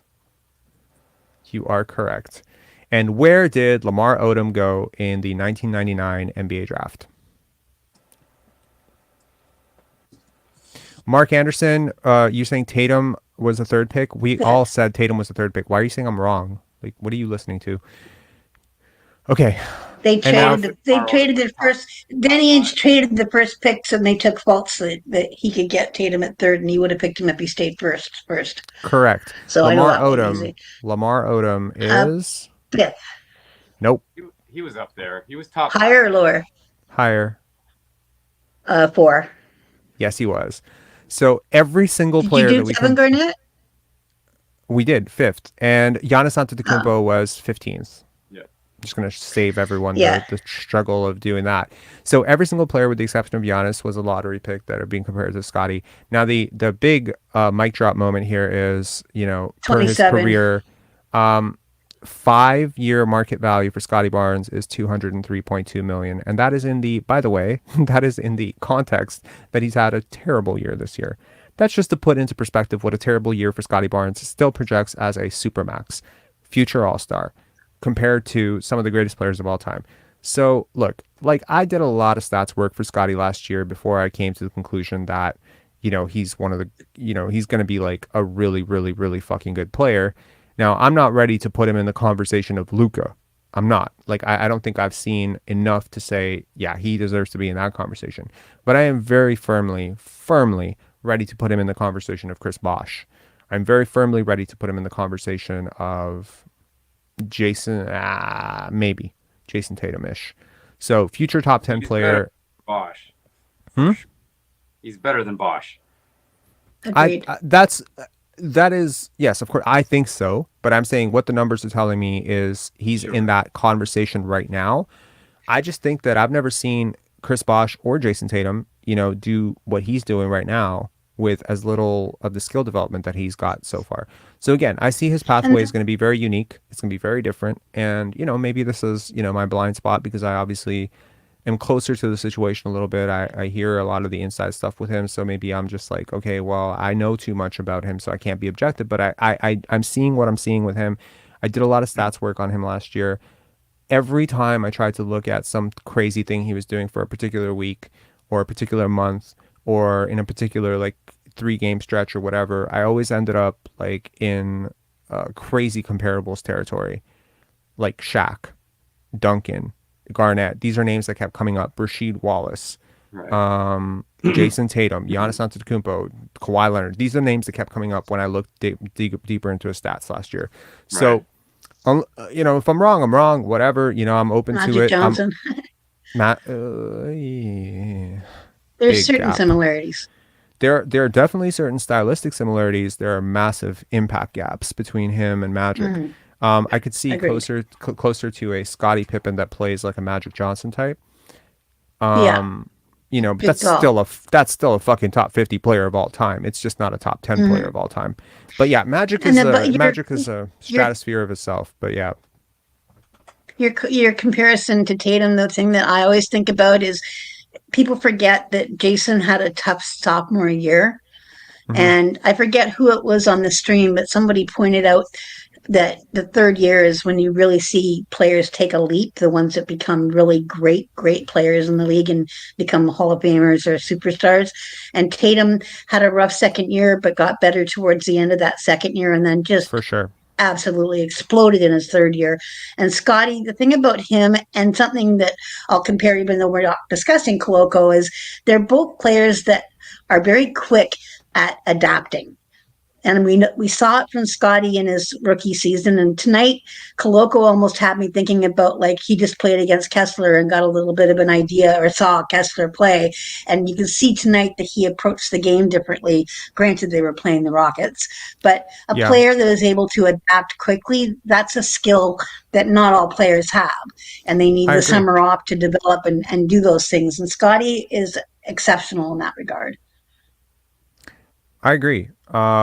This is the contested shots per game for the Raptors.